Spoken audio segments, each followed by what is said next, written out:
Good morning and welcome to the Shore Temple Classic QS 2000 and Pro Junior.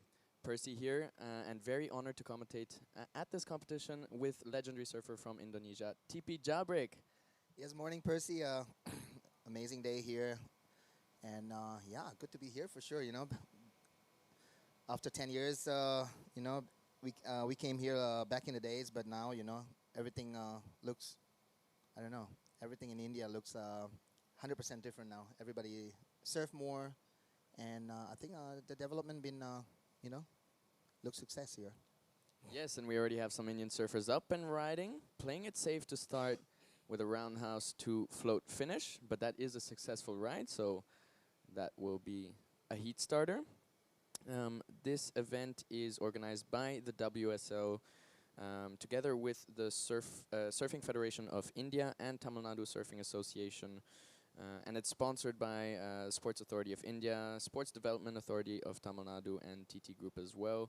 So thanks to all the sponsors as well as partners as well for giving us this opportunity. And thank you to WSL and Asian Surfing Co., I believe, for bringing this this event to India, to our coast. And luckily, the conditions are looking pretty pumping.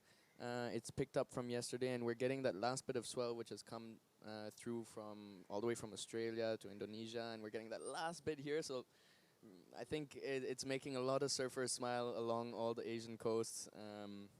So yeah, how do you think about what do you think about the conditions so far?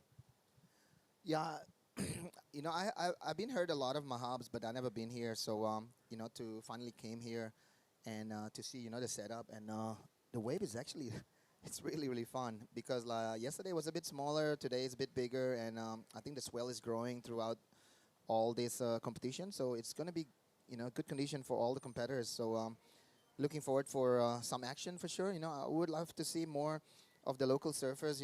To see how they performs and to see more Indians going international. That's what we'd love to see. Yeah, super cool. And yeah, I also had a bit of a break. I went to study for like 4 or 5 years, and when I came back, I was also super impressed to see a good 4 to 5 events on the national series.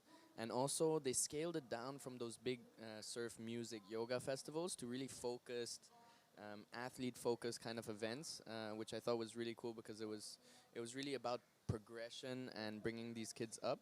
And TP, you've also been part of that. You've helped us organize some TP Jabrek Ground Patrol events, from which some of our surfers are going to be going to Bali. So how did that whole thing come along?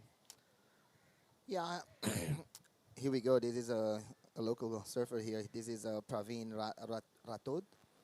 And yeah, trying to get around this section first. And yeah, Goofy Footer. Not sure where he's from. Maybe from Mahabs or Kovlong or from the west side. Yeah, this guy's from the west side, so Yeah. I believe more from Mangalore. Yeah. And yeah, he's been practicing here for the last month. They came with a coach and spending a lot of time on the beach. Yeah, so it's been cool to see the West Coast kids also come over and really practice a lot on this wave. And what's been cool is that we had 2 national events right before this one Yeah. as well as the TP Jagrabrik Ground Patrol. So 3 events right after each other. So these kids have had a lot of time both here and also in Kovlong, just practicing on East Coast waves on the right-handers and so on. Yeah. Yeah. So yeah, back in the days, I was talking to Arun, and like I asked him like, hey, what are you guys doing in India? We have this Grom event in Bali, and then and he said like, yeah, let's do it in India. So for me, like, would love to see more Grom events because that's the future, the Grommet, and this is our second year here in India, and Arun told me that the number of participation is growing, so that's good. More kids joining. That's better for the future. And yeah, they're all gonna come to Bali and then gonna surf the final. There will be quite a good numbers of like local participation, international. So yeah, very happy. Yeah, that's actually been really good inspiration for us as we have a surfer here up and riding. Naveen Kumar, local boy, high line to start, gets around the first section, and that one just softens out a little bit, so he'll opt out of that one. But yeah, it's really inspired also some of the the state federations here as well, because we have Siddharth Hande, I think, president of the Tamil Nadu Surfing Association. So they also organized 4 small Grom events, which they call the Summer Swell Challenge, I believe, and they went all up and down the coast with that, and got a few Groms from like scouted talent. So yeah, it's been really fun actually seeing these kids come up. And I also did a training camp a couple of weeks back where I got some kids from the West Coast, and it's so cool to see how they're such sponges. Like, you just give them a little information, a little drill, and they apply it straight away. And it's it's so cool to see how they can progress in like just a couple of days, you know.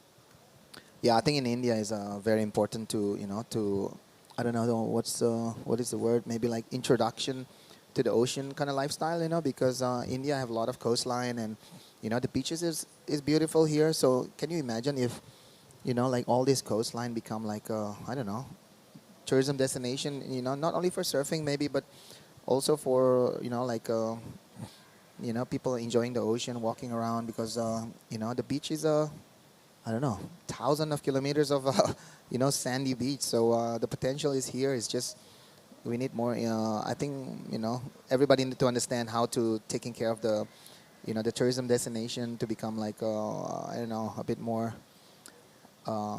attractive. Not so it's not only the wave, but also the whole environment. Because here at Mahabs, it's not only the surf. There's a lot of temple here, so it's a really historical spot here for for us to come here to see the temples. Also, it's amazing. Yeah. Yeah, it's a very, very special place, historical spot indeed. The temples here are officially dated back to the 7th, or even like around from. Oh, wow. So from a dynasty which ruled from the 2nd to the 8th century. Yeah, that's actually the temple just behind the takeoff zone of the competition area. So yeah, that's a amazing setup. This is natural. Everything. So the wave, the temple, the sandy beach. It's just a destination, in the making. Yeah, and there are actually thousands of visitors that come onto the beach on the other side, actually. So there's a whole tourism setup over there. They even have some lifeguards and so on. But indeed, like the setup, I think, is like the West Coast. They have a much better setup on the beach. They have a lot of lifeguards. They clean the beaches very often. A lot of cafes and things like that. And here it's slowly coming up. I don't see so much lifeguards. I think safety is really the first thing that India has to think about. Yeah. Especially because we have like a lot of trauma and fear. Of drowning? Of drowning in Yeah. the ocean. I don't know if you have that in Indonesia as well, but a lot of people don't know how to swim. Yeah. Yeah, I think it's just about introducing the ocean culture, and it's a long process, and I'm sure that Indian have one of the biggest maritime in the world, so they should take advantage of this ocean for sure. Yeah, for sure. And there's such a big fishing community as well, right? Like hundreds and thousands of fishermen that go out every day. But even some of them don't know how to how to swim, So Yeah. if the boat tips over, like they're in a bit of a pickle. Yeah. But yeah, there are a lot of, like, I remember when I was younger, like actually before I started surfing, so when I was like 7 or so, and most people come to the beach and they go to swim in the rib because Yeah. that's where there's less waves, Yeah, it's just it's all about experience. And talking about experience here, looks like Javan Sinivasan is sitting in the first position with a 267, and we also have in second place Praveen. Third place is Naveen, and Teddy Billy. Looks like he's still stuck in Bali. Yeah, Teddy Billy is not here. He's probably like chasing some swell at home, so he didn't make it this time to come to India. So yeah, this is a three heats affair here from 3 Indians. So most of them is a mix between the West Coast and East Coast guys, no? Percy? Yes. So GV is well, I'm not sure about Jivan Senivisan, but I would guess he's from the East Coast. Yeah. Praveen is from the West Coast, and Naveen is local from Mahabs. Yeah. Yeah, Naveen, really good surfer, really good style. Sometimes has a hard time under pressure in competition, but in the last 2 events, he's really been stepping it up and being able to put some scores on the board as well.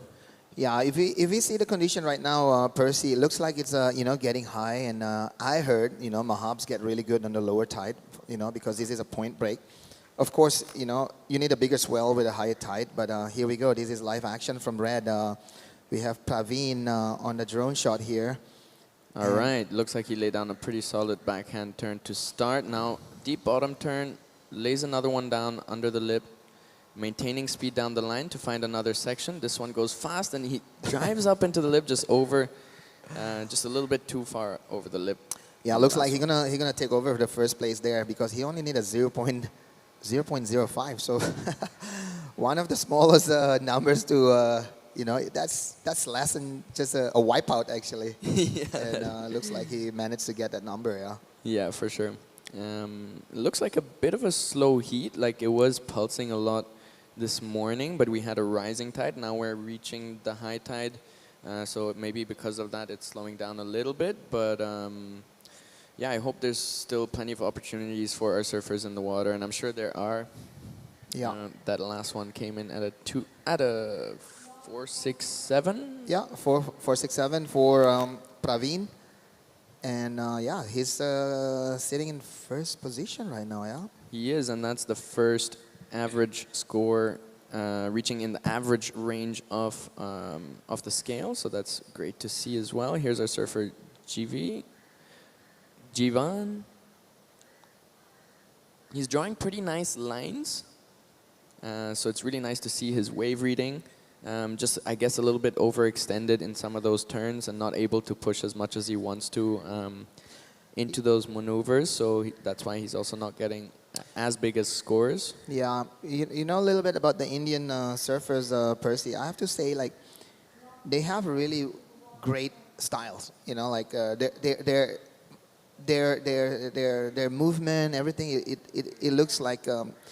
They have a good foundation of surfing. It's not awkward. And as you can see there before with Praveen and Jivan and Naveen, they all can surf. They know how to do a good bottom turn. So I think the basic surfing that it's been done by the guys like Mumu or Apu or Murthy back in the days. It's reflecting. They did a great job to introducing to the young generation, and everybody's stepping up. You can see now surfers like Kishore, like dominating here with his, strong backside. And, I think, the next generation we have Pralat and Bonda, so everything is just there. It's just need the consistency and a bit more traveling, I think, yeah. Yes. Yeah.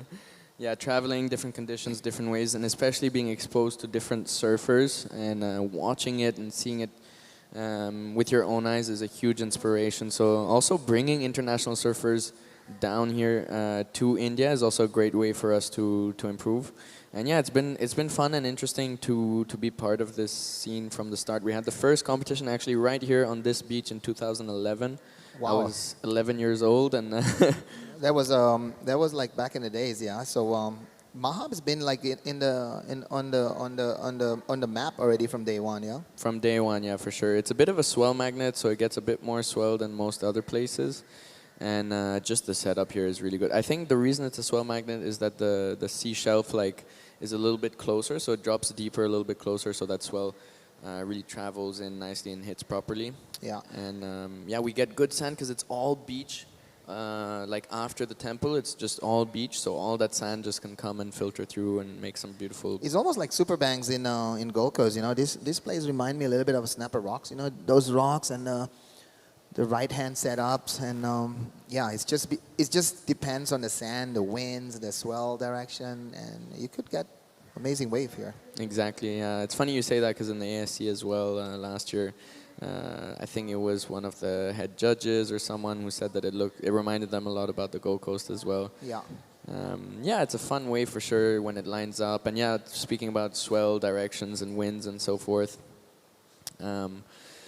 yeah, it does really change based on the conditions. Yeah. And especially if you have south winds in the last, like this year, we've had a lot of south winds which can mess things up a bit, but I think luckily, looking at the forecast, there's very little south winds, mostly offshore.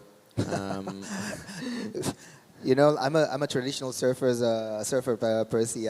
You're talking about south, this, that direction. I got confused. All I do is just go to the beach and see the condition and go surf. Yes, and honestly, that is the best way to check the waves here Yeah. in India. Like, we only have one swell buoy in the Yeah. whole Indian Ocean. Oh, wow. So you can't really trust the forecast Yeah. ever. The best way to do it is just go down to the beach and see. Yeah. And But that's but one thing for sure, Percy, that the sun is right in front of us, so that's east. So Yeah. this wave is coming from an angle. If you have a kind of like a south swell, it could be good here. Huh?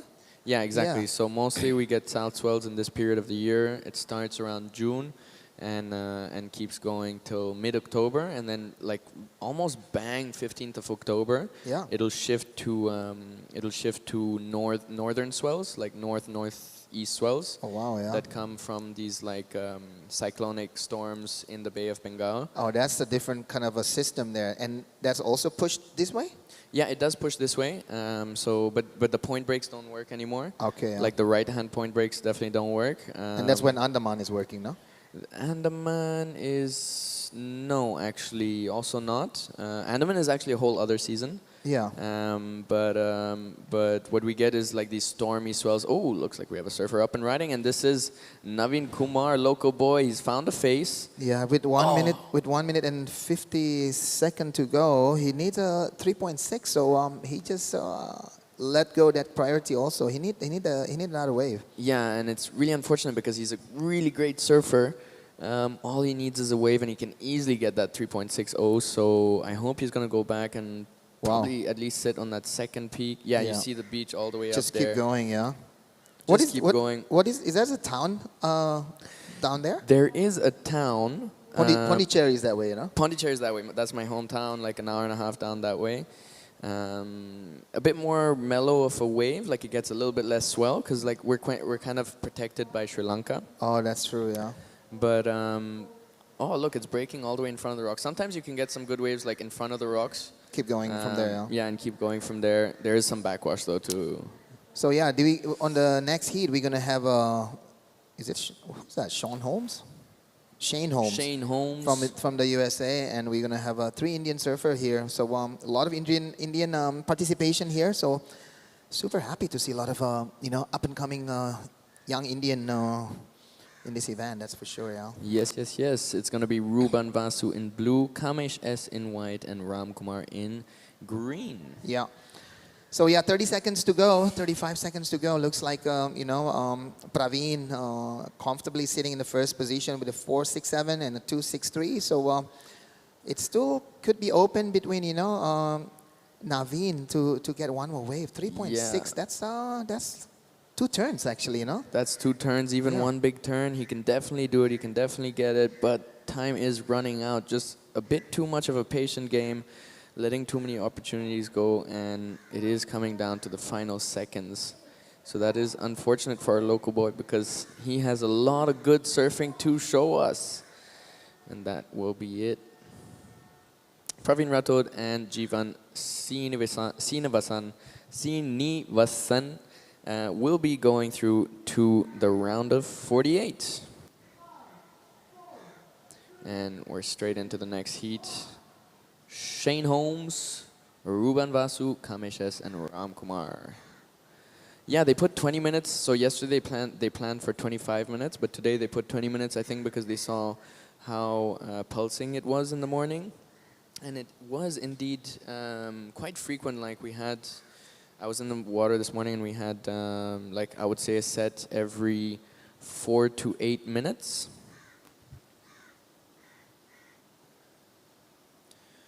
So that's probably why they went down to the 20-minute heats. But we saw in the last one having a bit of a slow start. But it looks like there's a good set here. And surfer up and riding. This is our surfer in. This is in white, I think, yeah? It's a bit glary this morning, but... All right, and it was great to have a chat this morning, TP. I'll leave my chair for Giada and see you guys in a little.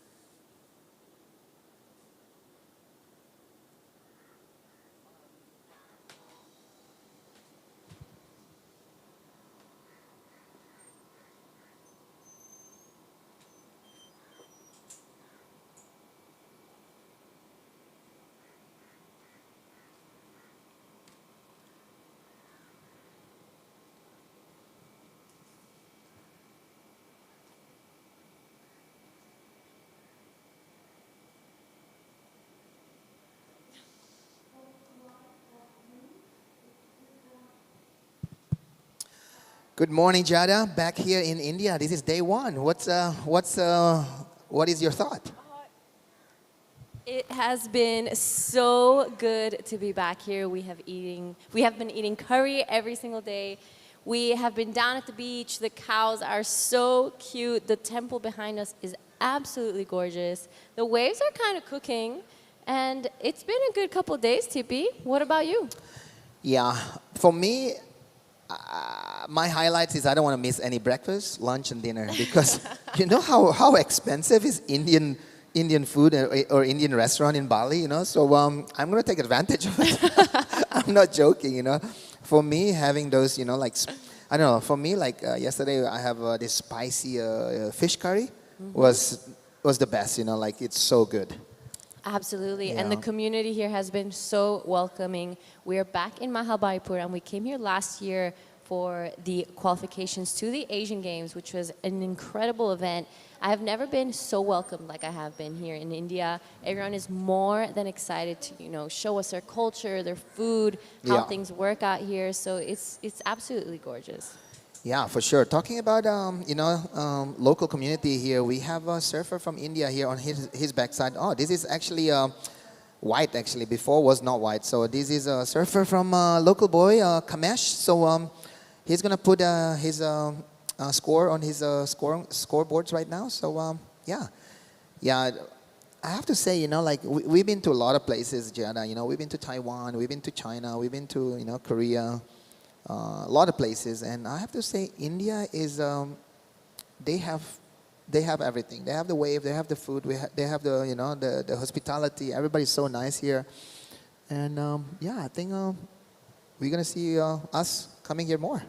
Absolutely. And on your screen are a couple replays of what went down as we had a little bit of break. That is our man in blue, Ruban Vasu, a 2.5. And this is going to be his backup. Beautiful way to kind of get around this rock, flicks out of there. And that's going to be a great start for Ruban Vasu. Yeah, he did a couple good turns there. I'm confused here. Is Ruban Fasu related to Arun Fasu? You know? Because some of the name here, like like there's a Kumar, there's a Kishore. You know, like some of the name they have kind of like a similar family name. I don't know if they are related or not. Yeah, so a little bit of Ruban Vasu. This is his first WSL event ever. Yeah. So a big stage, a big moment for him, and he is just out here with his local friends, and it's very exciting. Yeah. You know, those nerves that you get when you first start to, surf on a bigger stage is really, really great. Here is the replay of Ruban. What do you think? I think the first turn was strong. The second one even stronger. So he's looking for the last one here, but he decided to do those big kickflip. You know, like my friend Bunga in Australia always said, always do a big kick out on every wave. So that's for you there, Bunga. Local boy here showing it how to do a big kick out. Actually, I recently saw Mark in Lakey Peak just now when I was over there just before coming out here. So a huge shout out to Mark and everyone down at Lakey's. Yeah. Also another incredible community of surf, really welcoming, and there was some big swell out there. So it was really exciting. You know what? This year, I have to say there's a lot of swell back to back to back, because like there's a bit of a climate situation here in Asia. There's an El Nino. So I'm not sure, is it like the reason why we have so much swells? If you look at the weather pattern right now, there's a big swell coming from WA, from West Oz, going to Indonesia, and I heard that swell is coming this way also, Jada. So could be the swell just rising here. Absolutely. We will be seeing some great waves throughout the week. This on your screen, though, is our surfer in green, Ram Kumar. Just humbles a little bit there, but makes it round again, gets past this section. Let's see what he does to kind of finish this wave off. It goes a little sleepy. He weaves through this section nicely. We're going to see a double up here. We seen it a lot last year, and massive points gone through. Lovely finish there from Ram Kumar. Yeah, there's a nice finishing there. One of the first finishing that we see on this heat, we also have a surfer in white, also Kamesh. But that's, I have to say, that's linking from where he started into like, a couple turns in the middle and finishing pretty good there for Ram. So we'll see if that's going to change his, 2.03. He's looking for 4.8 to move into first. But yeah, we'll see. So you're going to surf in this heat also, no, Giada? You have any strategy? You have any things to say, I mean, I haven't surfed a heat in... You don't even bring a board, so you are so ready that you don't even bring a board. Yeah, I think I'm going to borrow your board TV for the event. Or maybe Suri's, actually. Yeah. Lucky I brought a board, so yeah. Yeah, but I'm excited. I haven't surfed a heat in a couple years, so it's going to be great. I'm picking up all the information I can, watching these heats come through. So yeah. I'm ready for it. Are you ready for your heat? I'm always ready, So it's You're so fun. born ready. It's so funny. Navas came to me and said, "Hey, Tipi, you want to surf?" Yeah, I'll surf after the competition. A couple of free surfing session, and he said, "No, you have a heat to go." I said, "What?" Okay, so I'm basically on the competition right now. I mean, who doesn't want to surf this wave? Look at that. It's this long, peeling right-hand breakout here. This is a replay of the last of Ram Kumar. Came in 2.03, so goes into his top two. Yeah. I loved how he finished that wave, that big exclamation mark. It's showing the judges that he has control of what's happening. Yeah. This is exactly the type of contest you want to be surfing in. This wave is so consistent. It's sand and reef bottom, so it's like a safe environment, let's say. Yeah, India could be one of those big, surfing destination for people who want to, learn how to surf and, kind of like challenge themselves if there is a swell, but it's still, in a safe environment. There's no, crazy reef bottom, for example. So that's the reason why Mahabs and Kovalong and some places on the west side become like a destination for, learning to surf. There's a lot of Westerners. There's even I talked to Apu this morning. He said the locals also start to surf. Yeah, so that's good. Yeah, this was originally a surfing village, and now it's a world-renowned surf spot. On your screen, though, Ruban Vasu, current heat leader, beautiful turn there to get things started here. He's sitting on a 4.33 and a 2.5. Struggles a little there on the finishing, wasn't able to really ride out of it. Unfortunately, there's that big rock there, which, you kind of have to go either around it, and when there's enough swell, you can go behind it as well. So or you can over it. Jump over it straight away. I don't know. Do some ollie or some grind on your rail. Extra points. Yeah. So this is a replay of Ruban. I really like his first turn actually. Really surfing on his rails there, and here, boom, a bit of a tail kick there, but that rocks. Give a little bit of a crumble on the wave.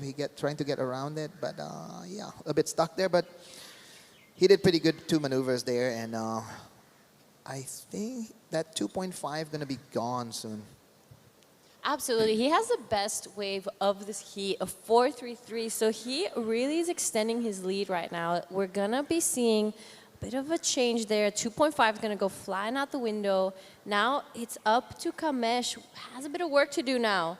He only is sitting on that 2.40. Has been a bit quiet this back end of the heat, but I'm sure he's going to get back onto his feet and get those scores in.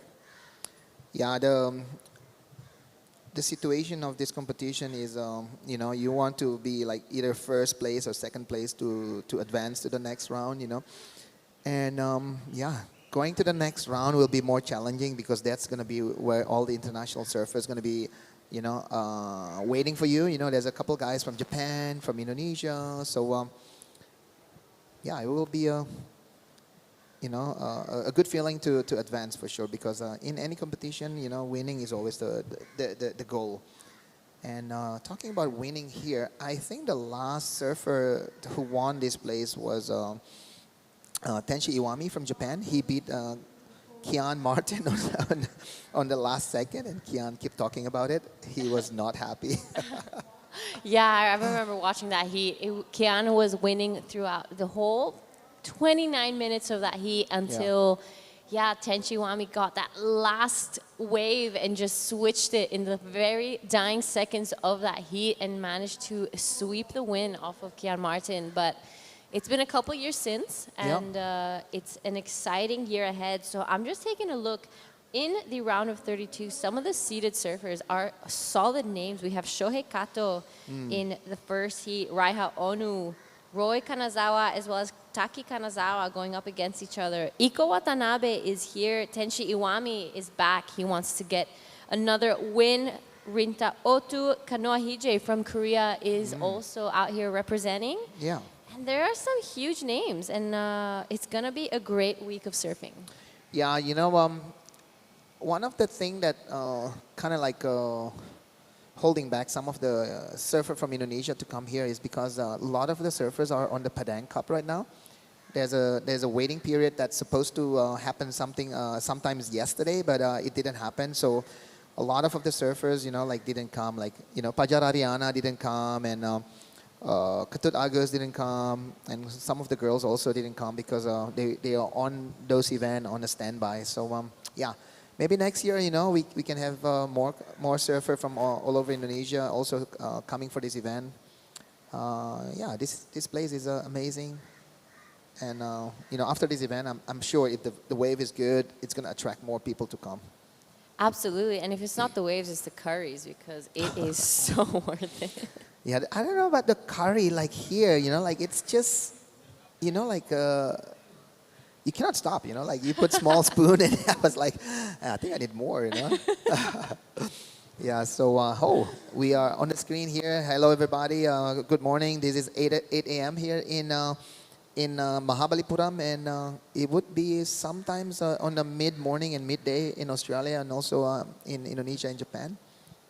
So right behind us is the temple that we keep talking about. It is, I think, around 3,000 years old, and there are 6 other temples underwater stretching out all the way past the point, and that's actually part of the reason why we have this surf break. Yeah. So it's an incredibly special spot, a lot of culture.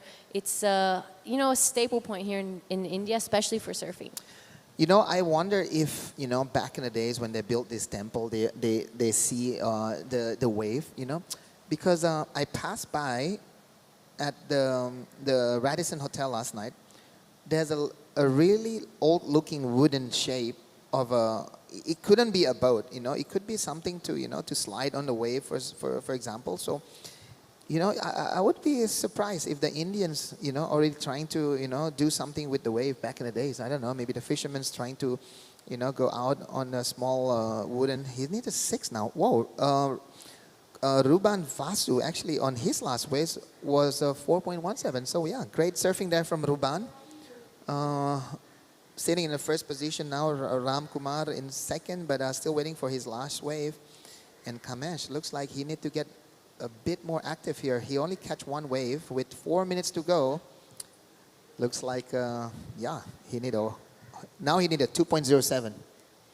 Yeah, so looking like those nerves starting to really trickle in. Sometimes when, they get the best of you, it's easy to just sit there and wait for waves, when instead he probably should just keep active, be surfing. This is a replay of our surfer in green. Beautiful surfing. I really love his style. He doesn't rush things. I like that he has that big swooping cutback. Unfortunately, that inside rail just gets a little dug and wasn't able to complete it. Yeah, I talked earlier with Percy, like the Indian surfer, they have like this kind of a way of, a bit of a dancing, the way they surf, like they don't force that much, And it's really nice to see that when you surf, you need to kind of like blend in with the water, not forcing it, but you will have more fun if the water is your playground. Yeah. Absolutely right, Tippy, and it's going to be a great week of action here. We're going to be showcasing a lot of surfing. The juniors will be hitting the water. The women's QS will be right after this first round of the men's. So I think I'm really excited to see the pro juniors hit the water, because this is the very first time that the juniors actually come to India, so it's a big moment.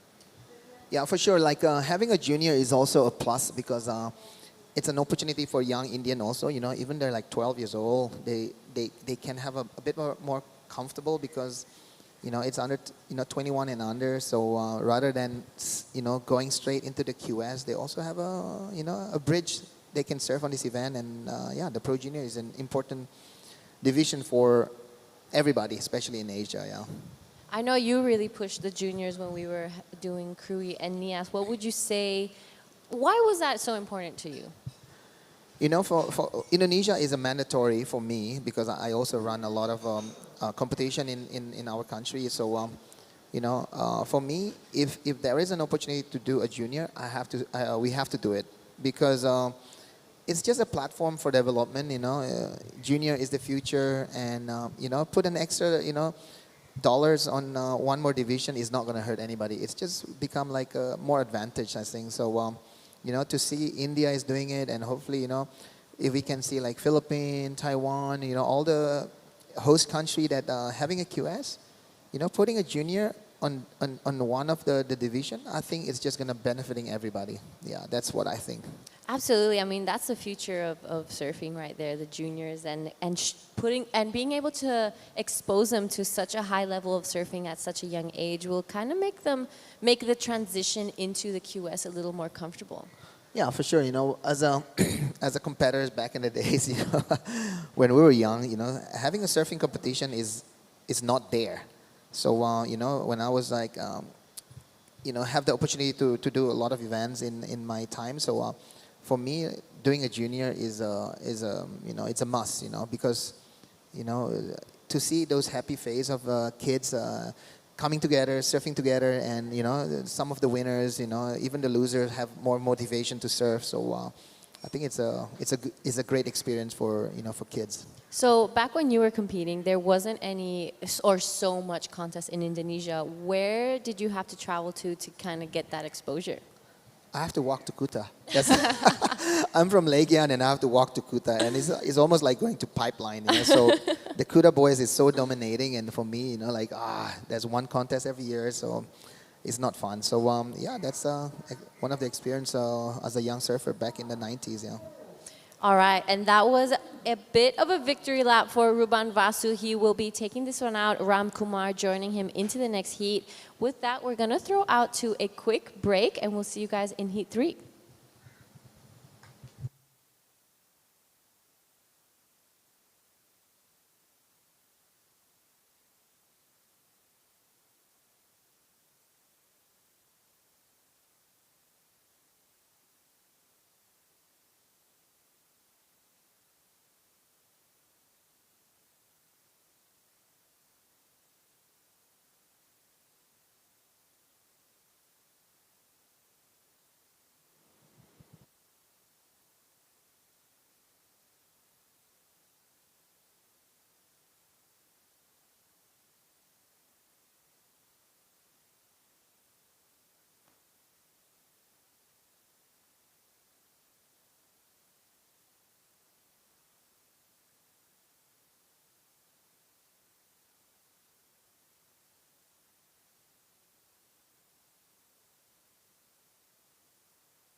All right, guys, we are back in live action here. Round of 56, Heat 3. We are only a couple minutes in. We have some scores.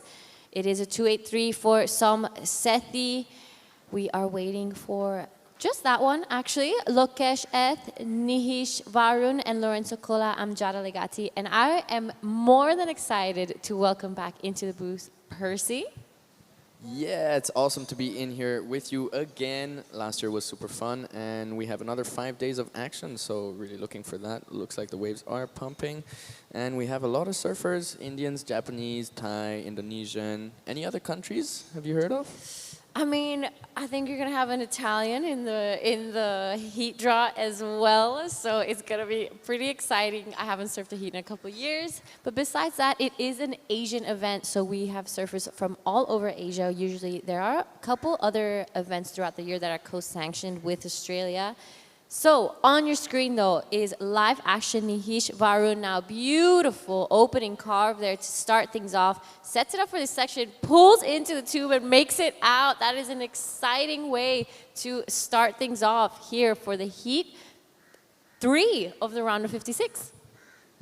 Yeah, so cool that you're going to be surfing in one of these heats. It looks like all the commentators are in a heat as well. TP as well, myself as well. Here's the replay. Nitish, local boy, setting up that bottom turn. Drawn out carve.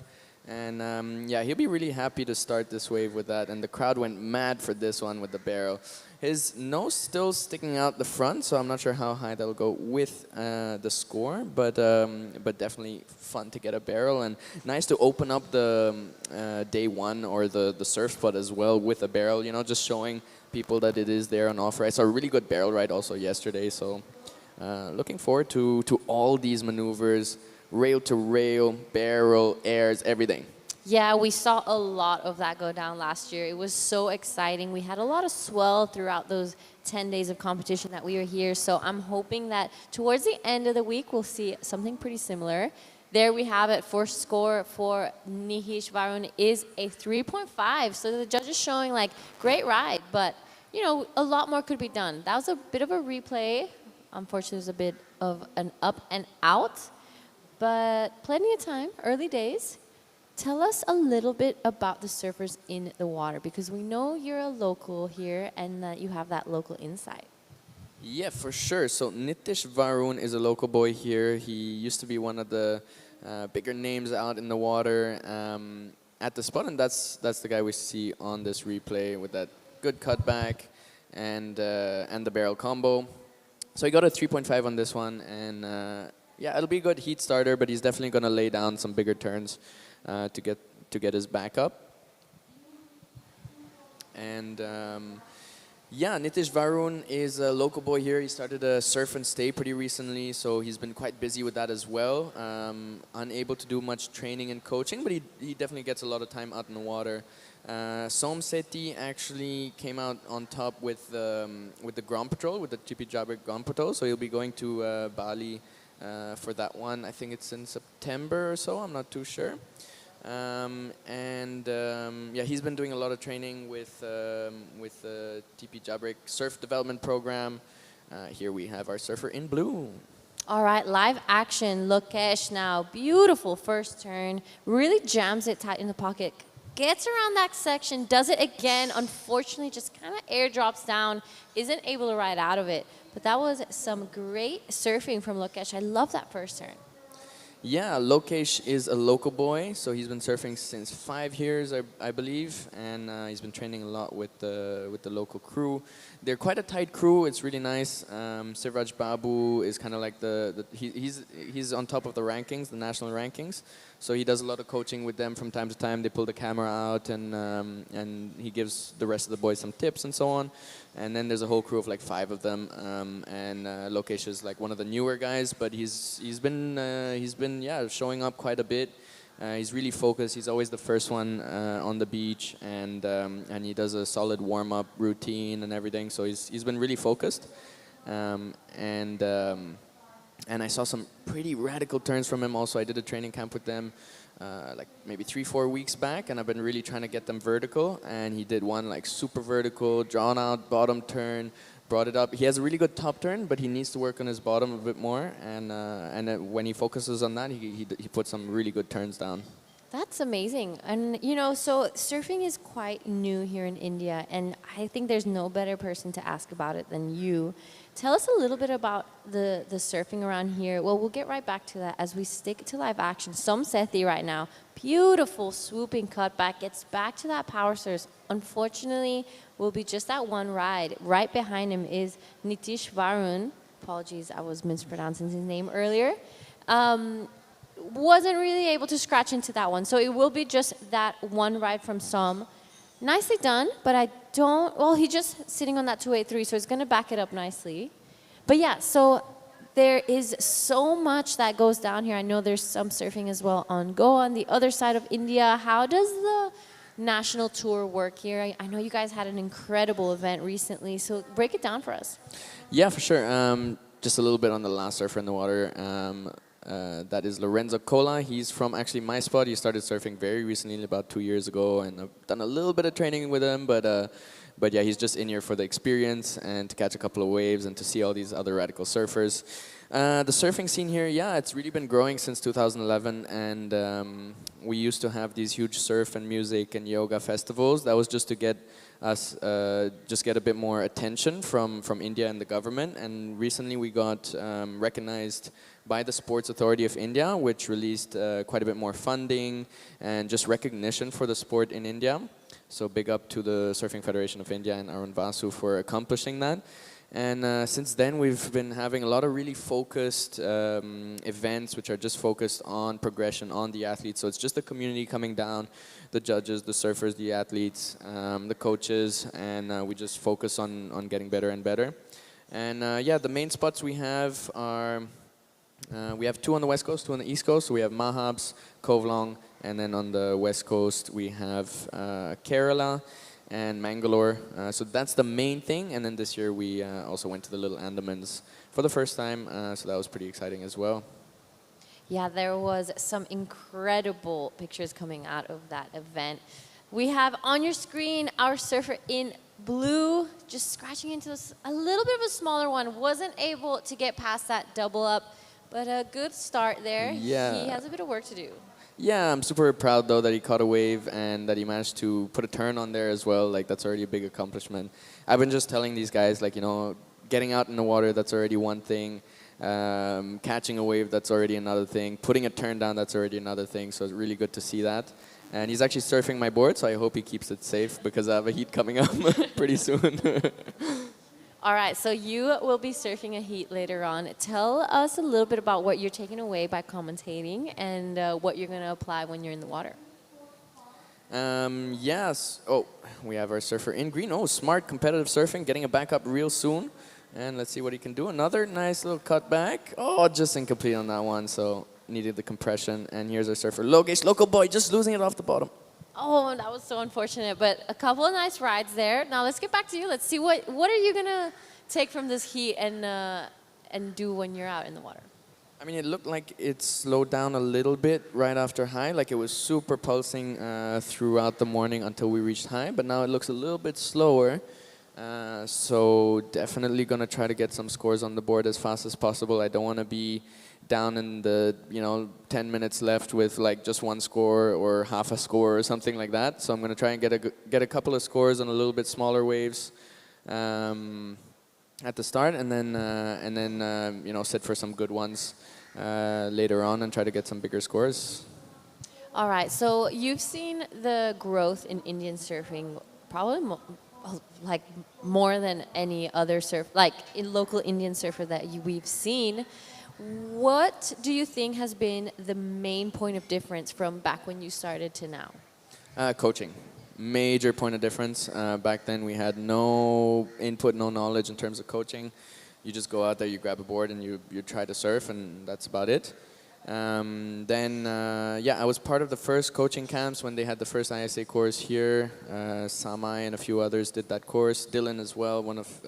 He was my predecessor, so he was the one that was winning a lot of comps before me. And and that was super fun. I was actually in that training camp with Ramesh as well. It was really fun to do that. Ramesh is one of the top Indian athletes. And it was fun just to work on bottom turns, to do drills, to work on paddle strength, to go in the gym, to do all this stuff. Like, super fun to experience that. And I definitely felt it, like, just effortless against the current paddling and drawing deeper bottom turns and all those things. So definitely a huge improvement in terms of technique, because at the start we had no knowledge in terms of technique, like what the hell do you do, how do you do a turn, and we didn't know the importance of a bottom turn and so on.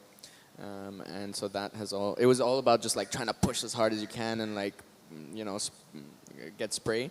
But a lot of like, flat surfing, so not rail to rail and so on. And it's gotten much more rail to rail as the years have gone. That's beautiful. I'm really excited to see where this all goes. It's so new here for India as well. So I think there's a lot of room for growth. But already from last year to now, I've seen a lot of change. There's a lot more surfers out in the water as well. So it's an exciting thing.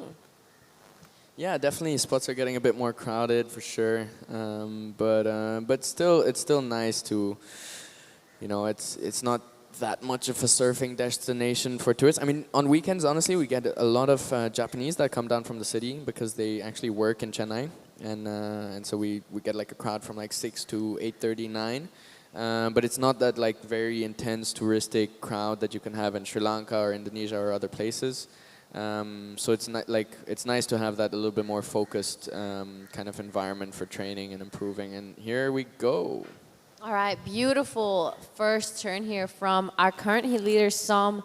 He unfortunately doesn't ride out of that one, but I love the start. It's a nice, smooth style that he has going on there. Yeah, he's one of the stylers of the national team, the juniors. Yeah, has a really good style, especially in the carve sector, and just unfortunate, a little bit late to the section on that second turn, as that would have been really valuable to up his scores and maintain a better hold on that first position. Right now, he is in the lead with a 283 and a 257. Yep, he is. That doesn't mean anything just yet. 6.5 left. Anything can really happen. It is our man Nitish in second, 3.5, the highest wave, that little barrel that he caught earlier on. So just needs to back it up. He's only sitting on that 0.70. Lokesh and Lorenzo with a bit of work to do.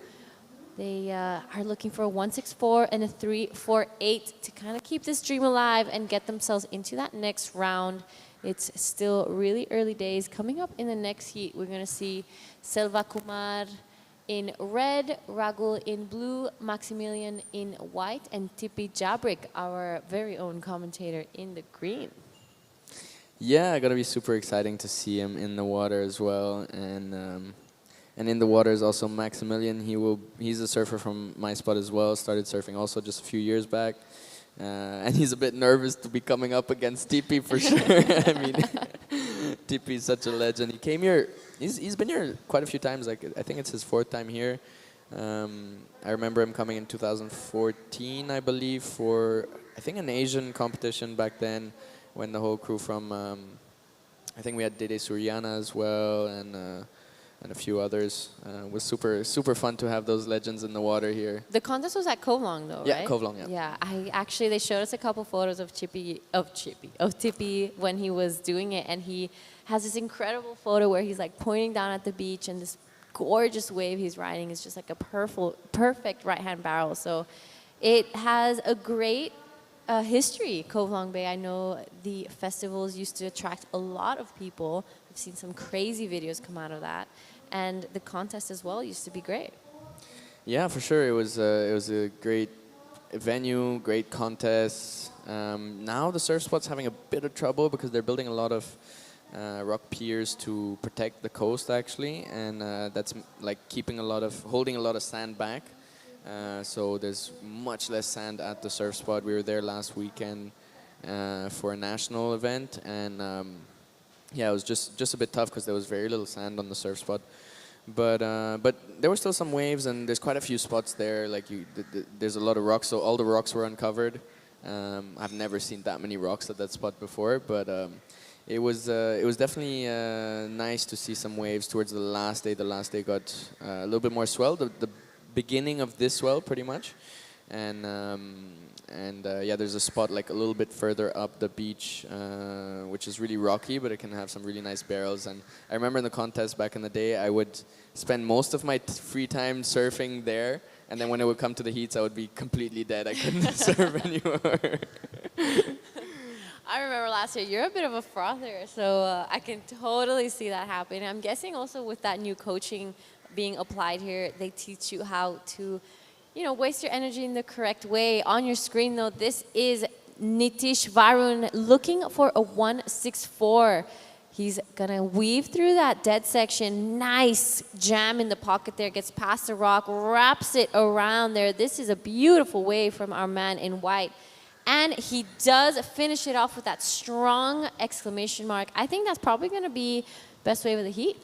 Definitely going to be the best wave of the heat. He went up into the lip. So that's usually what the judges look for a bit more, hitting those critical sections. And yeah, he really put together quite a nice wave with multiple maneuvers, with the finishing. Yeah, so ideally what the judges are looking for are is that strong first maneuver, and ideally you combine it up with another maneuver right behind that to show combination of major maneuvers, which is one of the criteria. And then kind of, then the middle part of the wave is like all sorts of different maneuvers you can go for. Obviously, the more critical, the better. But that first section is really the one that they want to see you hit hard, because it usually is the section that has a lot of energy to it. And the finishing, super important to show that you can really finish it up with control and confidence and link up the whole turn together. So he did start with a maneuver right off the bat, but the section wasn't very critical.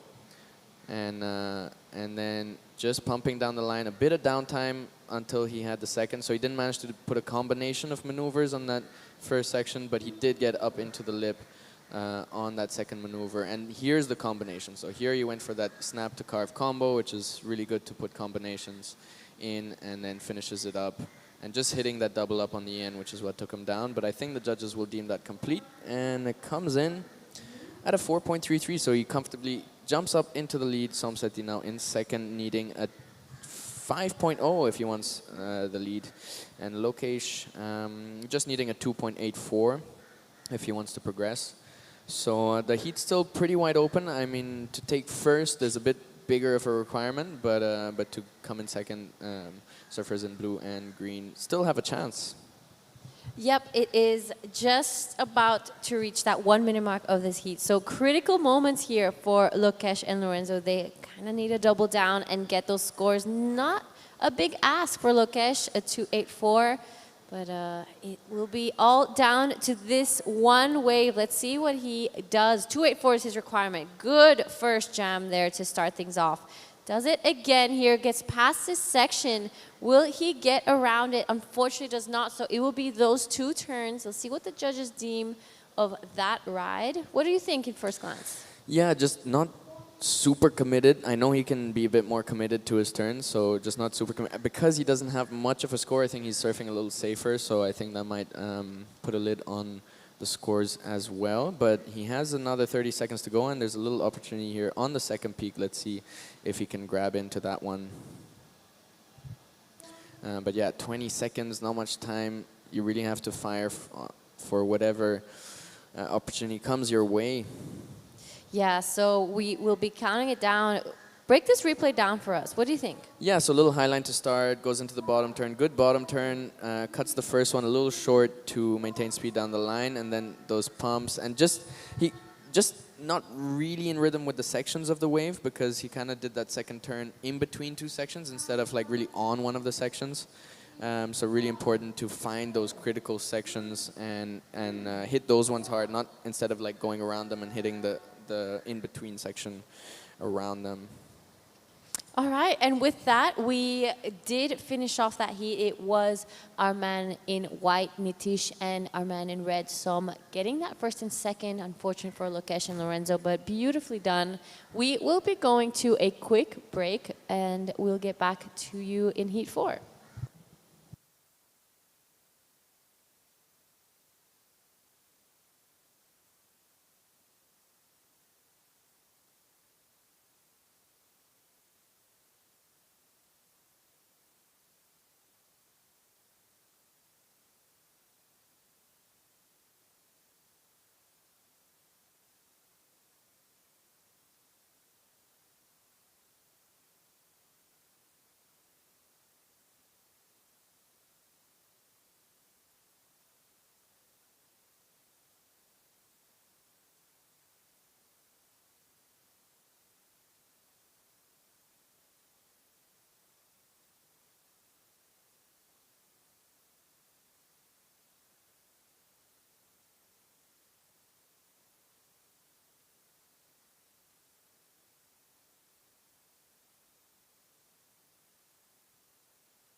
All right, all right, all right. We are in to Heat 4 for the round of 56. For the men's in the water is Sanjay Selvamani in red, Rahul Panirselvan in blue, and Maximilian Klein in white, and Tipi Jabrik, the legend from Indonesia, in green. We saw a wave ridden from quite a few of our surfers started their heat, and here's our surfer in white having a go as well. Pops up on this one, getting onto the open face, already a big accomplishment, and now driving down the line. Let's see if he gets past that one, but that one really races, so not much of an opportunity to score on that one. But a good shot nonetheless, as we see TP Jabrik on his way back out for priority. So I think pretty much every surfer in the heat got a shot to start their heat nice and early. 4.67 for TP, a 2.17 for Ragul, and 2.08 and 0.4 for Sanjay. Max just a 0.9. So everyone did get the ball rolling, and that really does feel good at the start of the heat, just to get those nerves out of the way, as we saw. Oh, TP Jabrik up and riding again, in rhythm with the ocean. Big hack to start, and just combining it up with a couple more maneuvers. You really see some beautiful, heavy-footed, powerful technique from our surfer in green here. Wow, that was a beautiful ride from Tipi Jabrik. I was loving those first 2 turns that he got there. He, in my opinion, is one of the most stylish surfers in Indonesia. But live action now. Yeah, and that was Sanjay Kumar. Sorry, I got it wrong. Sanjay Selva Kumar. Up and riding, that is our local boy, Sanjay, a.k.a. Snappy, for those backhand snaps that he lays down. And that was a beautiful one from Sanjay in a critical section of the wave. It was a bit of a closeout, but he managed to get one in before that one ended.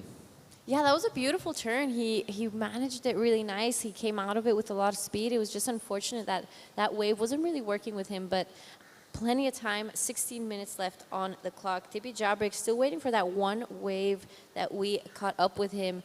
Here are the replays. Let's break this one down. I'm pretty sure this is at 4.67. Good first turn there. Gets around the surfer, does it again, really pushes the tail on that second one. He gets past this double up, Tipi not wasting a lot of time on that first part of the wave. Bit of a floater there, so nicely done. This wave comes in at a 4.57 for Tipi Jabrik. Yeah, so most of the money comes from those first 2 turns for sure. Nice little combination that he put down. That wave was a little sectiony and didn't really offer him an opportunity to link those maneuvers super nicely up together, but he still did a really good job of putting those sections together. So that's why he got the 4.67 or the 4.57. So 2 mid-range 4s. That's what he's holding on. That's quite a good way to start your heat. You have a score and a backup, and from there you can just build, sit out the back, wait for really good waves. A 3.67 for last of red, and that was just a single maneuver. So hopefully he gets a chance to put a couple of those, or maybe 3 of those down on a set wave, and he'll definitely get a solid score. Absolutely. I mean, a 3.67 for a 1 turn is pretty solid, actually. You think about it. It's a great way to kind of put that standard, and the judges giving an exclamation mark of what they're really looking for. They want that critical surfing. They want that tight in the pocket, coming out with a lot of speed. The more dangerous the section, of course, the higher the point. So it shows that he's on the right path. He just has to find the wave with the opportunity to be able to kind of execute it. Indeed, indeed, indeed. And we're down to 14 minutes on the clock. Yeah, it's been really interesting also to see how the surfers compete in competition. Like free surfing is one thing, but competing in a heat is a total different task with, just 20 minutes. Like usually you go out and surf for like an hour, 2 hours, 3 hours. But here the surfer is going out just for 20 minutes, and they have to catch like 2 solid waves in that amount of time. It can put a lot of pressure, and I feel like mindset is one of the biggest things with regards to competition. How do you approach mindset when you go out for competitions? When I was competing back in the day, I did a lot of mindfulness, actually. I did a lot of meditation every morning. It kind of helped me control my feelings. But live action, this is Ragul on his second ride, sorry. Yeah, so we saw the drone angle on that one. It looked like a pretty vertical first snap. And here he's has another section. He goes up into the lip as well. Let's see if he can ride out with control. And he does. So 2 nice snaps on good sections as well. Kind of critical lip.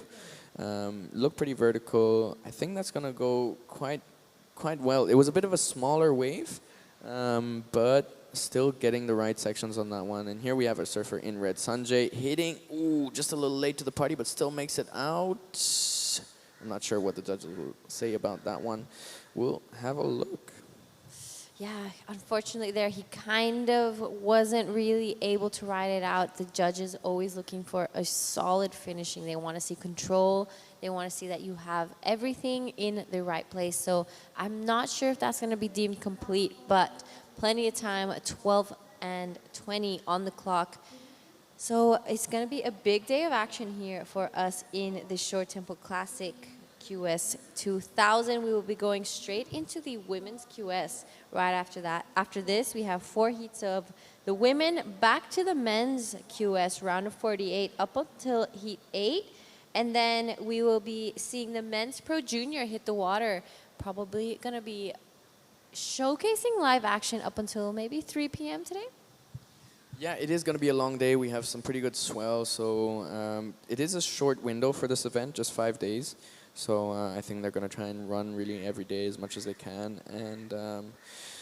And back-to-back heats for all the judges, for the commentators, for all the team. We're going to be in full action, but that's also going to be nice. We're going to have some freedom in the afternoons to take it easy, to rest up, to get ready for the next day.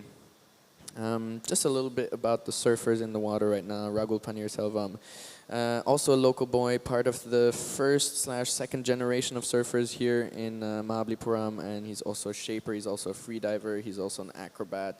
So man with many talents. He loves getting pitted here, and he gets into the smallest barrels ever. I have no idea how he does it. But he's quite a magician when it comes to that. Here's our surfer in red with a float to start. That's a good setup for a turn. He carves the second maneuver, and now going to wait for a section to stand up to get up into the lip.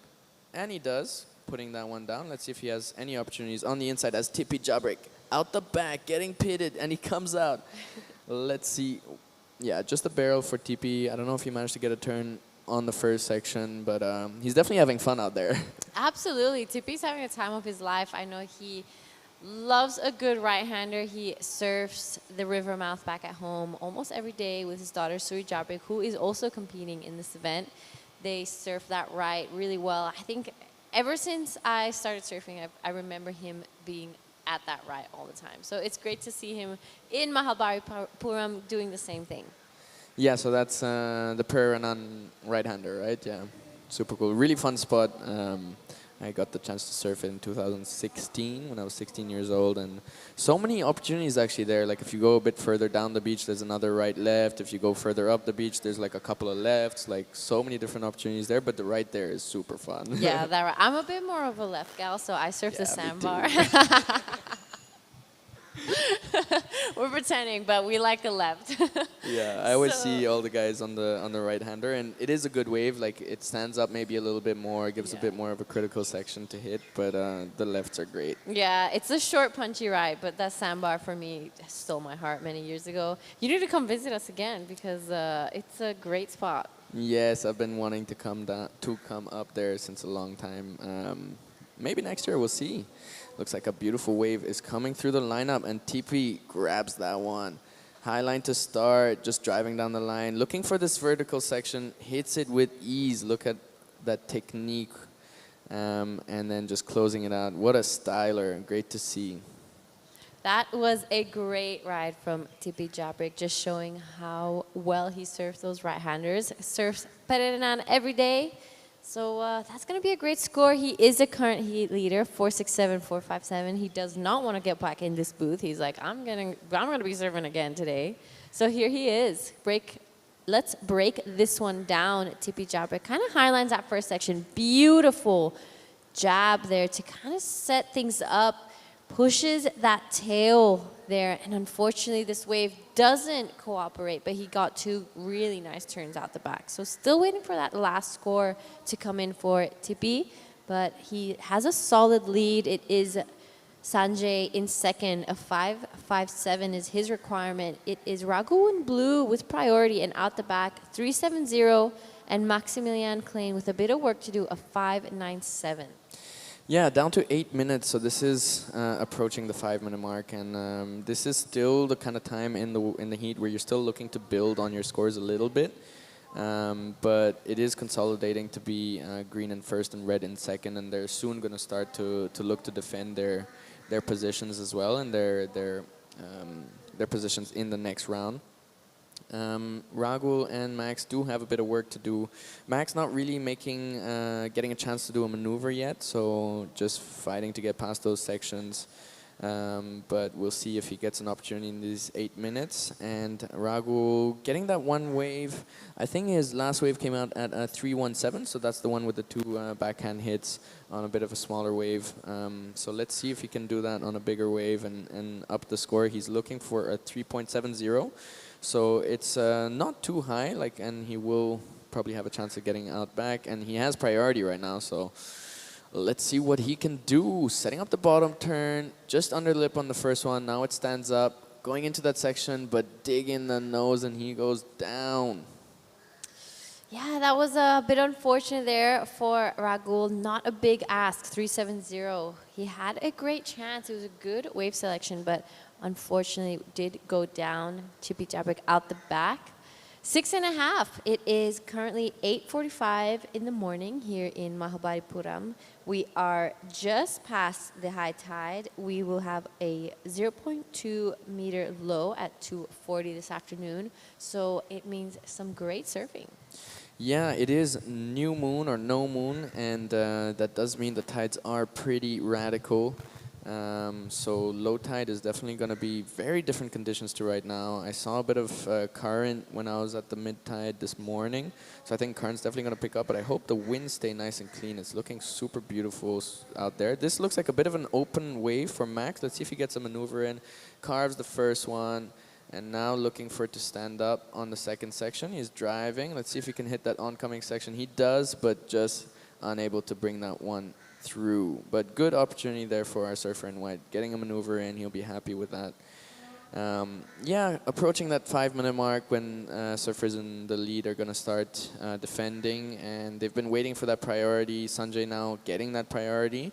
He is still looking to take the lead off TP. I mean, that would be quite a big accomplishment for him, so I'm sure he's going to be looking at that. I think last of Tippy's, did it come through? Yeah, I think it came through, but it didn't factor into his top 2 scores. So really nice surfing, but just getting a bit of a higher score on those combinations he got in the start of the day. Yeah, Sanjay also another local surfer. Ragul up and riding again, looking for that barrel. I told you he was gonna get one of those. Just missing the exit on that one. Ragul's also a total frother and loves to have a lot of fun, so especially getting his spot with only 3 people out there. On a good day, he's going to be happy. So besides Tippy Jabrick, all the other surfers are competing for their very first time in a WSL event. They didn't compete last time the WSL was here. So exciting moments of new things for those surfers. Yeah, definitely. First QS is always such a great experience to see, such quality surfers out in the water, especially at your home break, and see how they surf your wave. Really inspirational. I think watching good surfers is one of the ways that I learned the most. Just because even though you see them on video, even though you know what good technique is and all, seeing it with your own eyes it really sticks in your memory. I remember in France the first time I saw some pro surfers and I saw them on their backhand, like really sitting deep on that chair on the bottom turn. I was like, okay, that's what they mean. You know, like you really gotta lean into it. Yeah, and then seeing again here with some really solid backhand surfers in the Japanese ranks. And yeah, it's going to be super exciting to see everyone surf, and hopefully a lot of the Indians also get a chance to surf against some of the bigger Japanese, Indonesian, Thai names.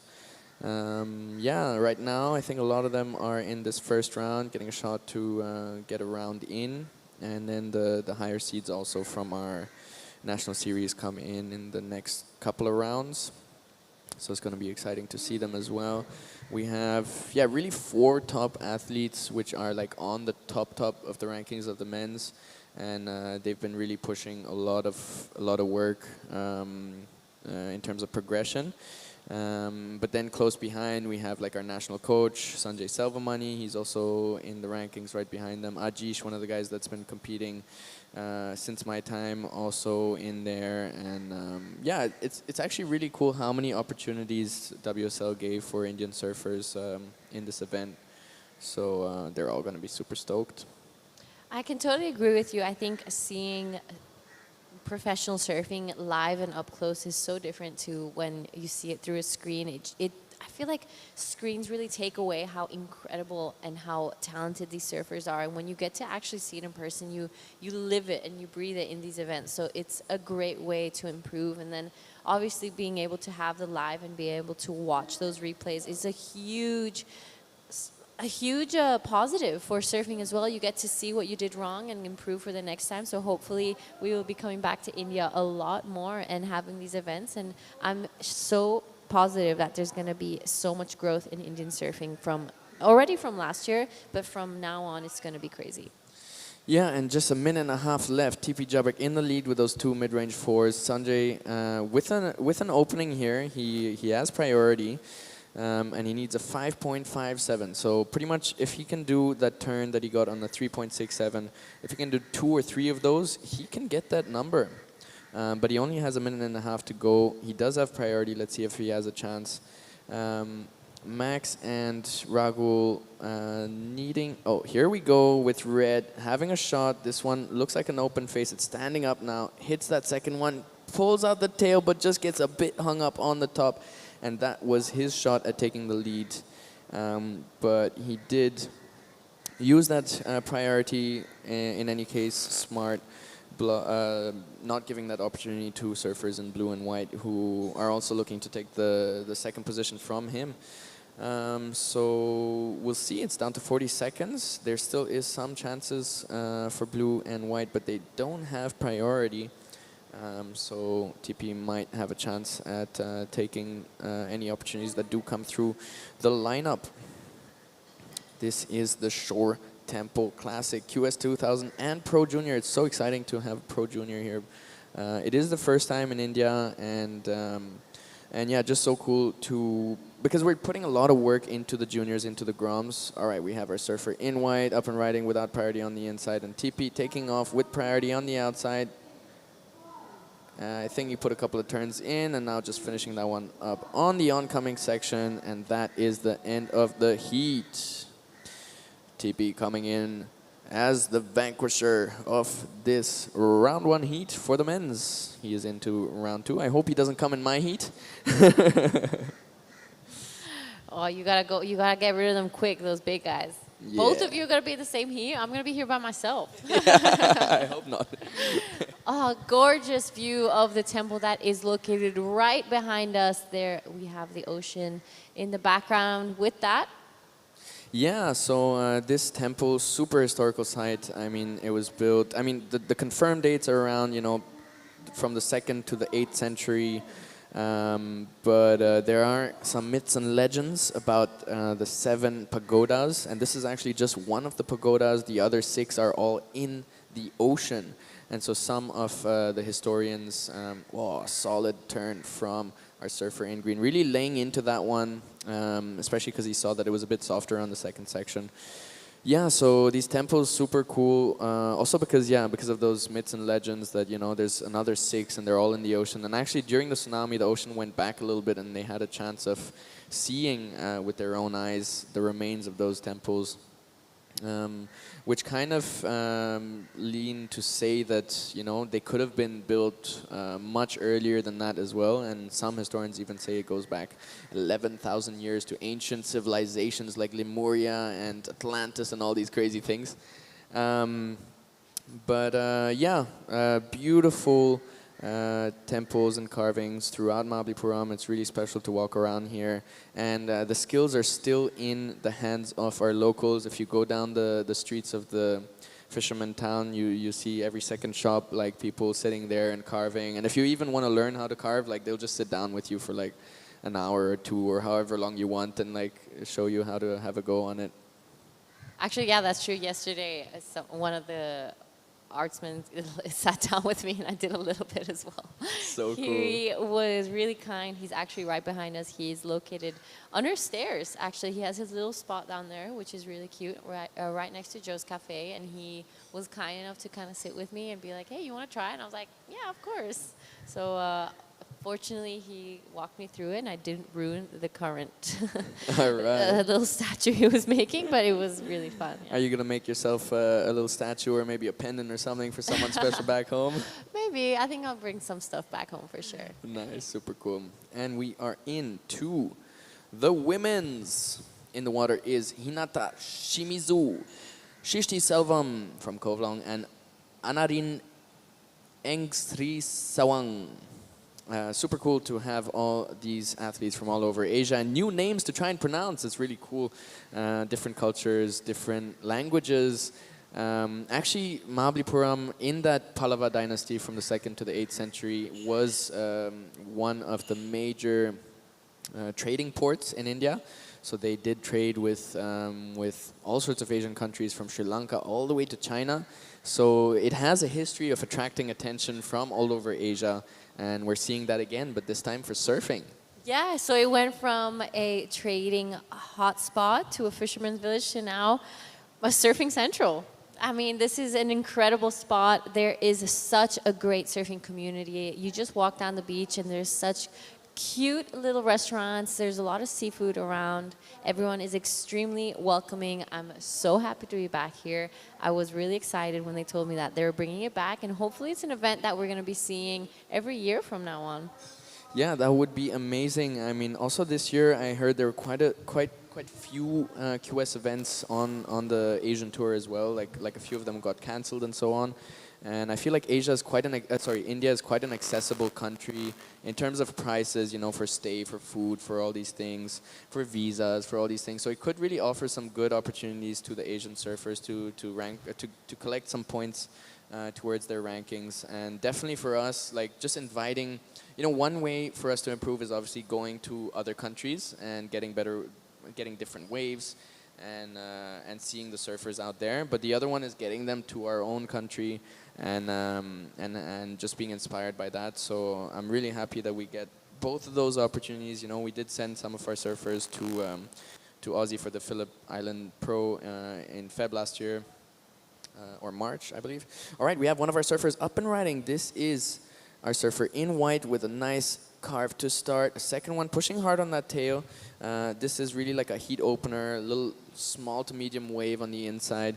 Where she's trying to just get the ball rolling, get the nerves out, and get a score on the board, and she'll definitely achieve that.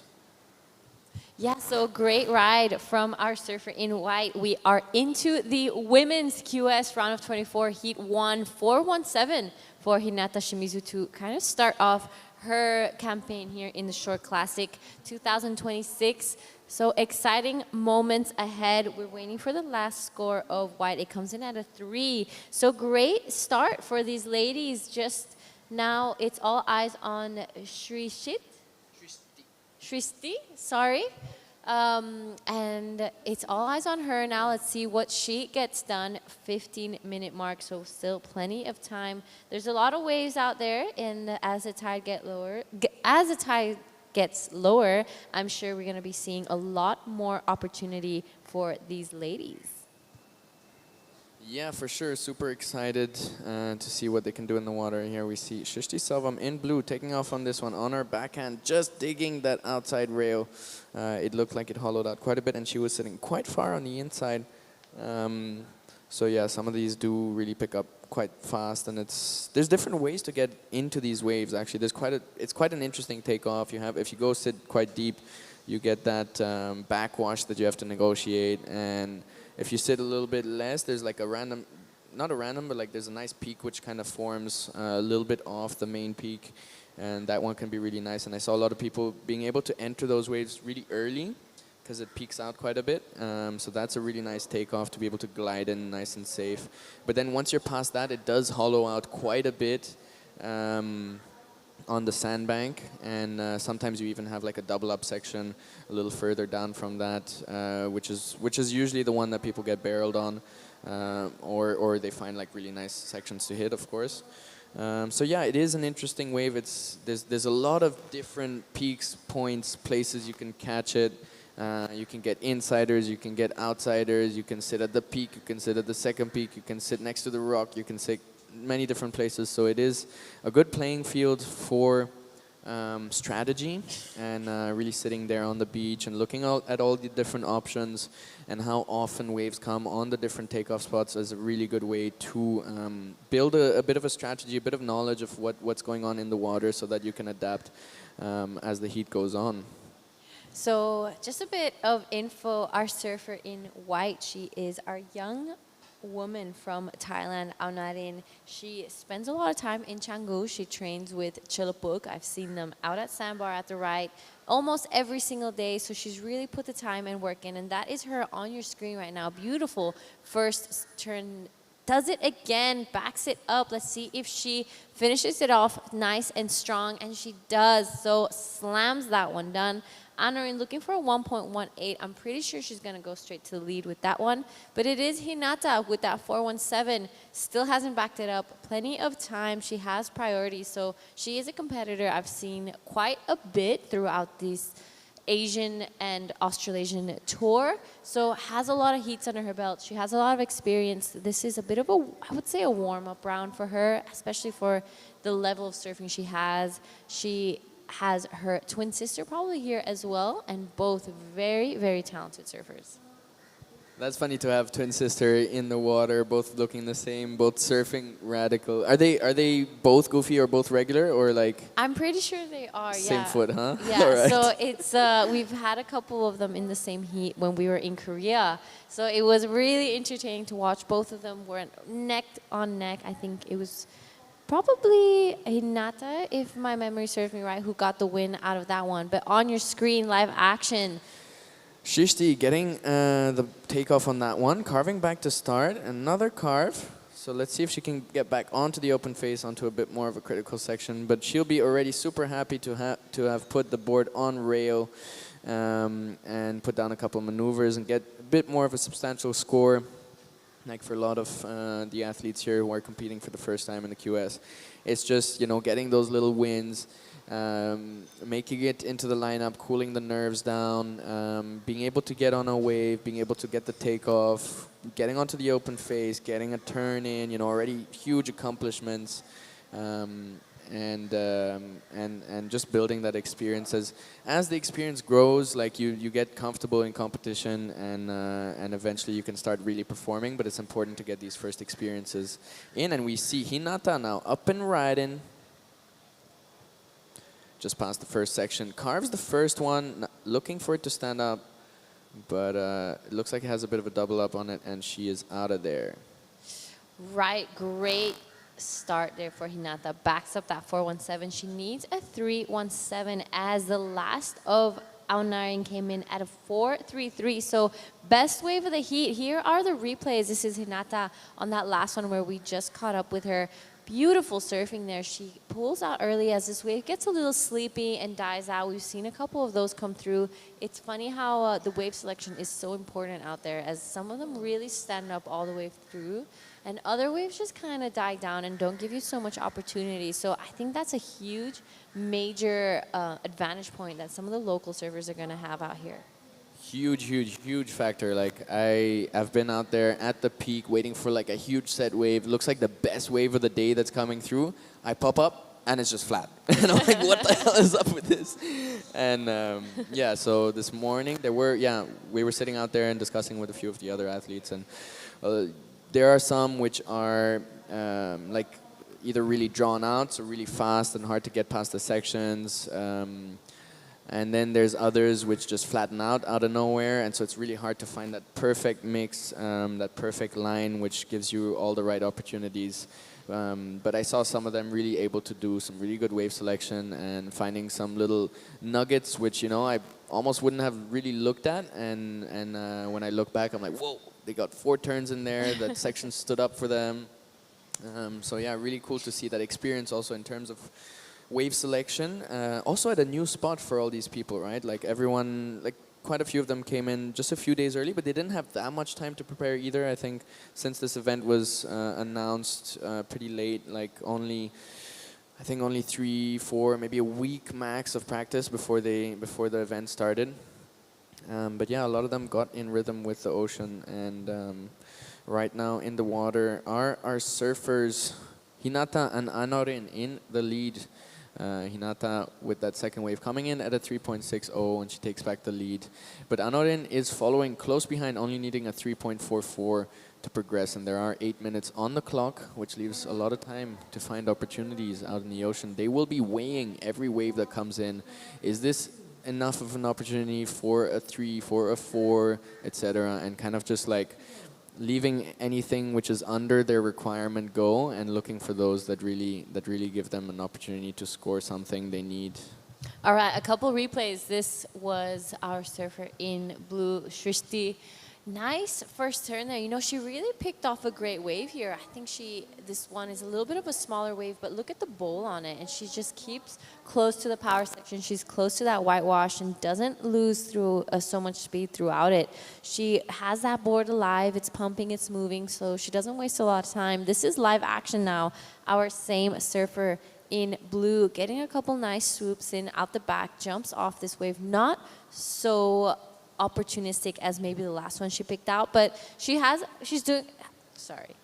is starting off really great. She's keeping busy. She's not letting the nerves get to her. I think it's important to kind of keep that ball rolling and create that opportunity for yourself. Yeah, she would have been really happy if she got those 2 waves at the start of the heat. But I'm sure she's also happy just to have 2 waves in. Oh, solid turn from our surfer in red, and now I'm seeing what you were talking about in terms of the level of surfing she can show. That was a crazy attack. I think there was a moment when all the athletes from different places came into the surf spot like a few days back, and all the locals were looking out at them, and they were like, damn, the girls are gonna kick our asses. Some amazing surfing from the girls out here in the free surfs the past days. You know, fins out, board drifting. So really cool to see. Really inspiring for all of the women here as well, which is, you know, really just starting out. And Shishti actually is one of the surfers that have been in competition for the longest period of time. And it's just nice that she's getting some opportunities to put that board on rail. In the last event, the waves were quite challenging, and she wasn't quite able to find many opportunities to put those maneuvers down. And she's super excited just to get that board rolling, get maneuvers in, and showcase her surfing, show that she still has a chance, that she can still do some things. So yeah, really nice to see her backhand attack. And yeah, as you were saying, she does keep the board quite alive. She's quite aggressive in the sense of a surfer, like, you know, keeping the board active. Yeah, well, just taking a quick look at some of the women that we will be seeing either tomorrow or the day after or the upcoming days. Mirai Akeda from Japan is a huge name. She actually won the Crewy QS 6000 and the Pro Junior Women's 1 year back-to-back. So an incredible surfer. Shino Matsuda is an Olympian, and she's out here as well. Anori Matsuno as well. Rita Suzuki and Hinano Shimizu, the twin sister of Hinata, in the next round as well. Sarah Wakita won a QS last year and comes from a prestigious surfing family, spent most of her childhood in Hawaii, then moved over to Japan. So there are some massive names in this event. You know, it is not something to kind of sweep to the side, and it's a great moment for surfing here in India. Yeah, super cool to see them all coming to India as well. Like I wouldn't have. I guess QS 2000 like a little bit less points and so on. So I wasn't necessarily expecting like all the bigger names to come here. But it is really nice that they've taken the time to come down here and to spend some time on this wave and show us what they've got. Here's our surfer in red, Hinata, with that powerful approach. This one a little bit softer, but she's still finding. It's quite long. She's finding a lot of opportunities. It's still going. She's past the rock. Let's see if she gets a section on the inside, getting up into the lip and laying that one down. Just looking to increase that requirement for a surfer in white, as white is up and riding out the bank, but she prefers to kick out for priority. It looks like Shrishti Selvam will get that priority now. Having a shot, she needs a 5.36, so it's quite a big requirement. It's the biggest score of the heat, with only 3 minutes and 35 seconds to go. We'll see what she gets. All right, couple replays. This is Hinata Shimizu, current heat leader. Doesn't do too much out the back, but here as the wave kind of opens up for her, she gets some beautiful carves there. We see this wave kind of stand up for her. Solid finishing here for Hinata Shimizu. She wants to be joining her sister into the next round.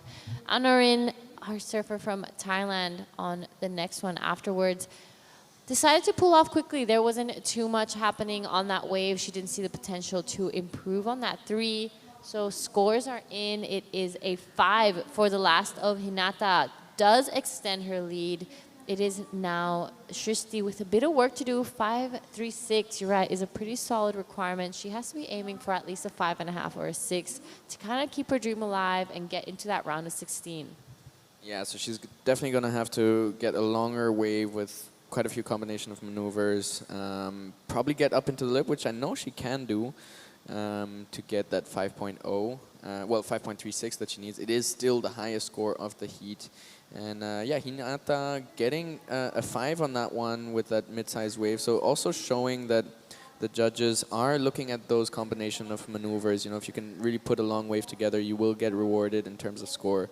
So it's not only about critical hits, but also about putting smooth surfing together on a wave, rewarding both things. And that's what I saw in the previous events as well. Like we had, I think a 7.67 was our highest one maneuver wave in the last event, and but then like a 9.17 was like a three maneuver combo, really nice, no downtime, super flowy, quite critical. So both things are being rewarded, and it's nice to see from the judges up in the booth with only 1 minute and 35 seconds to go. Let's see what opportunities come through for Shrishti. She is sitting in priority, needs that 5.36, and Anorin is in second, probably going to start trying to defend her spot, so she would be looking to maybe sell some waves to blue. She looks pretty chill right now, though, just sitting on top of blue a little bit. Yeah, so a bit of a break in the action as there's a lull here. We are seeing the other girls paddle out for the next heat. We'll see Hana Suri Jabrek, also known as Suri. Lydia Kato, also from Indonesia, both Indonesian against Sandhya. Arun Kumar and Ishita. So a great matchup in Heat 2 of this round of 24. Only 4 heats for the women. We will go back into the men's QS and straight into men's Pro Junior. So lots of action out here. Do not miss out.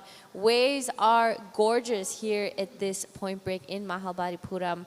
We have a lot of waves to be ridden. It's a beautiful morning here. It is currently 10 past 9 in Mahabalipuram. We are approaching that lower tide. We're going to be seeing a lot more waves coming through. But you're the local, so you tell us a little bit about the forecast and conditions that we'll have throughout the week. Yeah, just down to 15 seconds in this one, and Shrishti did make a little bit of a mistake, losing priority out the back paddling for one of the waves, but not much opportunities on display. Maybe if she was positioned a little bit more on the inside, she could have got in on that one. But that is the end of the heat, and Hinata and Anorin going for that one, as we will go on to a break and have a look at what they will display on our screens.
Sun is shining and waves are cooking here in Mahabalipuram. This is round of 24, heat 2 of the women's QS 2000. We already have some waves ridden. It is Hanasuri Jabrik in the red, Lydia Kato in blue, Ishita Suhas Malavia in the green, and Sandhya Arunkumar in the white. Ishita starts off with a 0.5. Lydia Kato still waiting for her score to come through, but some big names for Indonesian surfing. Unfortunately, Suri goes down on the takeoff there. So Suri is Tipi Jabrik's daughter. Spend a lot of time with her back at home. She is a surfer for Roxy and Channel Islands. A up-and-coming surfer in Indonesia, young lady, I think just turned 18 years old this year. Lydia Kato as well. A young talent from Indonesia, up and coming as well. Some of the best surfers coming up in Indonesia right now. So big names to come through. Unfortunately, a lot of the Indonesian surfers weren't able to attend this event due to the Padang Cup. And I think it's pretty surely going to be running this week because we have had some non-stop swell back at home. So it's going to be a great event to watch. But due to that, unfortunately, they weren't able to join us here. So another fall there, unfortunately for Sandhya, wasn't able to ride out of it. We've had a bit of a fumbling heat this morning, but I'm sure these ladies are going to be posting up some great scores soon. Yeah, for sure. And Hansuri's from Canggu, I believe. That's her local spot. What about Lydia? Where does she surf? So I'm pretty sure Lydia is a halfway Kura board riders surfer. She spends most of her time in Legian, if I'm not wrong. But she does move around the island a lot. So I've seen her. Every time I surf Kramas or Ulus, she tends to be around and she moves around a lot. This on your screen is Suri Jabrik. Beautiful swooping turn to get things started. Really nice job in the pocket there. That is the Suri I know and love and see every day when I'm surfing Canggu.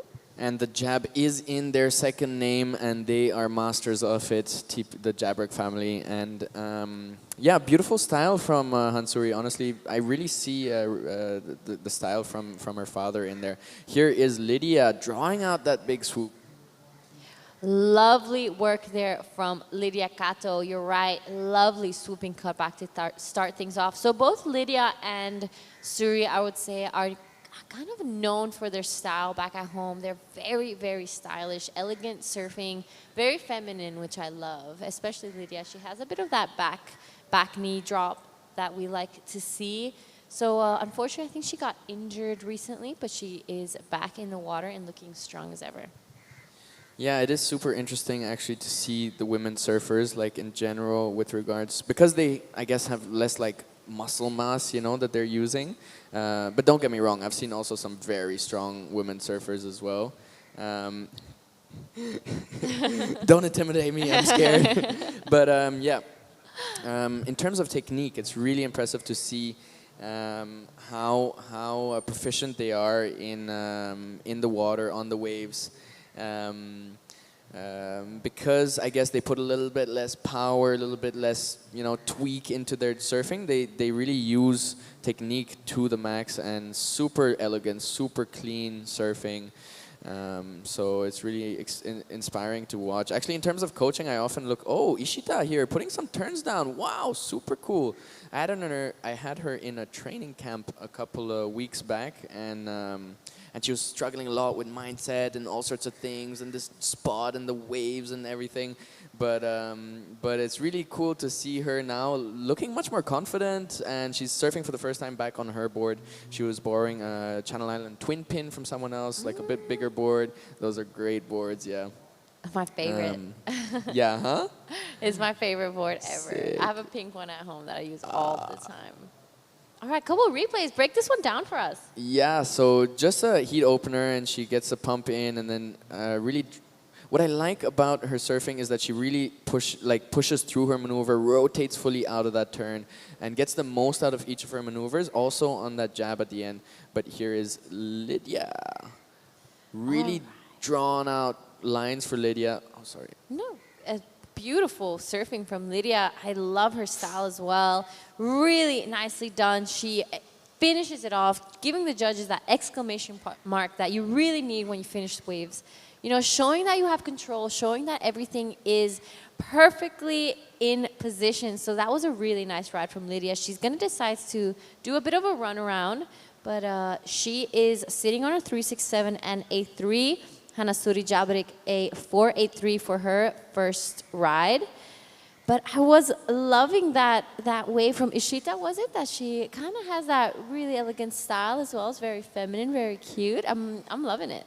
Yeah, I mean, Ishita is a longboarder at heart, and she does a lot of you could longboarding. So yeah, I've been working a lot with her to try and get a bit more compression and things like that. And yeah, I'm just super happy that she's out there and catching some waves and putting the board on rail. Yeah, but yeah, just speaking about Hansuri surfing, like that looks super radical and kind of like flary. Like, so she does have that technique and that elegance and so on, but she also puts quite a bit of flair into it. And Lydia, like really beautiful rail work. Just a little hung up on that one as it sectioned out, but getting into it again after and putting that rail into the wave, riding out with full control. And this was a really good wave that she put together with a lot of maneuvers, a lot of combinations, finishing it up pretty strong as well with lots of control. So the judges are going to like that. I wouldn't be surprised if it goes the highest wave of the heat. But let's see what it comes in at. Yes, it's a 5.50. Solid.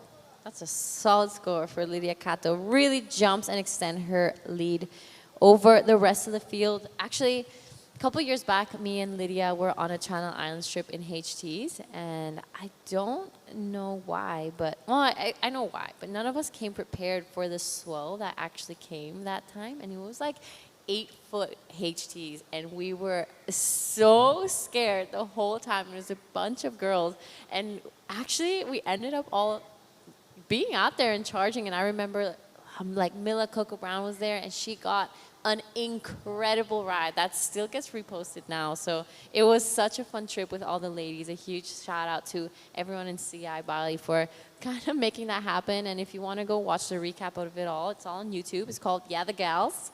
And yeah, it's such a fun video. And Lydia was charging, and she's such a ripper. So yeah, shout out to her as well.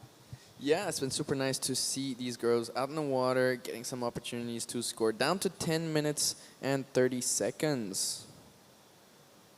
Surfers in white and greens needing to, I mean, getting a couple of, scores on the board, but surfer in white, I think just a few misses on the takeoff and needing to get one solid wave where she can get up onto the open face and get into some turns. Ishita getting a 1.33 for that wave where she was on the open face, doing some speed weaves and putting the board a bit on rail. Yeah, looking for a backup still. And the girls from Indonesia in the lead. Hansuri just with one wave needing a backup, but she does have priority. So she's probably going to be waiting for a pretty good wave to come through. It is our surfer in white, Sandhya. Taking a look at this one, unfortunately, wasn't really able to scratch into it. But Suri with priority. She has a couple heats under her belt. She's represented Indonesia quite a few times on an international stage. She's gone to the ISA Juniors as well. Sandhya, unfortunately, goes down. This was looking like it was going to be a really good score for her. Hasn't managed to get out of the 0.2s yet, but she will. Plenty of time still. Suri right behind. Unfortunately, gets a little stuck behind on that one, but she has a lot of experience. I know she can pick one off on the inside and get that 4.35. She has all the surfing to do so. So a very talented young lady. Yeah, maybe I shouldn't have spoke. She flared it out a little bit too much on that one, overcooked that first maneuver, pushing a little bit too hard on the tail. It is important for those first two waves to hold back a little bit just to make sure you finish those rides and get successful maneuvers down so that you have your backup scores. And then you can start going for a bit more risky maneuvers. Here is Lydia with that rail-to-rail drawn-out approach. She hits the lip and comes down, but just digging that outside rail on the finish. So that leaves a little bit of an opening for Hansuri. Yeah, it does. She's going to get back out there with 8 minutes left. That is plenty of time still. As we get closer to my heat, I'm actually pretty excited to get out there. It looks like it's kind of cooking. Yeah, the waves look like they've settled after that high tide mark. The wind conditions also look super clean, super glassy. And I hope it's just going to be like this for the rest of the day. I mean, it would be cool if all the surfers get an opportunity at some really epic rides. Yeah, hopefully, there's so much swell back at home, and I do hope we do get a bit of a tail of it, because I remember last year when we were here, the conditions were incredible. There was such fun waves throughout the entire event. We had some solid swell, and if you do decide to come down here, it's so easy to just grab a car or grab a tuk-tuk and find your own little spot throughout the coast. I remember there are so many fun waves around. The locals kind of took us in and were like, on a little bit of a tour around here. As we have Hansuri. All right, nice, beautiful opening cutback there from Hanasuri. Just a bit of a check turn as this wave stands up for her. She jams that one in the pocket. 0.87 is out the window for her. She needs a 4.35 to go into first, but plenty of time, 7 on the clock. She has all the talent to get into that 5s and 6s range, so she just needs to find the right wave.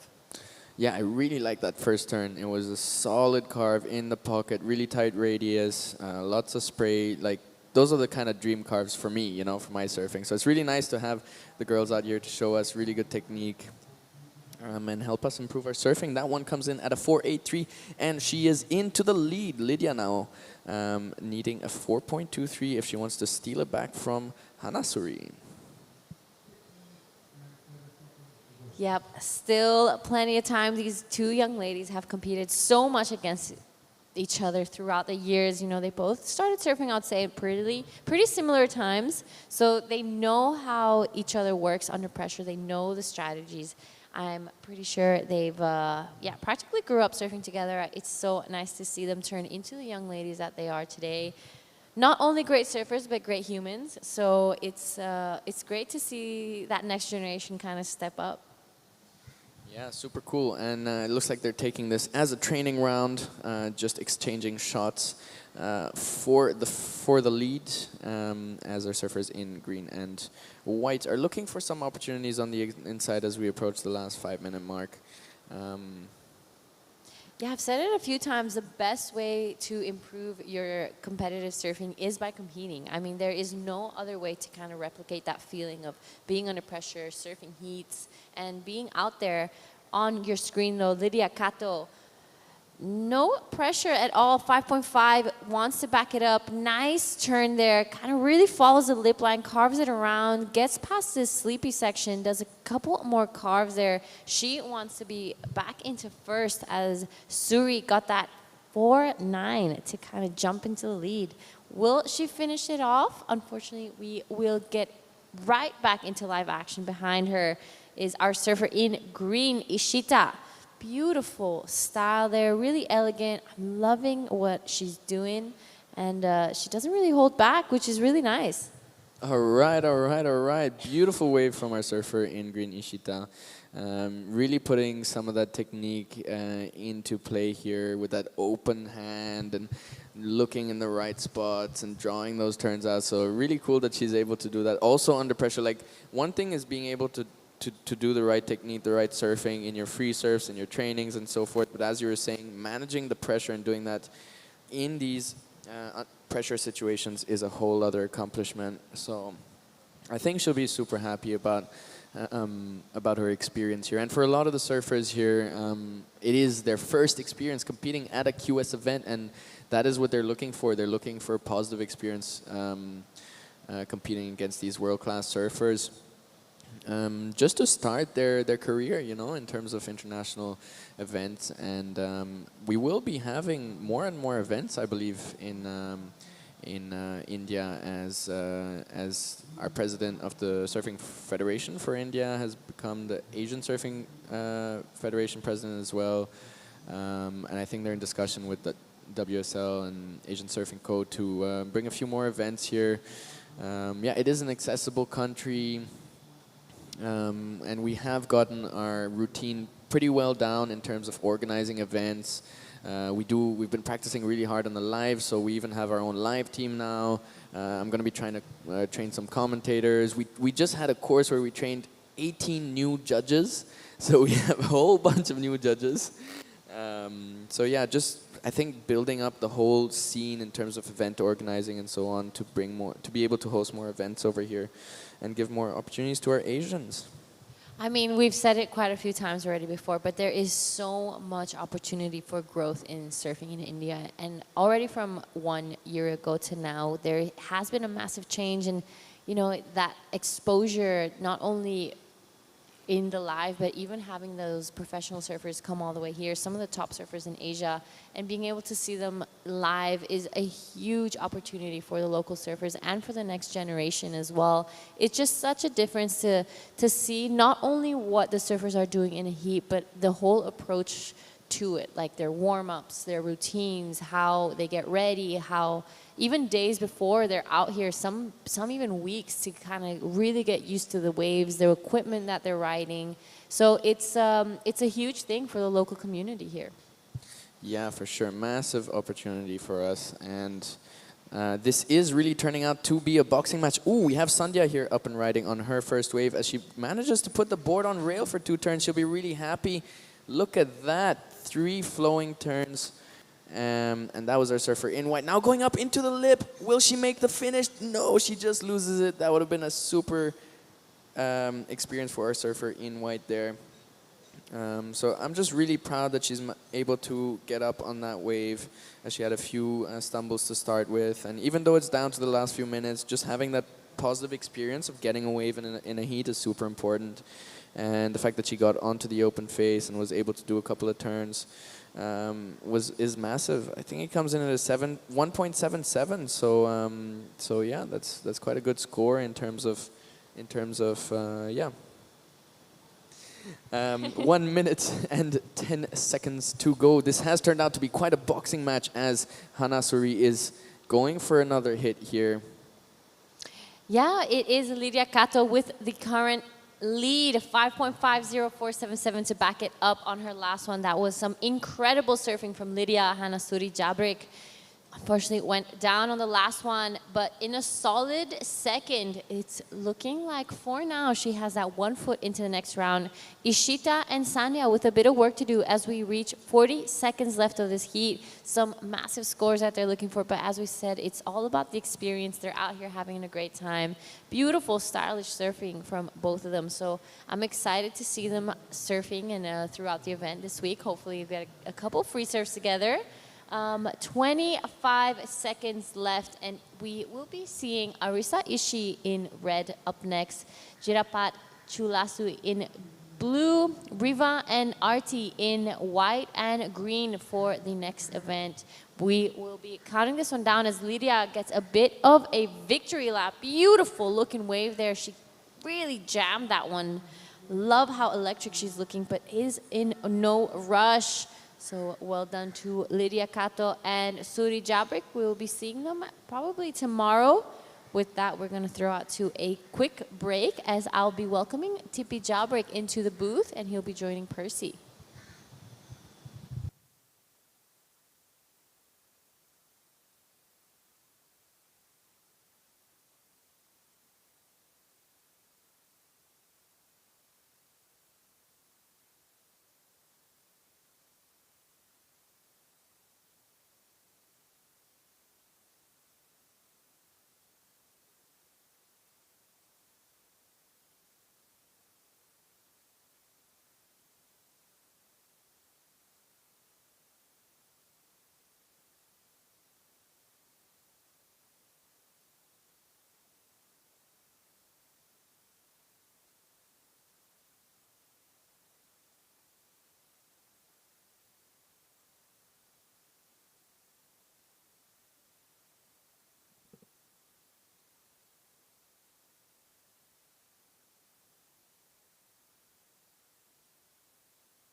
All right, and welcome back to the Shore Temple Classic QS 2000 and Pro Junior. We are into Heat 3 for the women's, and that was our surfer in blue. Jirapat up and riding on her heat opener. We saw a heat opener for Arisa with a beautiful turn up the top, but missing the finish. Here is Riva Aurora up and riding on the face, a high line, a midline pump to start, and that one just taking her out. So there is 16, just under 17 minutes left in this heat. Arisa Ishii starting things off with a 2.67. We have Riva a 0.83 and Jirapat a 0.5 to kind of get things rolling. This is heat 3 of the round of 24. So we are just punching through these heats. We will be seeing one more heat of the women's before we get back into the men's QS and into the men's Pro Junior. So a big day of competition, day one here in the Shore Temple Classic QS 2000. On your screen though, this is our surfer Jirapat in blue on her backhand. Unfortunately, wasn't able to get around that section. Arisa Ishii, a bit of a really well-known surfer in Japan. She's one of those up-and-coming women that just is a standout through many of the events throughout the year. I'm excited to see what she brings to the table at this long peeling right-hander in Mahabalipuram. Yeah, and wave selection is a massive factor here in competition, as there's a lot of different types of waves rolling through into the lineup. You have those fast-running, close-out, drainy barrel opportunities, air opportunities. You have those more peaky waves, which can have a bit of a soft face or can be a little bit sectioned. And then you have those perfect ones, which are just perfectly paced.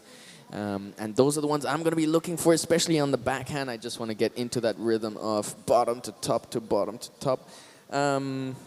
But the challenge is going to be to find those waves, and especially if you're new to competing here in QS and so on, like, you know, just as an aim in the competition, like, obviously you can go in and like be like, I want to win this event and so on. I want to win this heat, which is really important to have, but it can put a lot of pressure on you.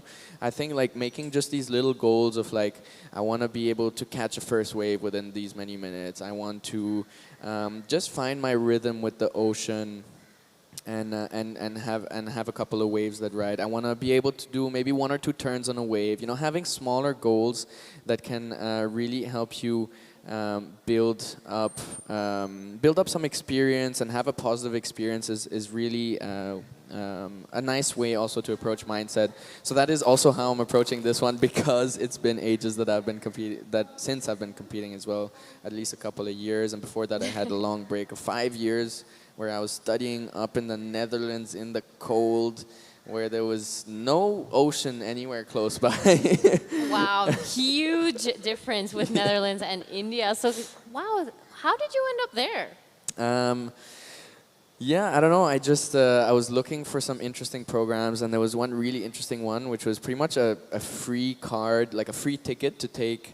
I mean, obviously, no, I had to pay for it, but like in terms of the structure of the study, I could pretty much take any course I wanted. I could take a course from any of the other faculties in the university. I could take online courses. I could create my own courses. I could take courses from other universities. So I could really build my own curriculum, and that's what I was looking for. Here is our surfer in white. Riva Aurora just getting caught behind that one. So she will have 2 scores under her belt, but not really able to get a maneuver in just as yet. But she will be happy just to get those nerves out, to have some waves, some takeoffs under her belt as she enters or approaches towards the 10-minute mark. So it is really nice to get some waves in before those 10 minutes come, because they do bear quite a bit of pressure with them. I mean, yeah, it's that typical heat strategy. You got to build your house, and they always recommend to do it in the first 5-10 minutes of your heat. Kind of get those 2 scores posted up on the board, and then you slowly go building momentum and building scores throughout the heat, and that's usually what the perfect heat strategy would look like. But I think surfing is so special because of the surprise factor and how dependent you are on the ocean, and sometimes you just don't find that wave, and you can either find it at 30 seconds of your heat about to finish, or in the very first seconds of it. So it's what keeps surfing exciting. Yes, and this is the game of surfing, and our athletes are in it to win. We have a field of, I believe, 24 surfers for the women, or 32 perhaps. So between 24 or 32, and the way this event is formatted out is that, well, we want to, eliminate slowly as the days go by until we get towards those really top end surfers, and then we're gonna make them battle it out in the finals. So the way that's going to work is you obviously can't put the whole field in the water at the same time. It's going to take ages before you even get a first wave, because there's just that many people in the water and only that much the ocean can provide. So we split it up into 4 women heats or 4-man heats. And 50% of them go through. So in this case, only 2 of them are going to be going through to the next round, and we're going to be following that format straight through finals. They are 20-minute heats, as the organizers did see quite a few opportunities out in the ocean. Luckily, in the national events, we almost always run 20-minute heats, so all our athletes are quite used to those 20-minute heats. Yeah. And indeed, the first 5 to 10 minutes is when you want to try to build some scores, get the ball rolling, get some scores in the score line, and then start building on them until you reach the final 5 to 3 minutes, when you start to really protect and defend your spot wherever it is, especially if you're in the top 2, because those are the roles that are going to get you past to the next round. And then if you're in the 3rd or 4th, that's when you really want to pull some magic out of your sleeves and find some opportunities. Here is our surfer in white, Riva Aurora, driving down the line with some beautiful speed flow, trying to get up into the lip. And she does ride out with control, so she will be putting a bit of a score on the line. And she is actually in 2nd position right now. So super curious to see what that new score does to her score line. Jirpat waiting out back, just needing a 0.83 right now to progress, but that requirement might go up just a little as we approach the 10-minute mark. This is round of 24, heat 3. So indeed, we do have 24 women in the draw for the women's, and a lot of big names in the ocean, from Japan, from Indonesia, also from Thailand. Izzy came into the finals. I'm not sure if she won last year, but she's been putting down some really good surfing. So yeah, excited to see all of these women firing it up. And here is our surfer in green, Arti, just missing the takeoff on that one. She's been also putting in quite a bit of time in the ocean here in Mahabs to practice coming up to this competition. So I hope she gets a chance to get a nice takeoff and a long ride, which I know she's able to do. With 9 minutes and 10 seconds remaining, I welcome Tipi Jabrek into the booth with me. How's it going? How was your heat? Yeah, it was fun. I got a 2 wave, that's the criteria, the judging criteria want you to get at least 2 best waves, so I just want to get 2 waves. So it was fun, really fun. I'm happy to surf Mahabs for the first time, yeah. Yeah, you got some really nice waves and good strategy also. I feel like it's just in your system in terms of like surfing heats. Like you just get out back and you got 1 wave, and then as soon as you paddle back to the peak, there was another one. It was just ready for you. Like, here, TP, take this one. And I'm not sure there's a strategy. I just want to go surf. Yeah, that's what. Honestly, one of the best strategies is just going to surf and having fun. As we see our surfer in red laying 2 massive hacks out the back in the lip in the critical section. That's going to be a solid score. Yeah, Arisa Ishii is one of up-and-coming young Japanese surfer. She did really good in the wave pool, actually. She surprised me. She's surfing really fast, really good, connecting on all the flow. This is a little Earn from Thailand. She lives in Phuket, but she come to Bali a lot. So she's been doing a lot of practice in Bali, and this is probably maybe, I'm not sure if this is going to be her first time in India, but yes, she's sitting in 3rd position right now, yeah? Yeah, 3rd position, actually, an Indian surfer, Riva Aurora. Sitting in 2nd right now. She got onto the open phase for one of the waves and managed to put a couple of turns in, getting that 1.5. The requirement is a 1.76 for Jitapat, but we'll see what she gets on the last one, as we have some replays. Yeah, this is Arisa. She's only looking for a small score to put her first position a bit harder to the other girls, and that could be a good number. A 667. Wow. Yeah, that looks like one of the more solid scores of the women's rounds so far. A 6.67, a two-turn combo, good flow, no much downtime in between, up into the critical sections. So really nice surfing from our surfer in red, Arisa.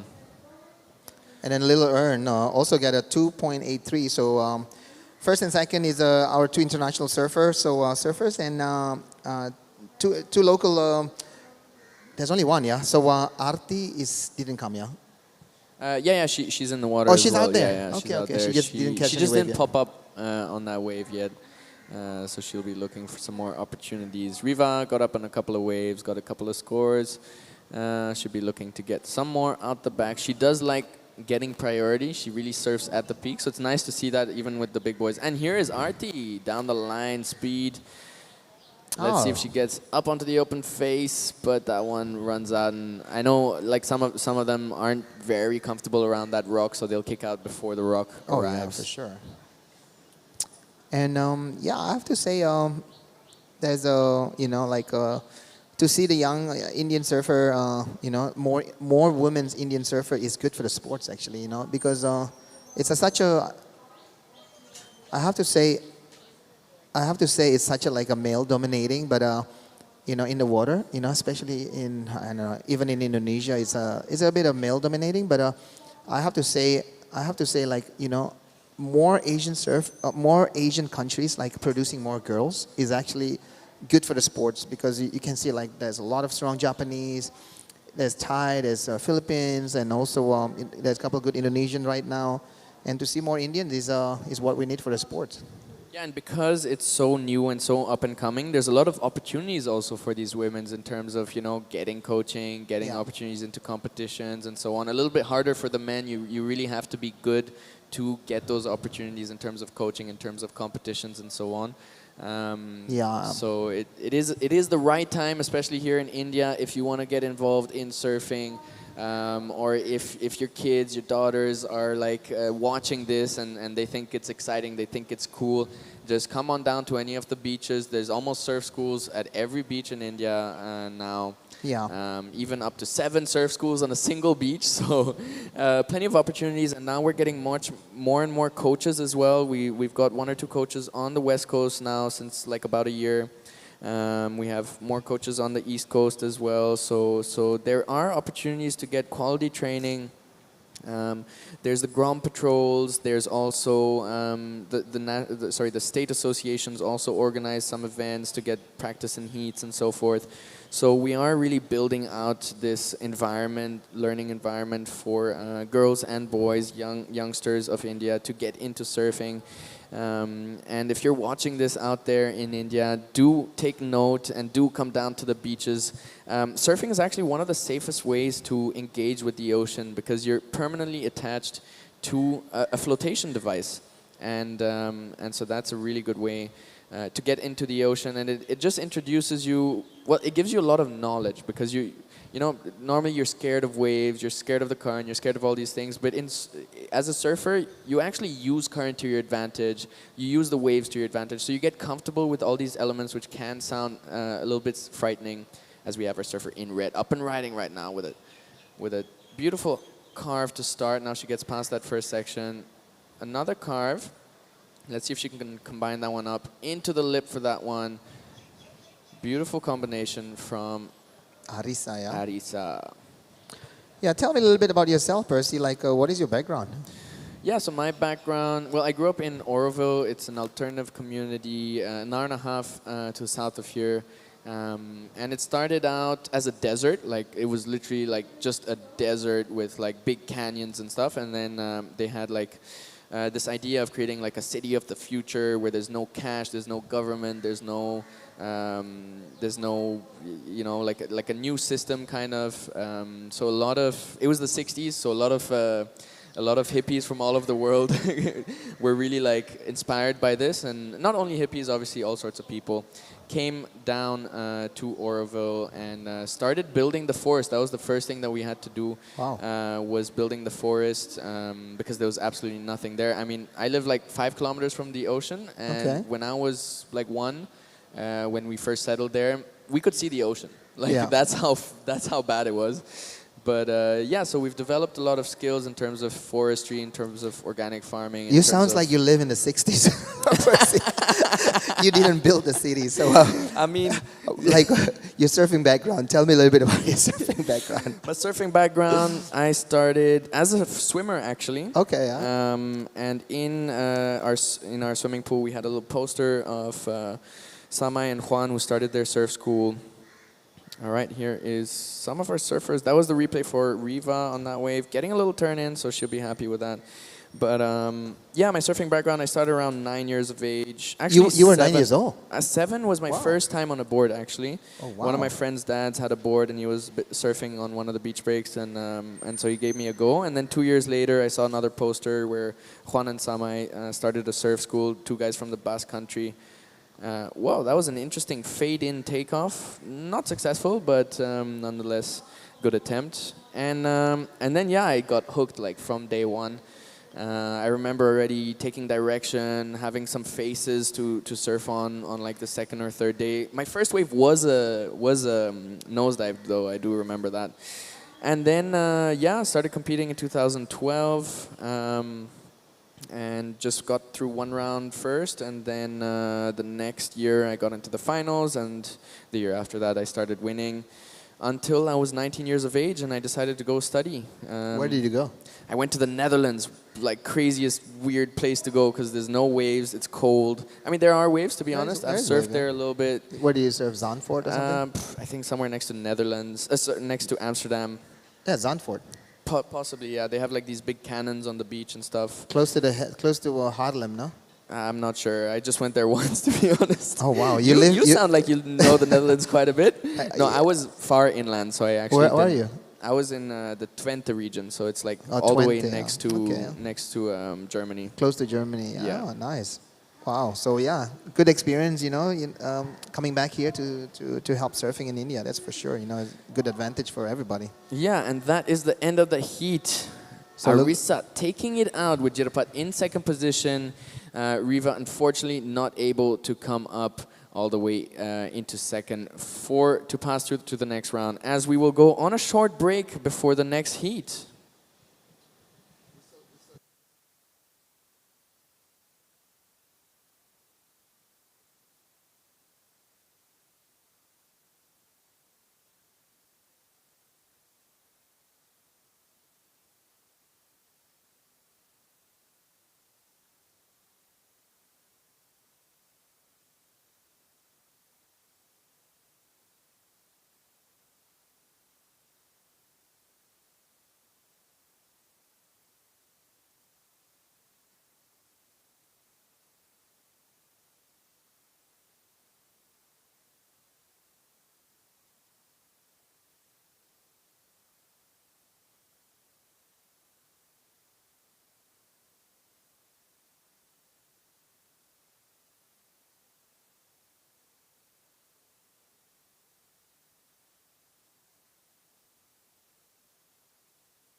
All right, all right, all right, and welcome back to the Short Tempo Classic QS 2000 and Pro Junior.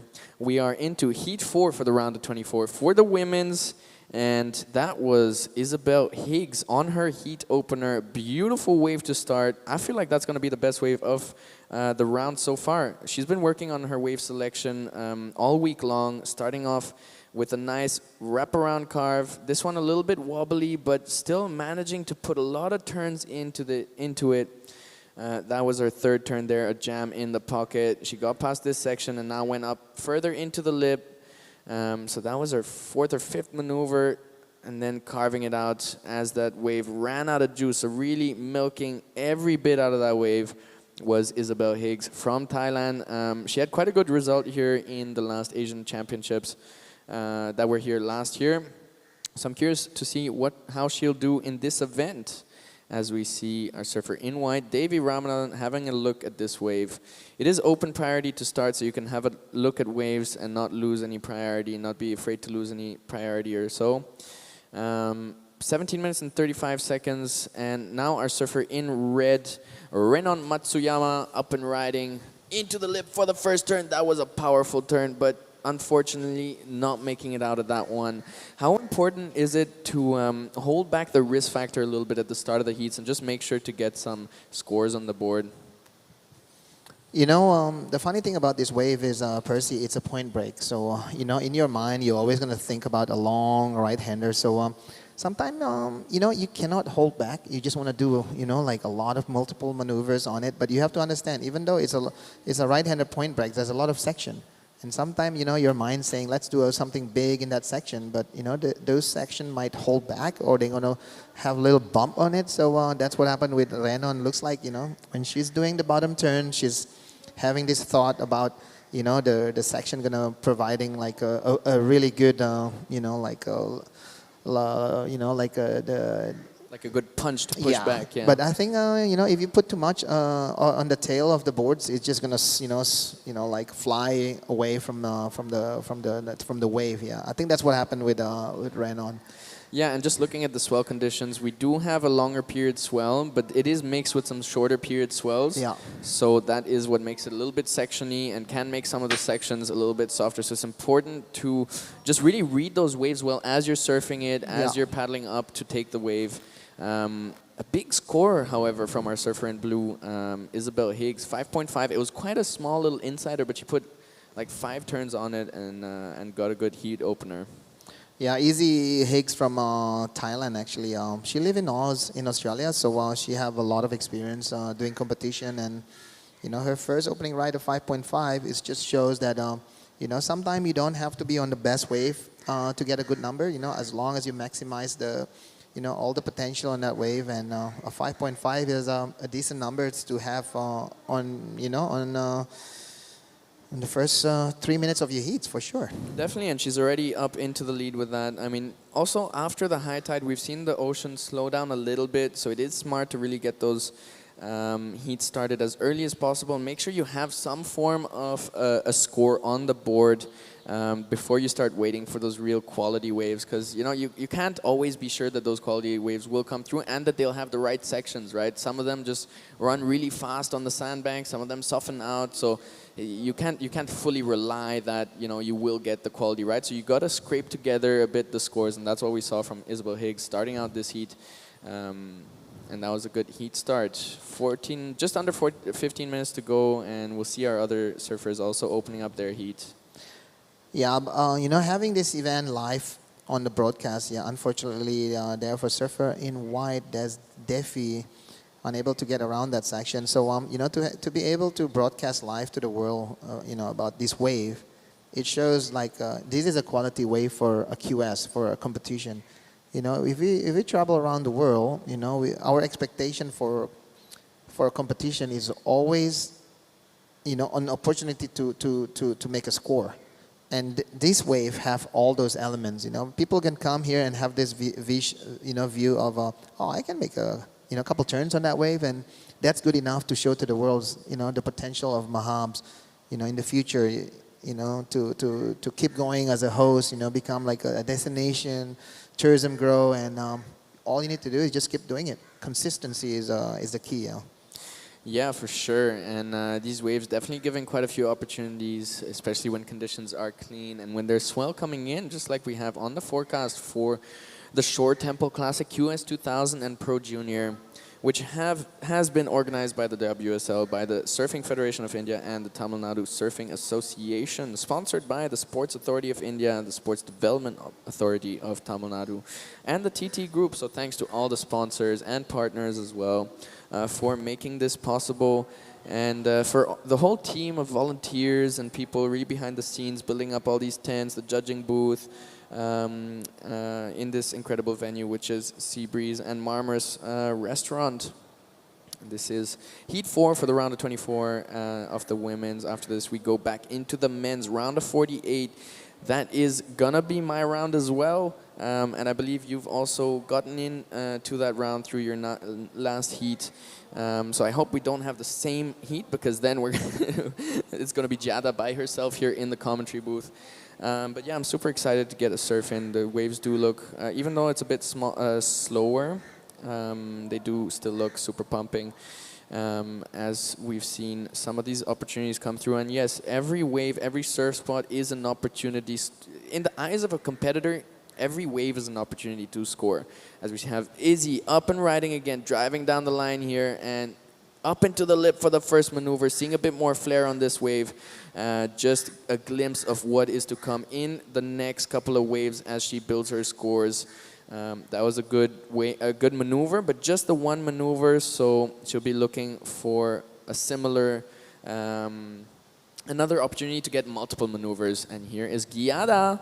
Wow, Giada back in the jersey right there. I wonder whose board she's using. Is that my board? That's a 6-0. Giada, wow. She looks like she's ripping it. Yeah, a little bit big on her board, but it's a good it's a good board. It's a Channel Island Remix Goldie model, specially made for barrels actually.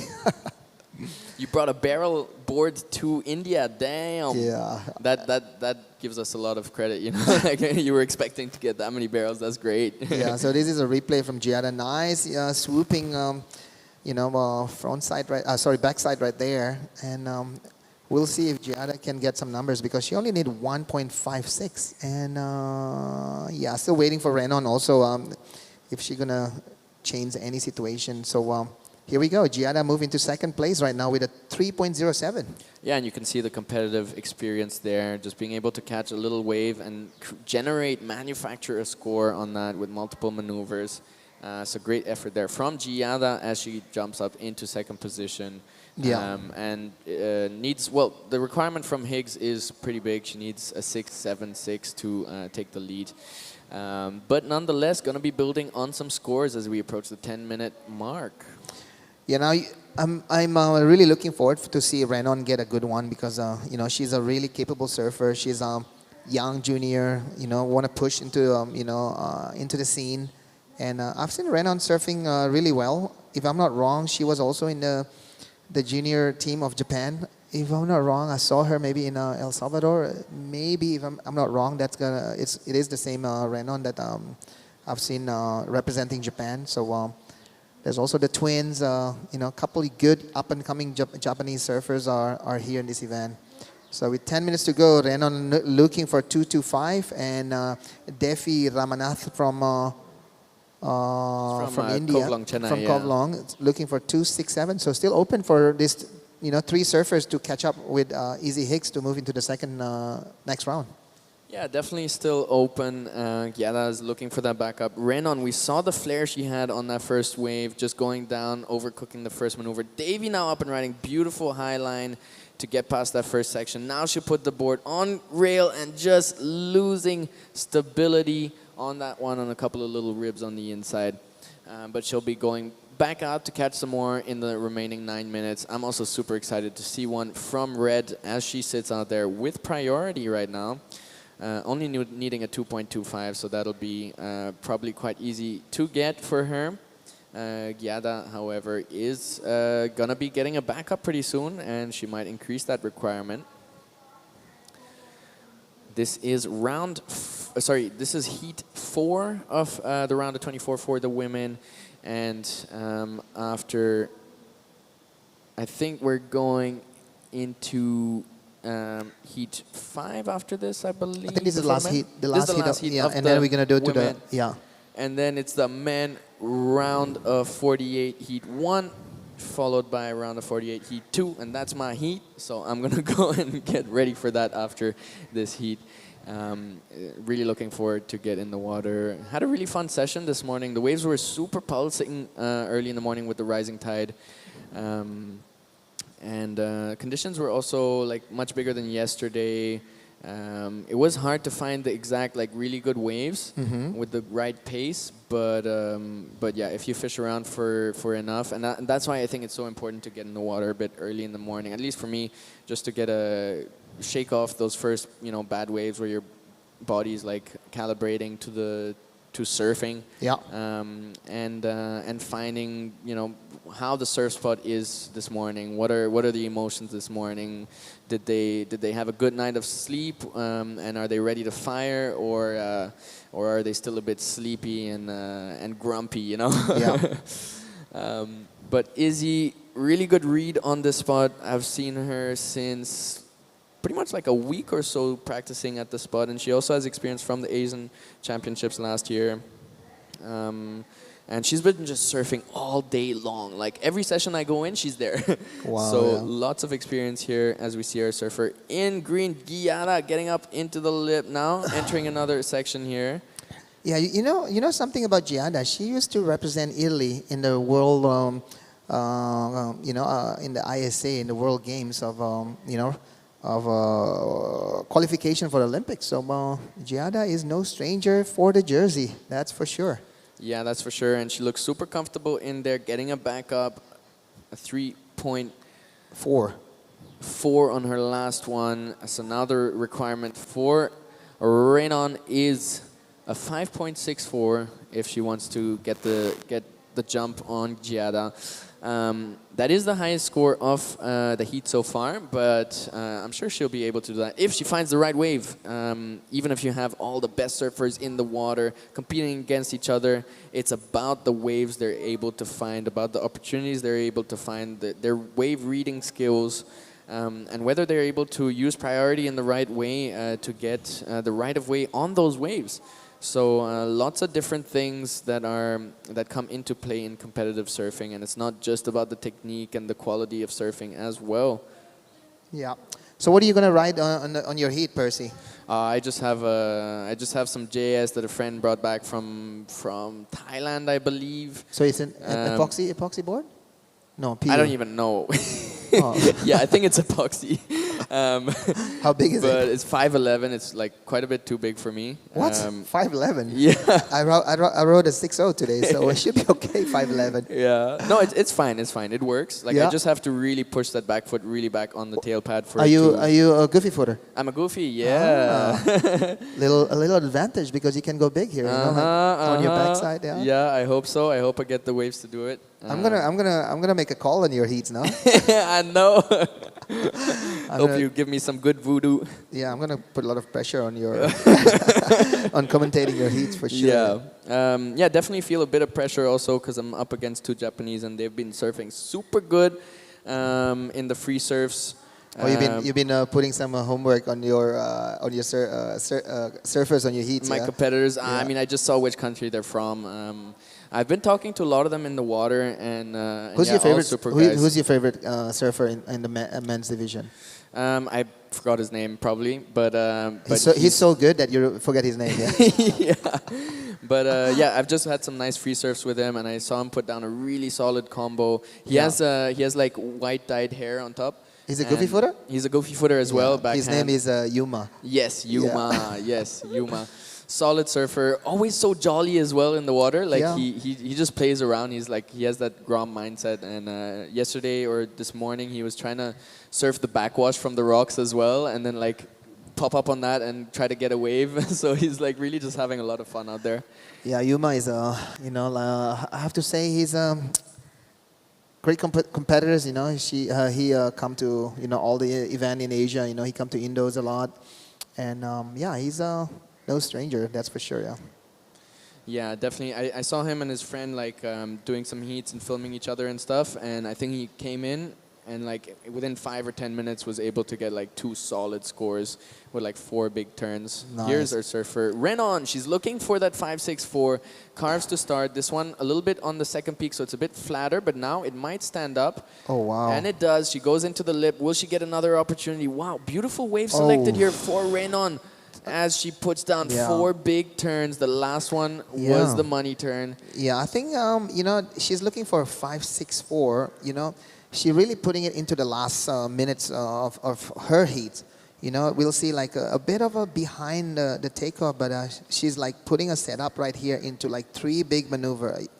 There's a nice carving there, trying to get around that rocks, but you know, this is where the money is coming from. A bit of a, you know, like a airdrop right there, but right there, that's a big one. You know, maybe, you know, the judge's gonna have a bit of a, you know, what do you call it, comparing with that 4-3-3 that Izzy Higgs have, because she's looking for 5-6-4. That could be the highest score of the heats actually. Yeah, that would definitely be the highest score of the heat. And I would kind of give it that edge. She did start a little bit slow because the wave was, you know, just a bit softer and so on. But it's on a bigger wave. But it's on a much bigger wave, and it did stand up right after that rock. And there is a danger factor in the rock. You know, I wonder if the judges are considering that when they in their degree of difficulty. And I don't think so. No. The rock is not a factor on the judging criteria, because unless you air over it. yeah, You know. because like you cannot put a rocks on the, you know, like on the rule books. If there's a rocks, the you know, the danger factor is up and the scoring is up. I don't think so. We can do that. No, definitely not. So Renon get a 6.17, Percy. A 6-1-7, and she's into second position with a single scoring wave. Yeah. The second one just a 0-8-3, kind of a throwaway. So only It's still needing- open for Giada. Yeah, still open for Jada. Only needs a 3-6-1, so just a little, just needs to up the ante a little bit on our 3-4-0. But Renan might be having an opportunity to increase. Oh, Gia. No, this is Izzy now looking to get a bigger backup and increase that requirement. She gets past that rock looking for a section, but that one just ran away from her. So some of the waves really running pretty fast. It's important to find the right waves, the right opportunities on which to score. Here's Giada. She's looking for 3-6-1. This wave is, you know, lining up pretty well. That's a really nice turn right there. Ooh, Giada, if she can make one more turn, Renon could, you know, having little, you know, I don't know what you call it, like a pressure on that Yeah, situation. for sure. And indeed, like quite a risky situation for Renon there, because you know she has the surfing. And she didn't need much to get into that second position. So, Oh, here we go. This is a Defi. She's currently sitting in the 4th position right there. yeah, Davy currently sitting in 4th. She did have an attempt at a maneuver, but lost the fins on that one. Renon now looking for that 3-6-6 Ooh. and just looking to get a bit higher requirement. This Oh. wave is very soft though, and she kicks out. Yeah, Maybe but- she's gonna paddle out to get the second one. You know just what? to With 0.83 as her second highest score, that's gonna replace, you know, Yeah. We're gonna So replace that number, and Giada will, you know, looking a bit bigger than 3-6-1 right now. Yeah, for sure. So Giada get a 4-1-3, put her temporarily in second, Yeah. but Renon got a 2.1, move her back into second. So Jada still has a chance, needing a 4-1-5 now. Really smart but surfing there for not enough time. Really smart surfing from Renon actually to get that 2.1, you know, on the last second right there. Yeah, it was a bit of a scrappy wave, but that's all she needed. And here's Giada on her last wave. That was the 4-point ride. Really good surfing, but just not getting on those bigger faces, which really bumped those scores up higher. Yeah. Vertical on that one. That was a sick turn. So yeah, there was a great surfing there from our last heat of the round of 24 of the women's division. And then as soon as this heat is done, we're gonna move into the first heat of the men's division, actually. Yeah? Yes, round of 48 for the men's heat 1, and we'll be going on a short break before that heat as I get ready for my heat. See you guys in a bit.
Hello, welcome back to the Shore Temple Classics. This is our first day of the event here. We starting with a QS round of 48 of the men division. We have Kahea Ishiki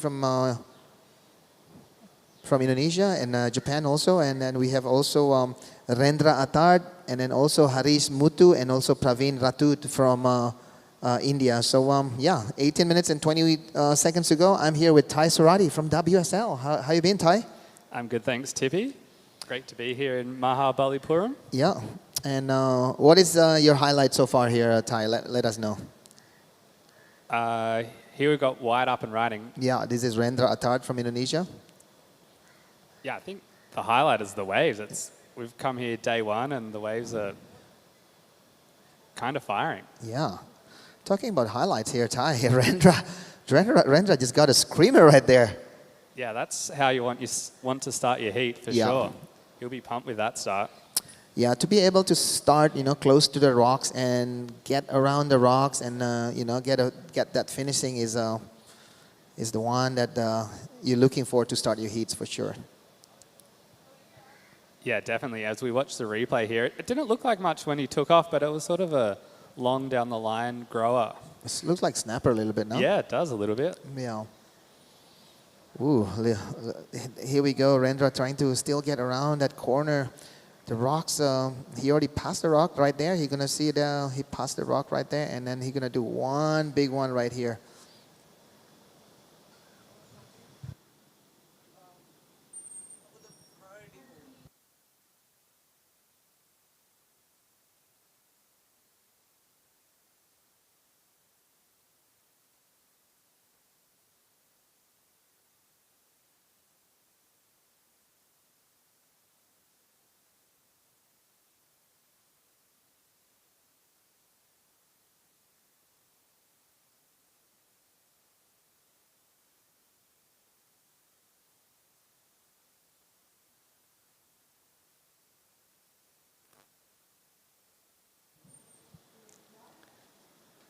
So Renda started his campaign with a 5.83.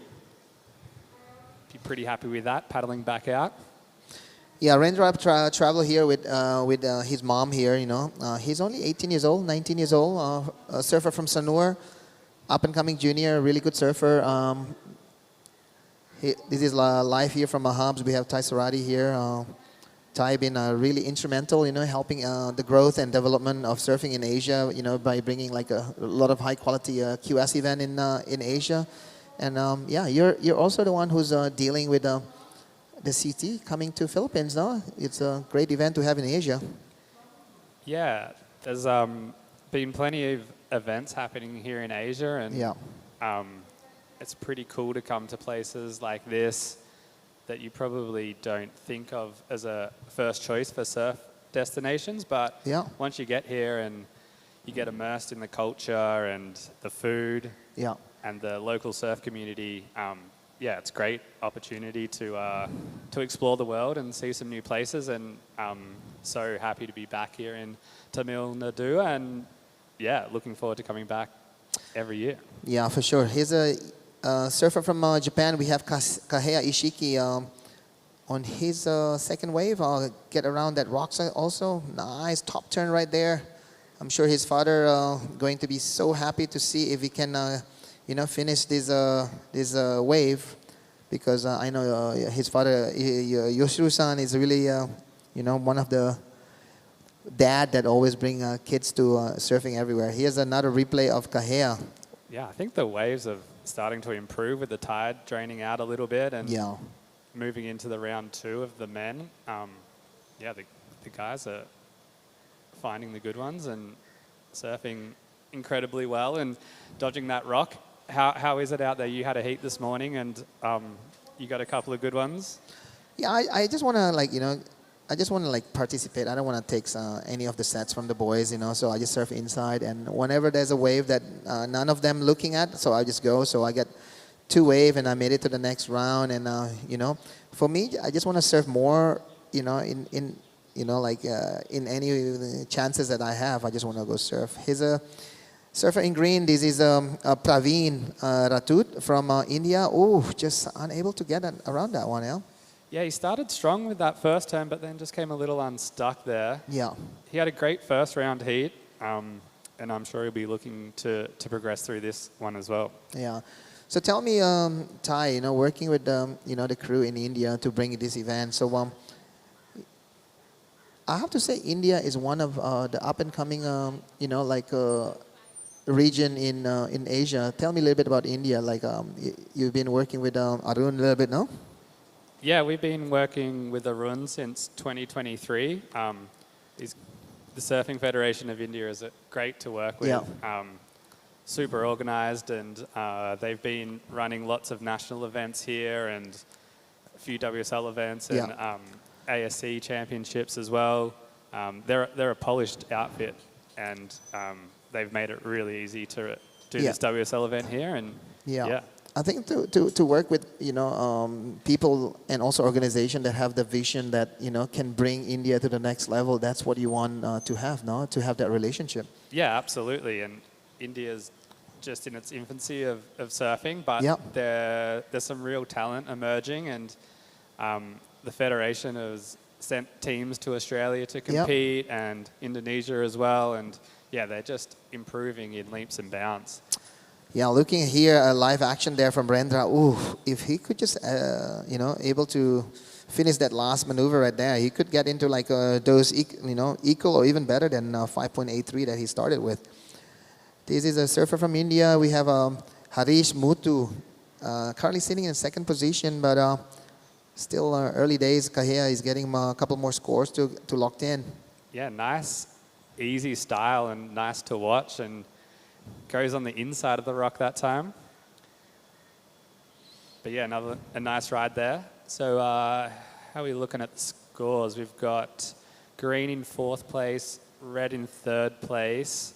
White is now in second, but with a score to come. And looks like Render got the best of the exchange with that 5.83 for that first one. And we're also waiting for his second wave to come through. Yeah, currently sitting in first position now is actually Harish Muthu with two score of 3.5 and 2.5, but still waiting for Rendra last score to be locked in. And here's a replay of Rendra. Nice looking wave here, setting up for his one big maneuver right here. I really like this one actually. You know, a little bit of a tail slide, but just unable to get, you know, around that section. Yeah, stick that second turn, because that first turn was really nice. Yeah. Drifted the fins through the section. It was some nice surfing. Yeah. So, you know, India is a big country for sure, Ty, and Arun has been like putting a big plan for WSL in the future. You know, I know there's a west side of India, there's an east side where we are right now, Mahabs, and there's also the islands. So I think India could be one of the biggest up-and-coming stops for WSL QSs, no? Yeah, for sure. It definitely seems like the state here in Tamil Nadu is a big sporting state, and they seem to have lots of international events, and they've been huge supporters of surfing. Yeah. But yeah, there's a lot of coastline in India. Yeah.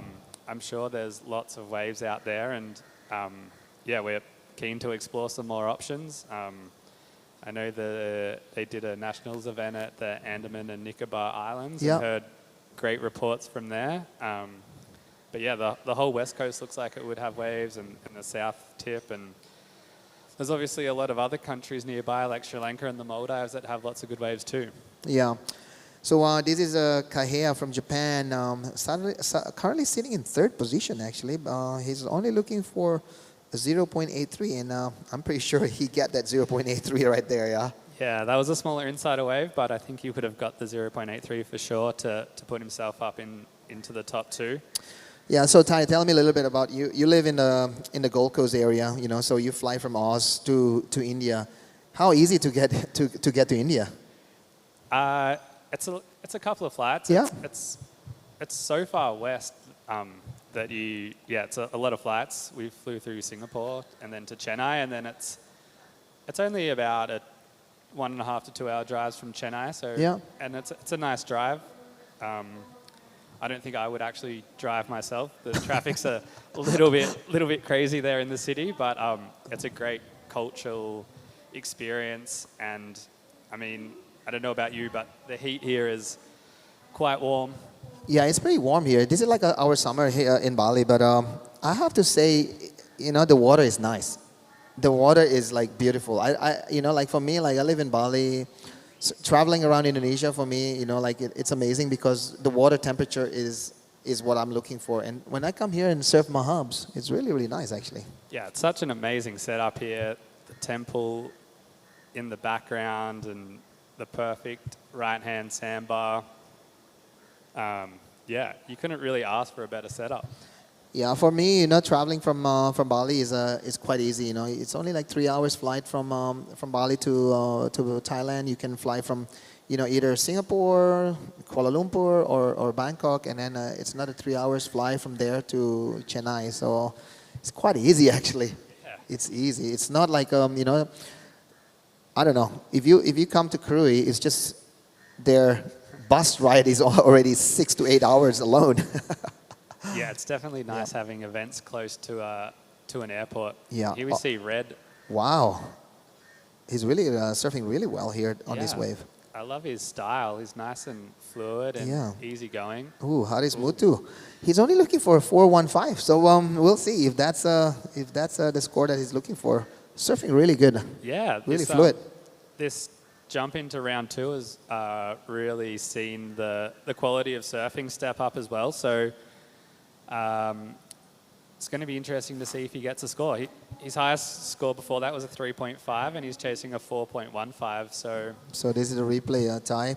So the first maneuver actually is right there. Nice. You can see the spray out there, and that shows the condition of the wave is really good. He did like 2 nice maneuver right there, and the last one, just a swooping roundhouse cutback, and the finishing.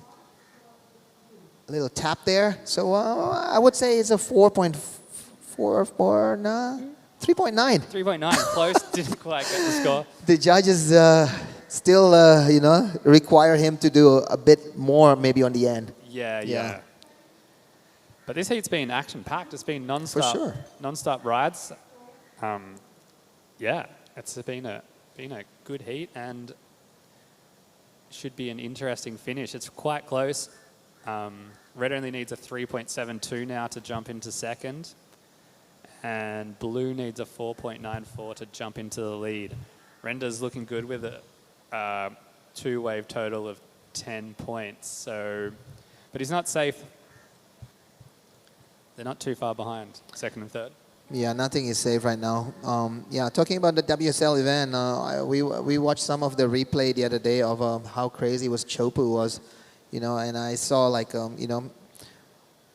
one of our surfer, here we go. This is Praveen looking for a score of 5.97. That's not going to be the score. No, didn't pick the best wave then. I think he's probably starting to panic a little bit without having a good score in his lineup, and maybe needs to sit a little bit wider off the pack and see if he can jag away from 4th priority. Yeah. So I saw the replay of Rio surfing against Griffin. For me, that was like, Rio surfing really, really amazing. He got an 8 point, but Griff was, that 10 and 9 is almost I don't know. It's just some jams on the rough of a storm of a Chopu. Yeah, that wave of Griffin's where it was riding the foam ball and the board was facing the wrong direction pretty much. It was an amazing ride. Here we see Red with a shorter ride, but he 3.72. Yeah, he packed some turns into that short ride, so he might get it. We'll leave it up to the judges. Yeah.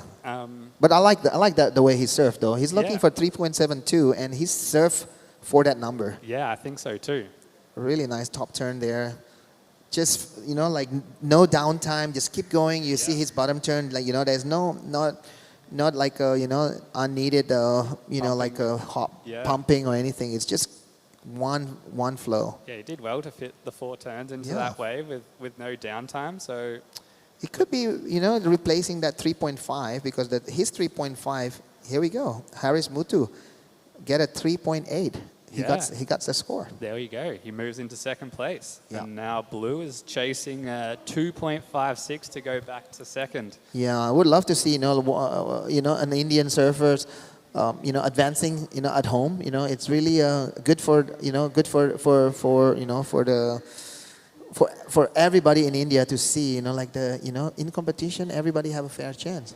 Yeah, absolutely. I think now compared back to 2023, the level of surfing here has improved so much, and yeah, pretty excited to see what the Indian surfing community how quickly they can progress and compete on the world stage. Yeah, India is one of the big sports nation. We know cricket is big here. Other sports is also big here. So to see surfing emerging, and we see Arun and his team and crew really trying to push surfing is it's amazing. Here we go. This is Haris trying to get another backup. Oh, looks like he's comfortable now. Look at that turns. Oh, unable. Yeah, he looks like he's picking the good ones even from outside of priority. So he must surf here a little bit and know which ones to pick. Yeah.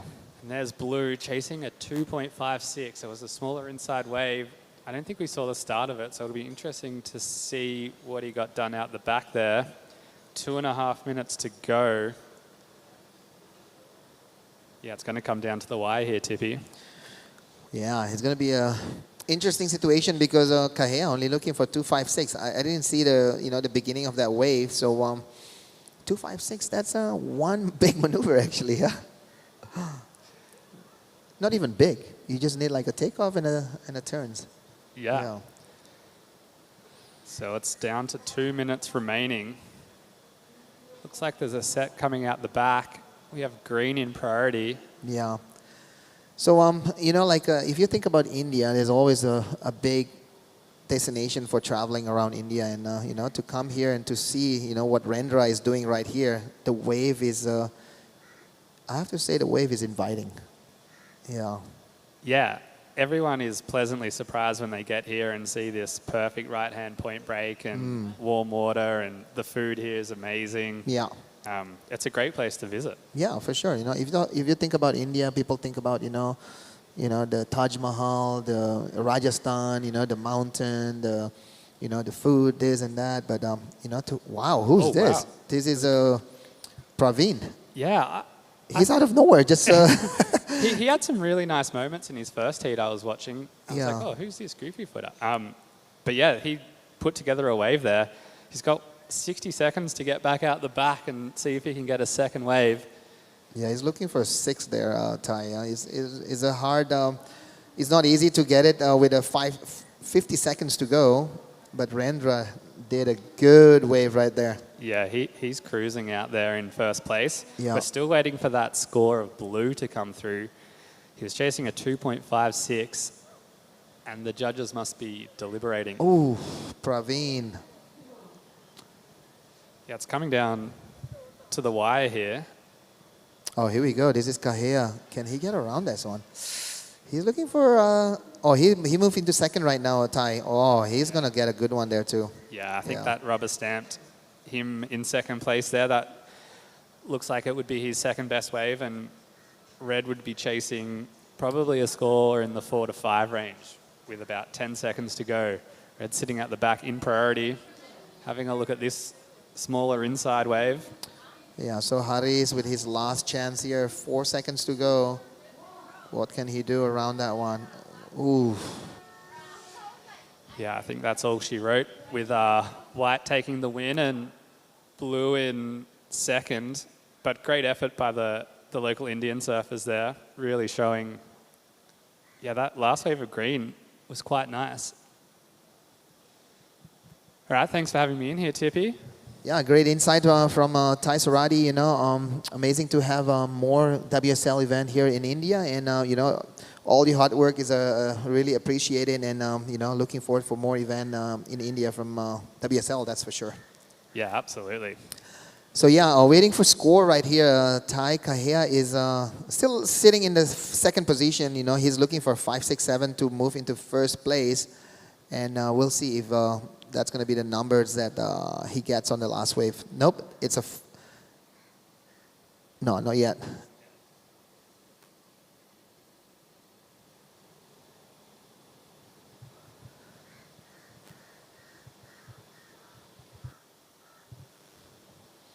So yeah, while we're waiting for a score, we can see those surfer outside is already getting oh.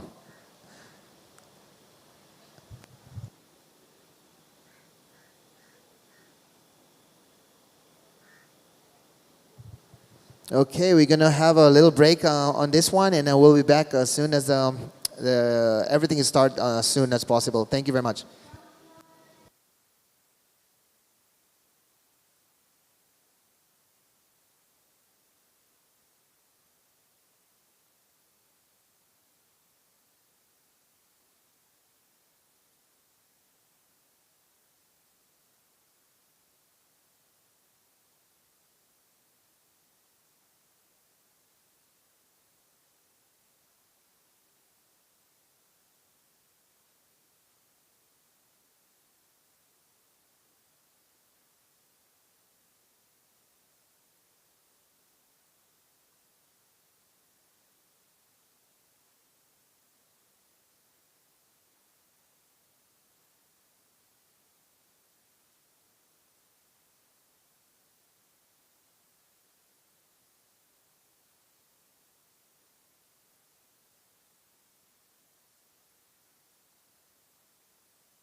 Welcome back. This is a round of 48, hit number 2. We have back in the booth, we have Giada Lajati. How was that hit, Giada? It was actually really fun out there. Well, yeah, I was using your gun. Well, at least for me, it's a gun. It was really good. What model is that? It's a Goldie and remix, so yeah, a bit of a special sauce from Kachi, yeah? Actually, I might have to ask Kutch to give me one of those next time. It was actually really good. Yeah, it's have that rails to do maneuver. As we see here, this is Raimu Yamamoto from Japan on his second ride, actually. Raimu opening ride was a 267, and sitting in first place with everybody still having not having a go yet. And then also we have Percy, our commentators here is on the heat right now. So Percival Fayon, looks like he's Percy. Bit of a style master, Percy. We saw him. Percy can surf. Oh, look at him go! Yeah, before his heat. He's saying like, I'm worried about with my heat. I said like, don't worry, just get a couple good one, and he should not worry at all. Yeah, he probably has surfed this wave more than anyone else in his heat. Yeah. So that is us on your screen, guys. Yeah. And our last commentator is in the water right now. Also hasn't competed in a couple years. He grew up here close by. I think Pondicherry is where Percy grew up. So I'm pretty excited to watch him surf this heat. He said he's been coaching a lot of the young athletes around here and the girls. So it's gonna be good to see him, kind of show up. Yeah, 4.1. So one good start there from Percy, So we already have a couple scores, a 367 and a 267 for Raimu Yamamoto from Japan. Percy, a 410 to get things started. Already the best wave of the heat. Here we go, Percy again on his second ride. Not wasting any time there. Nice first maneuver. Can he get around that one? Ooh, it looks like he have a lot of experience surfing this wave, yeah? Watch out for the rock, Percy, if you haven't surfed here before. So Percy for sure has been out here quite a bit. He lives only an hour south, if I'm not wrong, in a beautiful little town called Pondicherry. I know his mom is out here watching him as well. I met her yesterday, so huge shout out to all of them. Yeah. Behind us is the gorgeous temple that Percy actually said could be even 11 to 12,000 years old. Wow. Yeah. So it could go back from 3,000 into like those way back, yeah? Yeah. And rumors has it, the locals told me that that temple is made by a single rock. Wow. Yeah, that temple is carved from a single rocks. I don't know if they move it here or that rocks was here. So yeah, interesting. Yeah, interesting story. To dig in the future. I wanna learn more about the shore temple, the Mahabalipuram. Absolutely. There is so much going on here. There isn't just great waves. There is incredible culture. That temple behind us, you could go and walk all the way up to the I would say mountains or cliffs that are behind us. It's so gorgeous, so much history as well. The food is great. You can grab a car, figure out how many waves there are all along this coastline. We did that last year, and you can just surf by yourself out there. Predominantly rights most of the time, and a lot of long stretched out ones. But yeah, it's a great place to come explore. Yeah, talking about result here, Percy is sitting in the first place right now with a 4.1 and a 2.73. So and we have also Raimu with 2 score, and Aoi Oguri and Jevan Sinivasan haven't got any wave yet. So 14 minutes to go, 14 minutes and 20 seconds to go. Looks like Percy is quite comfortable sitting in the first position. Yeah, Percy putting out that local knowledge. He's with a 4.10 and a 2.73, but still early days. We're about to reach the 14-minute mark. There we have it on your screen. That is who is currently in the water. We have 2 Japanese, Percy with the French flag, but grew up here, and Jivan Sinivasan, also a local man in green, still to kind of start off his campaign. Aoi Oguri, is taking his time as well. There are plenty of waves though, and we're just reaching that mid-tide, which is great for this wave. It loves that mid. It just kind of creates more opportunity. The wave gets a little more hollow. It's not so fat. It doesn't have so much backwash on it. The wind hasn't really gotten on it just yet, just starting now. So it's a great day of action. Yeah, when I came here, the first time to India, I went to a place called Kovalong and Puri in Odisha. And there's always, like an invite, you should go to Mahab, you should go to Mahab. And, after, 15 years coming to India, I finally come to Mahabs, and surfing it today, this morning was, the wave was super fun. And this is not, this is not probably like the best condition, but, to see what Raimu is doing right now, this wave is so fun. Yeah, a lot of opportunity. This on your screen, Raimo Yamamoto, currently second. Oh, watch out for the rock. Unfortunately, falls off right in front of the rock. I'm pretty sure he's fine, but that was pretty sketchy. Could be the nose. Yeah, the nose of the board definitely could not be fine. Yeah, we'll see if he's okay. Raimu, surfing really well, but that rock is, on his face, and got to be careful for sure.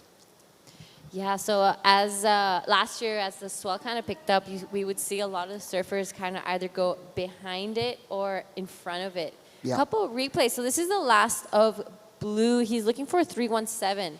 Nice cutback, a little bit of a double pump on the way around. Tries to stay close to that whitewash. We see him go back to the power source of the wave. You see, gets around this section, but unfortunately here, fumbles a little bit and falls off. So probably won't be the 3.17 that he's looking for, but that was a solid wave. That was a great, approach to it. I saw a little slip on his back tail footing there, Giada. So, when you surf and, your back foot kind of like slip, I think to recover is hard, especially in that situation right there.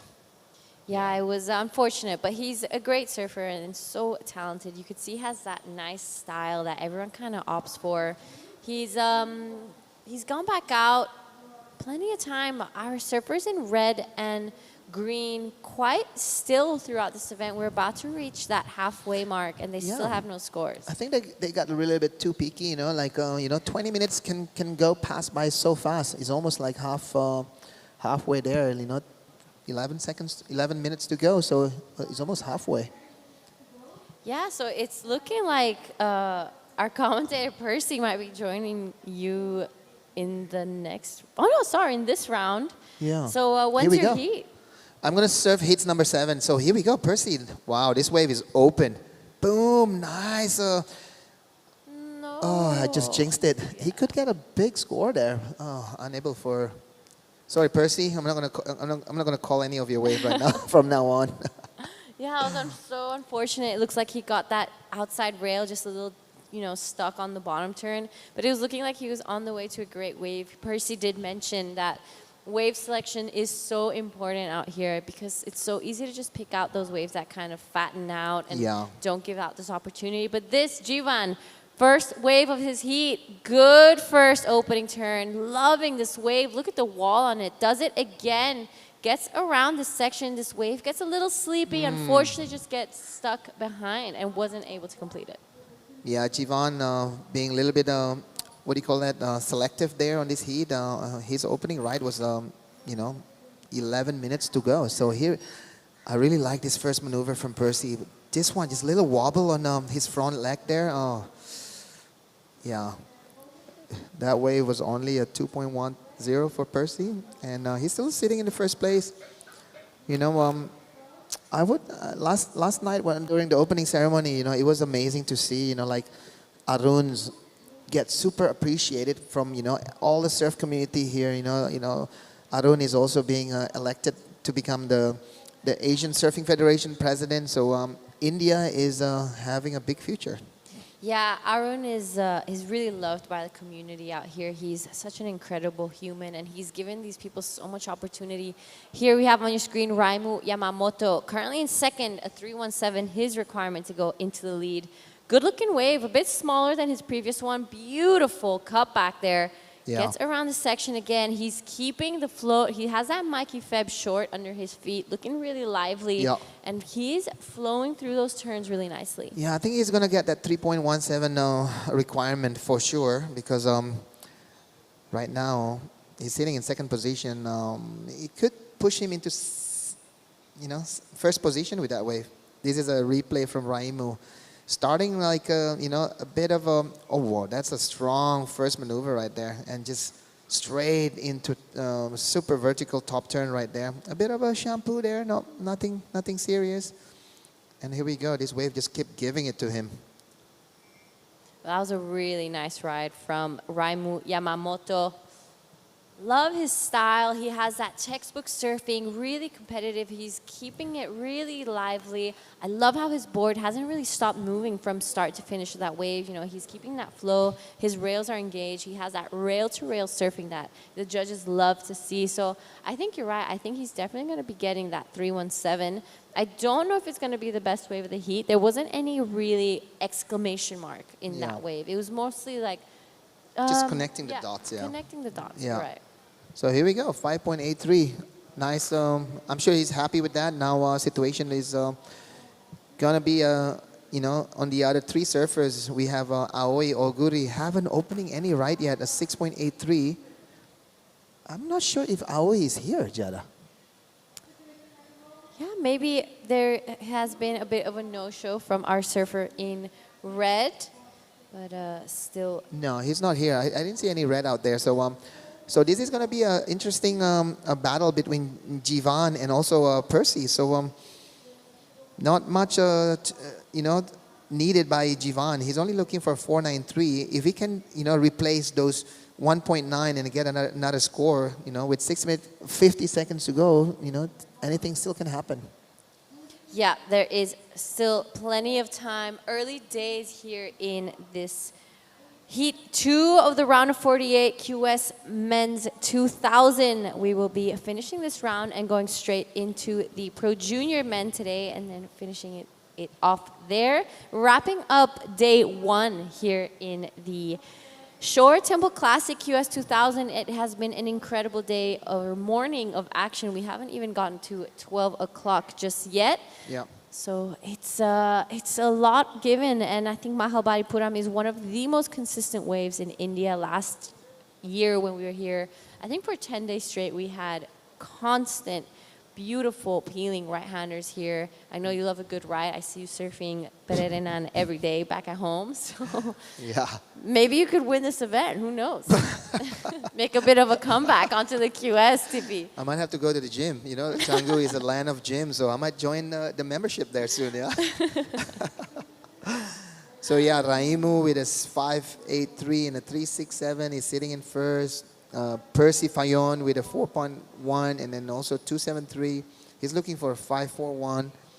And Jevan, my suggestion to Jevan, he's looking for 2 new set of a wave, to get that 6.83 total score that Percy already got. So here we go. This is Raimu. All right, this is our current heat leader, Raimu. Beautiful highline, gets around the rock, nice float. Let's see if this wave offers a little more on the inside. Let's see, it bowls up and he goes for it. Unfortunately, isn't able to ride out, just digs that nose on the way down. But that was some great surfing from our man Raimu Yamamoto. Didn't do too much on the outside, that wave kind of racing. He got past the rock, but wants to get rid of a 367. Here we go. This is Percy. Nice looking right-hander here. Percy have a really nice, bottom turn, and also, that top turn, really low centered, stance right there. Nice strong one right there. Wow. I wonder. Yeah, because Percy told me that he's been surfing a lot in the competition here in India, and he's one of the, the surfers to watch for sure. Yeah, I love his low center of gravity. He's been really connecting with that wave. A lot of turns throughout that whole thing. He didn't miss a section, which is some great stuff. Judges love when you don't miss opportunities, which I feel like Percy managed really well, even though that wave was a little on the smaller side. This was Raimu's last one. Came in at a 3.13, so it doesn't factor into his top 2. Beautiful float there. Unfortunately, this is where he wasn't really able to kind of link it together. Nice turn there. Unfortunately, it was a nose that kind of just went down, and he went down with it.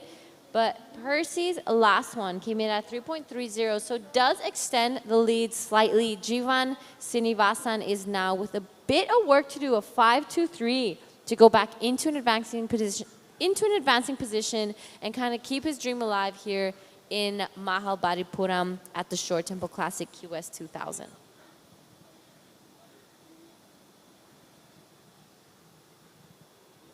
Yeah, 3 minutes to go. Looks like Percy is comfortable, to say he's a little bit safer right now, but still, Jivan looking for those 5-2-3. It could be like one big wave, but could be also 2 set of a wave. And here we go, Raimu Yamamoto surfing super comfortable there. Nice last maneuver right there from Raimu.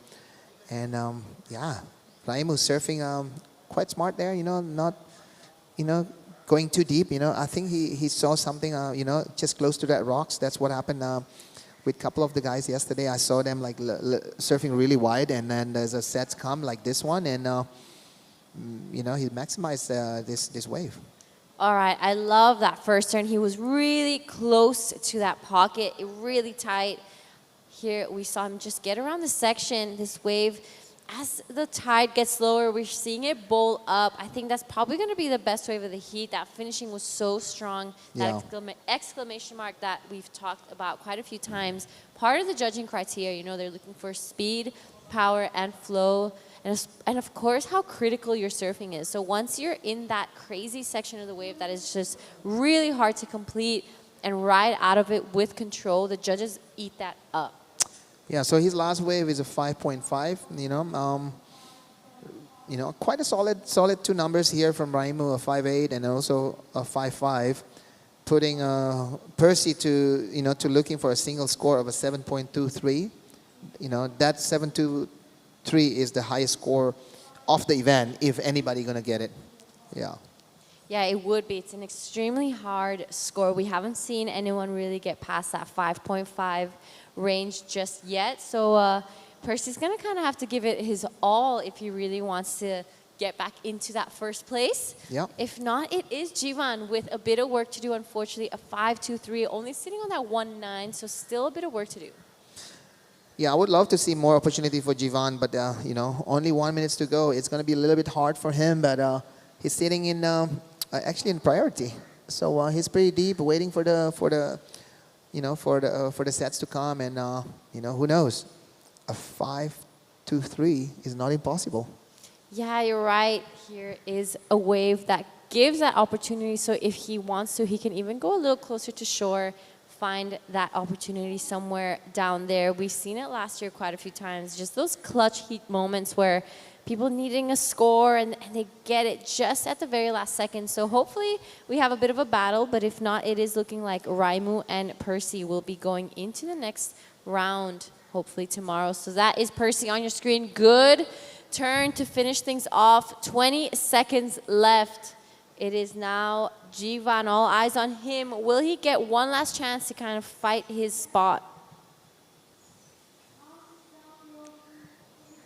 All right, as we count this one down, I don't think the last of Percy will be having a big change in the leaderboard. So it is Raimu and Percy who will be going into the next round. A bit of a victory lap for our Japanese surfer here. Good looking wave.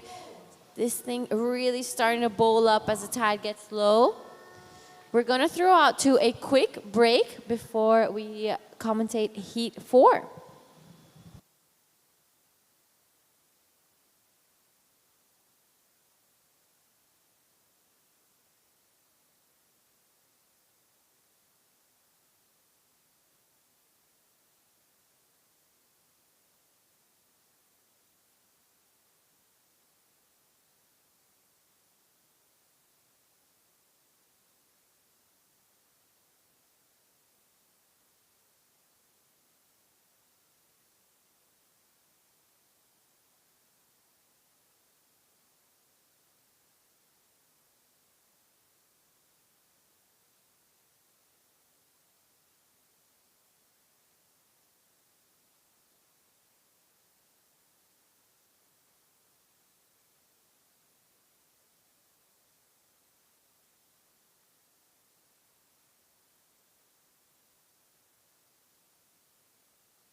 Waves are cooking here in Mahabalipuram. It is currently 11 in the morning here. It is round of 48, heat 3 at the Shore Temple Classic QS 2000. We have in the water Keanu Kamiyama, Shrikant Danasekaran, Ruban Vasu and Raju Pujar. Already scores on your screen though. That is our surfer from Japan, Keanu Kamiyama. 2 massive turns and he manages to ride out of that second one. He was liking the look of that. And there we have a 4.33 for Shrikant. Ruban Vasu starts things off with a 3.33. Raju Pujar a 2.67, and we're just waiting for the last of Keanu.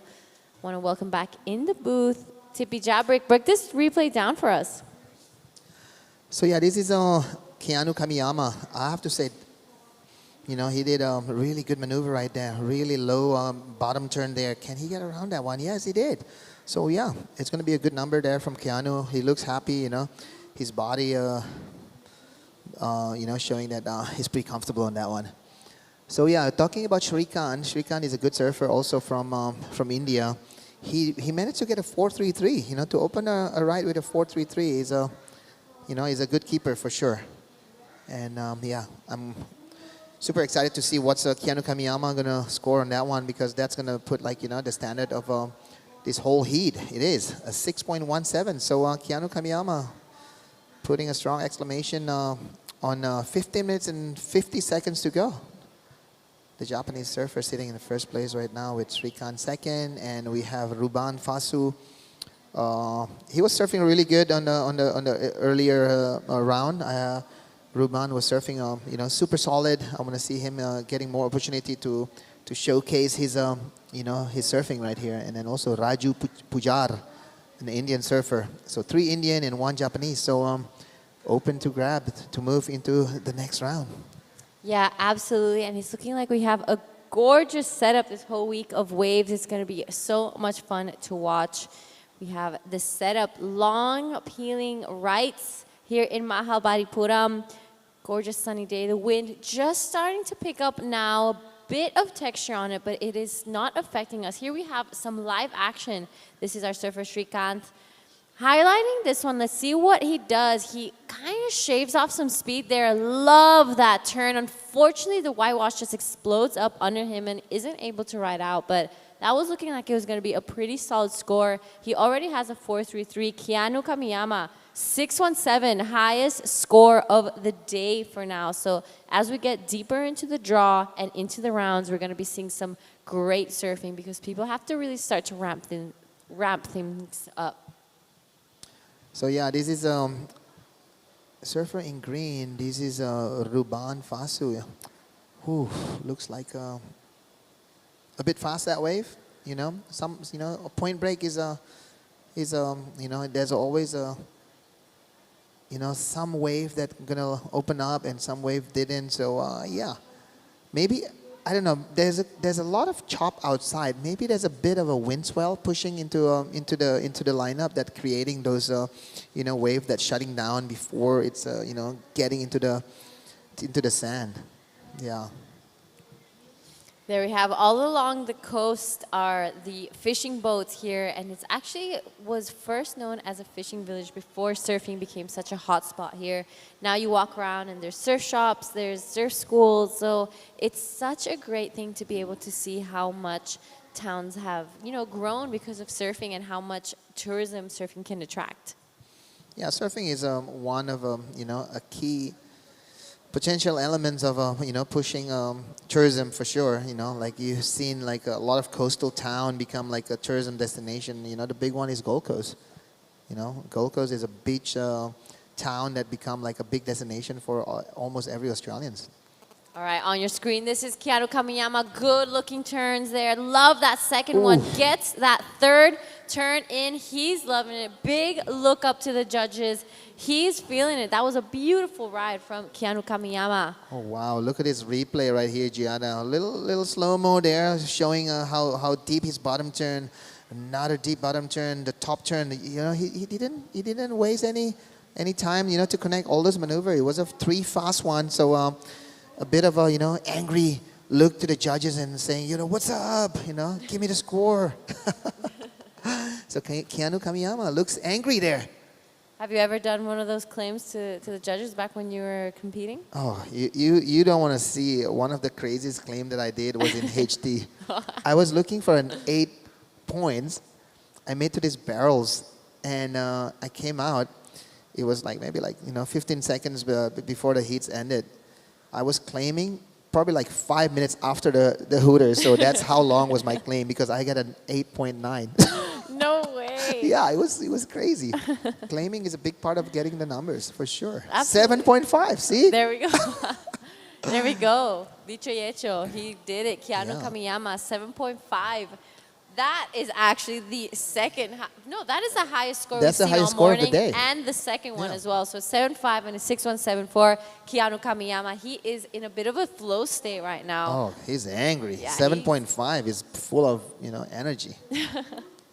He's looking sharp. Keanu Kamiyama came here for business only. Yeah. Nothing stopping him. This is the round of 48, heat 3. So a couple more heats before we get into the men's pro junior and wrap things up for day 1. Yeah, it's been amazing day today, I have to say. It's not a serious day, because we're only going to have like 14 days. Some of the QS have like 20 to 28 heats a day per day.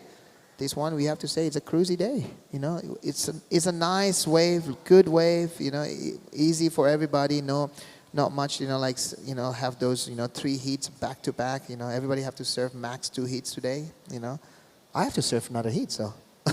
How exciting. All right, so here we have it. Our man in green, Ruban Vasu, good first opening turn, goes for the 360 and actually does it. So that's a bit of flair, a bit of a bit of a change, giving that variety. Yeah, a bit of a trick there from Yeah. Ruban. Oh, here we go. This is Raju Pujar. Oh, he get around that section. I thought he's going to be miss it. Oh, nice surfing there. All right, unfortunately, well, gets around this second section as well. So he's really going all the way down. Unfortunately, does not complete that ride. But just taking a look at some of the names that are going to be coming up today, we have in Heat 4, Masamune Uno, Yutu Nagai, Pradeep Pujar, and Ram Kumar. But on your screen is a replay of Keanu Kamiyama 7.50. This one, beautiful finishing. There was such little distance from that second and third turn. Just shows the speed he has. Yeah. He's an incredibly talented surfer. Yeah, he's setting the bar right there. And then, to surf your first heat and score a 7.5 and a 6.17, it's showing that he is the one that you got to keep an eye to, And I'm pretty sure everybody's watching him right now. Here we go. This is Srikanth looking for a score to change that 233. Oh, sorry, a 0.83. Yeah, nice one from Srikanth. And he's only looking for 133. Yep, so the only one with some major scores is probably Keanu Kamiyama. He has that 7.5 and 6.17 next to his name. Live action though, Srikanth trying to get around the section. He does, really gouges that one down, does it again, is able to stick through it. So he will be getting a pretty nice score, wants to get rid of that 0.83. So I'm pretty sure he's well on the way. Yeah, Srikanth was in Japan on one of the QS. He came there with Kishore. There was 2 Indian representation on the Japanese QS. So it's good to see, more Indians going, international, going traveling. And, to see why Srikanth travels, as you can see here, he rips. So, keep pushing. And a 4.5 is the wave that he got from that last wave. So move him into the second position right there, Jana. Yeah, Srikanth was one of the surfers last year representing India, as well as Kishore Kumar. They were pretty much like celebrities down here. Every time Team India would walk down, they had a huge team supporting them and kind of right behind them. So it was a great event to be part of and kind of witness. And these boys were killing it. They had some great heats. I know one of their teammates got really far into the contest, so it was a big moment there for Team India, kind of showcasing their surfing and showing that they have a spot in Asian surfing and they are a really strong team. So it's exciting to see how much growth there still is here in India, especially for surfing. It's such a new sport and it's so raw still. And I was talking to Percy in one of the last heats. They just now started coaching and kind of pushing their level a little more. So it's exciting. Yeah, I think these days to learn from other countries that more advanced is super easy. Everything is out there. The internet is providing all the information. There's a lot of videos on YouTube on what other countries are doing and the results that they get. So I think everything can be speed up these days. There's no countries that we can say is behind any other countries. Like 10 years ago, who would know is China as a surfing nation, and they sending one of the girls into the Olympics. So everything is going forward. Ruban Vasu now fighting for his spot to keep his dream alive at this QS 2000. Gets all the way down to the inside. Unfortunately, isn't really able to finish it, but right behind him is Srikanth. Beautiful turn there. Also goes down. And right behind him, Raju Pujar.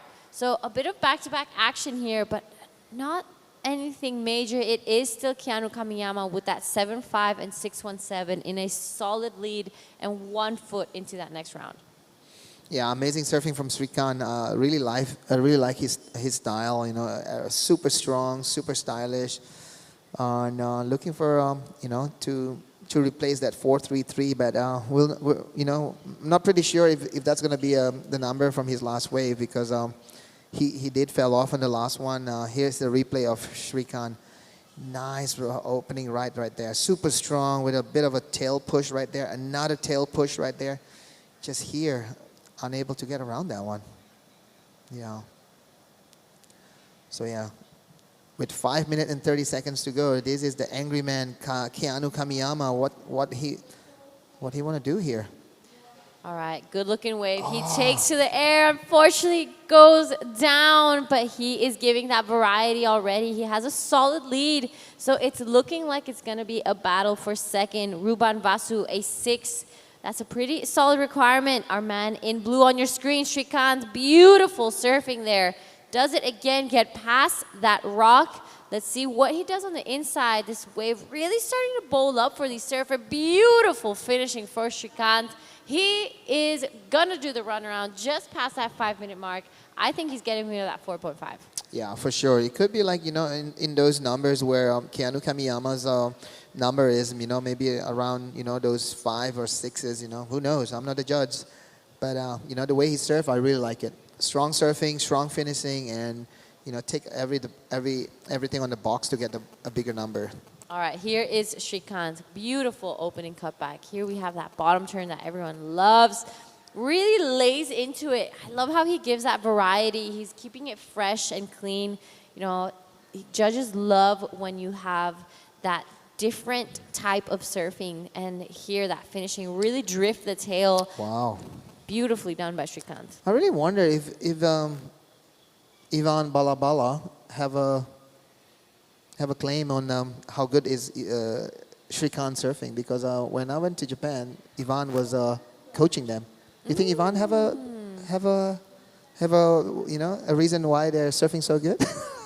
Probably. I know Ivan has been working really closely with the Indian team. He recently came here a couple months back and did a surf camp with them, so I know he has a very close connection with the whole team.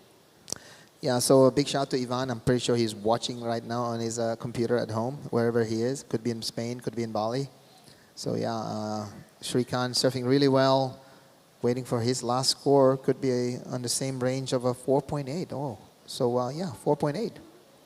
There we have Ruban Vasu now riding out of that one. A bit of a airdrop down to finish things off there. We're still waiting for 3 scores to come in. So Keanu, Ruban, and Raju. The last of Raju comes in at a 0.77, so it doesn't factor into his top 2. We're waiting for green and red. So I don't think there's going to be any major changes in the scoreline. We just got past that 3-minute mark. Yeah, I think Keanu Kamiyama right now is, you know, pretty comfortable staying in the first position. He looks like he's doing a lot of, you know, airs because he feels super comfortable. He already have a really comfortable lead right now. You know, second position looking for an 8.84. So yeah, big numbers there for Shrikant. But you know, third position looking for a 6.3 also. So I have to say Shrikant surfing really well, but Keanu Kamiyama is surfing super amazing on this heat. All right, Raju Pujar now. Good looking wave here. Gets past the section. He needs a 6.96, so solid number. Unfortunately, doesn't get that finishing he was probably hoping for, but he surfed that wave really nicely. He highlined it really well, so just about to reach the 2-minute mark. It is Kamiyama with that massive score line next to his name. Yeah, so far I have to say Keanu has really impressed me. Super solid surfing, those 3 big maneuver without you know, losing any time, and just tapping it really strong right there. 7.5, great surfing there, great result. So yeah, we have a Percy there coming soon to the booth again. He need to work. He's just here for a surf. Yeah. He's having a great time at his almost local spot, I would say. Great to have him in the booth, giving us all that extra insight of, you know, all the local surfers out here. So I love having Percy around. He's such a great character, and took on to the role of coaching now as well. So I'm sure he'll be, you know, giving some tips and tricks to some of the local surfers joining this contest. We will be counting this one down, about to reach the 60-second mark. Keanu Kamiyama just sweeping away with this one, a 7.5 and a 6.17, two of the highest scores of the day. Shrikant, a 4.83 and a 4.8 right behind. So it is Raju Pujar on your screen, still fighting for a spot. This is our current heat leader on a good, solid wave. Nice opening turn there. Sets it up again, goes for the air, beautifully done. Does he ride out? And he does. So he is just feeling comfortable out there, getting some rounds in. He will be surfing into the round of 24, if I'm not wrong. So it'll be great to see Keanu and Shrikant. Ruban Vasu and Raju Pujar with a bit of work to do. A 6.3 and a 6.96 are their requirements as we're about to count this one down. So yeah, 5 more seconds to go. Here's a replay of Keanu on his last wave. Nice. Oh, there's a live action right now from Ruban Vasu, looking for a 6.3 to move into the second spot right there. A bit of a connection right there on the inside. Just a roundhouse cutback right there. Yeah, that wave is not offering the numbers that he's looking for, but we're still gonna wait for the last for the result of this heat number 3. And here's the replay of Keanu Kamiyama on his last wave. Big looking sets right here. A bit of a setup turn right there. And here's where he's gonna lay a strong tail slide right there. And yeah, completion. And yeah, we're gonna have a short break and then we'll be back.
All right, we are back. This is the Shore Temple Classic QS 2000. In the water right now is Ram Kumar, Pradeep Pujar, Yutu Nagai, and Masamune Uno. Just past that 18-minute mark. This is the round of 48 heat. 4 already scores for all 4 surfers. 4.33 for Masamune Uno, Ram Kumar, a 2.5, a 1.93 for Pradeep Pujar, and Yutu Nagai, unfortunately, a 0.5, but early days. This is just the beginning of this heat, so it's going to be an exciting one as well. It's lots of action last heat. Keanu Kamiyama really swept it away, a 13.67 heat total. The 2 highest scores of the day for our man in red from Japan. Welcome, Tipi Jabrik. This is an incredible day. Yeah. You know, to score a 7.5, it shows like, you know, this wave have really good potential as a competition, you know, surf spot, you know. Here we go. This is Yuito Nagai from Japan. So Yuito, on his opening ride, it was a 0.5, and here we go. This is still Yuito on the screen here, and then at the back we can see Masamune is also having a wave behind, and he still keep going. Here we go, nice layback right there, and he almost didn't make it, but he made it. So the judge is gonna put a little bit of a it's a completion there, but is it as clean as the criteria is? But he still did a really amazing maneuver at the back, I'm sure. Yep, absolutely. So a couple replays. This is Masamune Uno. Beautiful looking wave. Look how stretched out that wall is. Love that first jab. Does it again, wraps it around, really pushes the tail all the way around. He gets past this rock, and we see him really push it again here. So you're right. The completion wasn't super clean, but it was a completion. Unfortunately, the judges will probably be shaving a couple points off on that one, as they love to see control. They love to see you, kind of really making sure you have that exclamation mark just on lock. Yeah, for sure. Masamune with a 4.33, sitting in first right now before that score come in. It could be better, that first score, because he did really, 3 good maneuver before that last maneuver that he did. So it will be interesting if, he's, keep pushing and setting up, bigger numbers for, the 2 Japanese and also the 2 Indian surfer here in this heat. Yep, we're about to reach the 5-minute mark. It is currently 11:20 a.m. here in Mahabalipuram. On your screen is our surfer Pradeep Pujar, wanting to back up that 193. So early days, but he knows some of the names in this heat are pretty solid. He has heard some of the scores of 4.33 for Masamune Uno. We're waiting for scores for all 4 surfers in this heat. We can see this morning we had a bit of a high tide.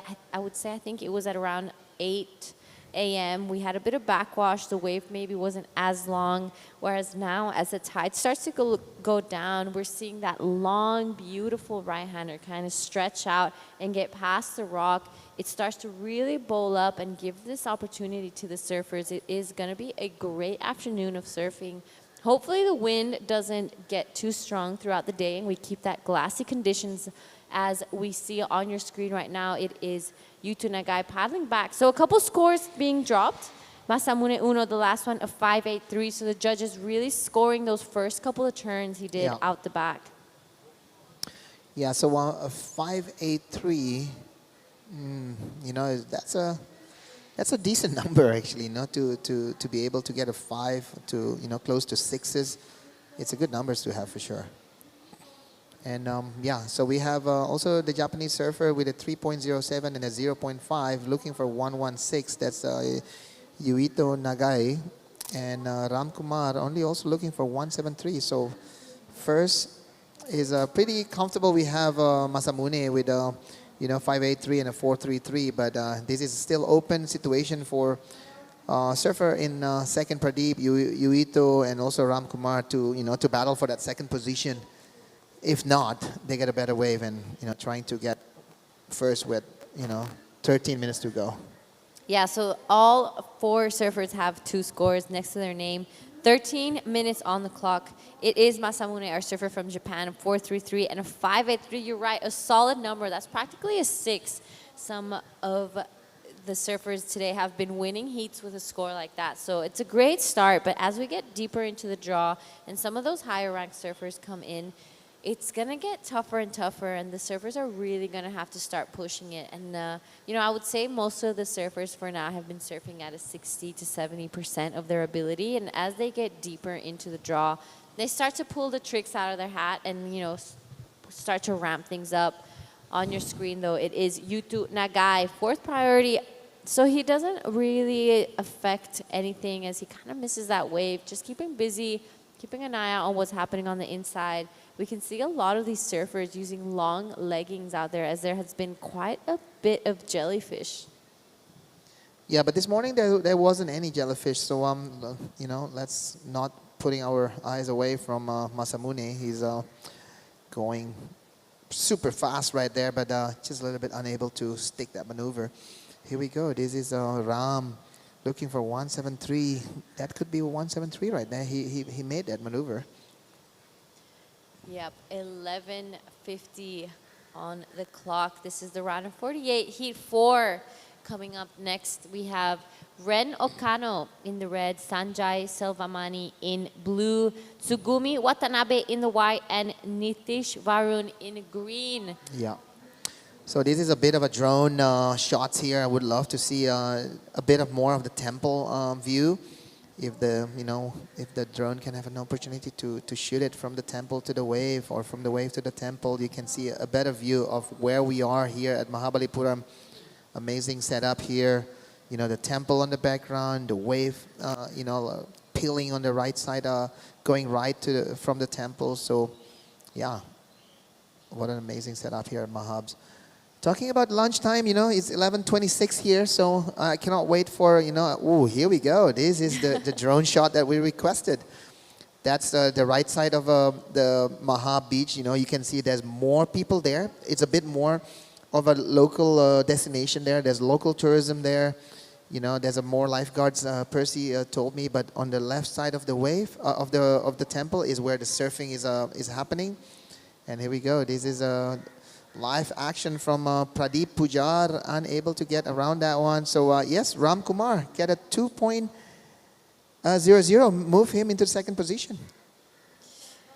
Live action back on your screen. Yuto Nagara, surfer from Japan, on his backhand. That sharp eye looking really good under his feet. He gets around this section, does it again for a third time. Unfortunately, just gets a little stuck and left behind from that wave. We've seen it happen quite a few times. You can just over push it when you get to the lip of the wave.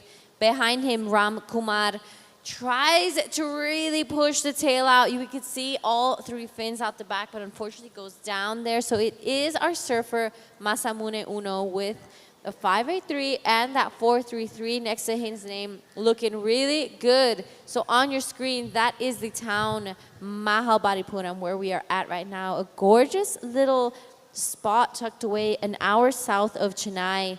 All those colorful, gorgeous buildings that we see. I walk here every morning, so it's nice to see how everything kind of just hustles and bustles every morning. We see people collecting water, selling fruits and veggies, and just kind of getting about at their day and having no idea maybe that there's like a huge contest happening just down here, because this used to, or is, actually a fishing village.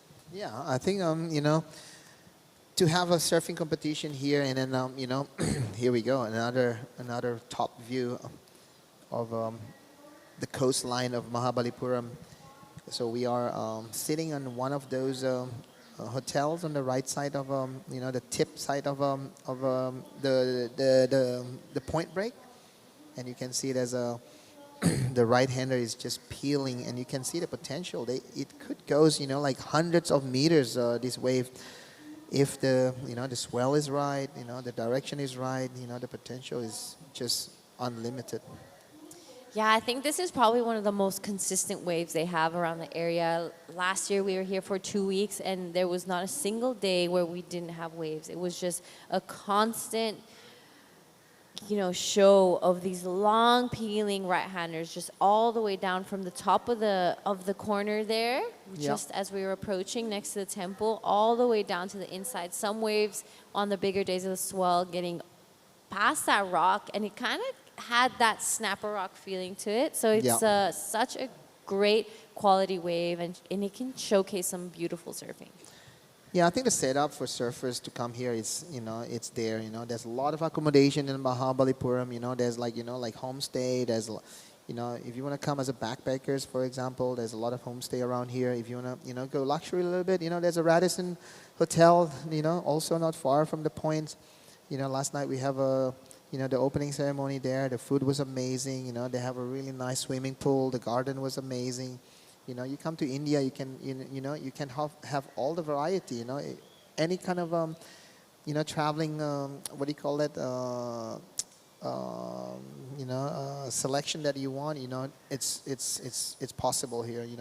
And I heard India have one of the biggest railroads system in the world. So you can go from coast to coast, find your own wave.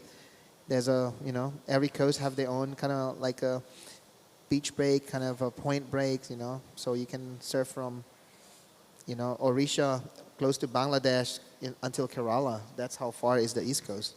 And let's not forget the food around here. Talking about it's almost midday, and we're pretty excited to be trying some of the curries that they've been serving up. The food is incredible. There's so many different spices and flavors, and I think it's just this never-ending cuisine here. So it's such an incredible spot. Oh yeah, for sure. I'm looking for one of the spiciest curry that they can offer for lunch. You know, I love spicy food. Yeah, curry with little garlic naan, little rice. Cannot go wrong. Cannot go wrong. All right, so it is just about to reach that 6-minute mark here in round of 48, heat 4. It is still Masamune Uno with that 583, 433 next to his name, Yuto Nagai close behind, 347 and a 3.07.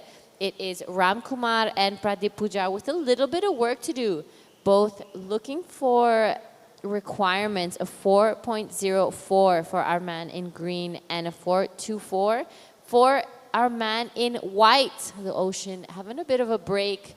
We've had incredible surfing go down. I think probably the highlight of the day for me would be Keanu Kamiyama's 13.67. And he absolutely went ballistic. We haven't seen anything happen close to that just yet. But I'm sure the deeper we get into the draw, the more scores we're going to see drop.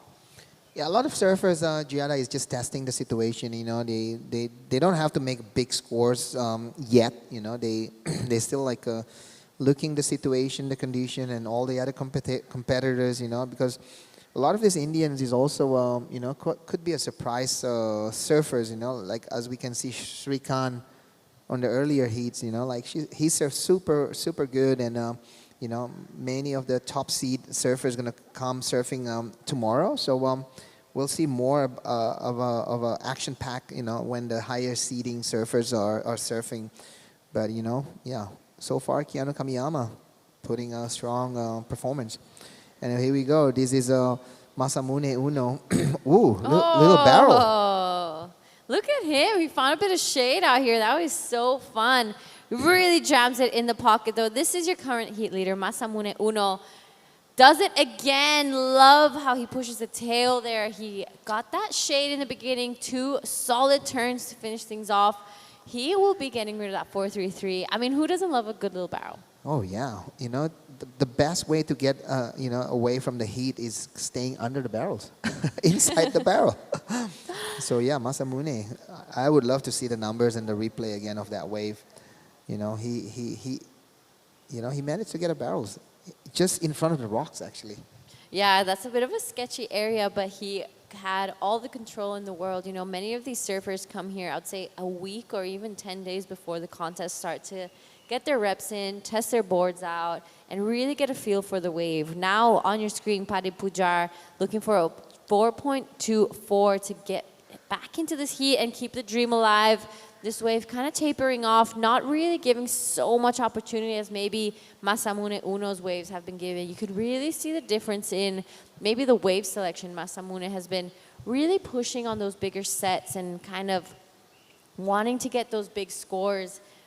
Pradeep maybe catching one of the insiders that just the judges really love when you're on a solid looking wave. Yeah, but Pradeep only looking for a 4.24. And, you know, he did a couple of great maneuvers before that one. Here we go. This is Masamune's barrel. He's a little bit in there. You know, we still can see the, you know, the front side of the boards. But, you know, either way, getting a barrel is always a good feeling to have, and especially when you just slam into 2 more strong maneuver right there. And Masamune's last wave is a 5.77. So, yeah, he replaced his second highest score with a 5.77. All right, Ram Kumar now. He wants his spot. Unfortunately, goes down there, doesn't get past that section. 2 minutes, 20 seconds left in this heat. Will they get one last chance to get back into this heat? This is the Short Tempo Classic QS 2000. It is currently 11:35 here in India. It has been an incredible morning of action. We've had the first round of the men's QS, the first round of the women's QS, This is the round of 48, heat 4, and we will be finishing off today with the men's pro junior because the juniors are in this event as well. The first time ever in the history of surfing in India that they, you know, provide a pro junior for the up-and-coming surfers, and it's going to be such a great opportunity for these young athletes. All right, couple replays. This is Masamune Uno's 577, beautiful little shampoo to start things off. Gets around this section, and this is where he really gets to work. Pushes that board around here, gets past the section, one more turn, and so it was such a great little combo of turns. Yeah, with that full, deck grip on his board, he looks like he's an air guy, and then also, here we go. This is a Pradeep Pujar with probably, he need to go back one more time. He only looking for 351, and this is a Yuito Nagai. He's actually not safe, sitting in second position right now because of Pradeep only looking for 351. Let's see if that last wave of Pradeep able to push him into second position. Yep, so we're about to reach that 40-second mark. You're right. It is Yuito Nagai, not in a very safe position, hasn't gotten any major scores just yet. Pradeep Pujar and Ram Kumar have the surfing to get the scores that they need. A 3.51 and a 4.04 are not big requirements at all. There we have the next heat kind of paddling out. Getting ready, round 48, heat 5, we will be seeing Ren Okano, Sanjay Selvamani, Tsugumi Watanabe, and Nitish Varun. 10 seconds left. Will they get one last opportunity, Pradeep Pujar, Ram Kumar, to get themselves into the next round? And unfortunately, they do not. So it is Masamune Uno and Yuito Nagai, our Japanese surfers, who we will be seeing again tomorrow. We're going to throw over to a quick break, and we'll see you guys in the next heat.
All right. Welcome back to the Shore Temple Classic QS 2000 and Pro Junior. We are into Heat 5 for the round of 48. This event is organized by WSL SFI and Tamil Nadu Surfing Association, sponsored by Sports Authority of India, Sports Development Authority of Tamil Nadu, and TT Group. Thanks also to all the partners, Seabreeze Marmaris for the venue, Madras Chronicles and Radisson Blue for the hotels. And we have a surfer up and riding here, a surfer in white, Taro Watanabe.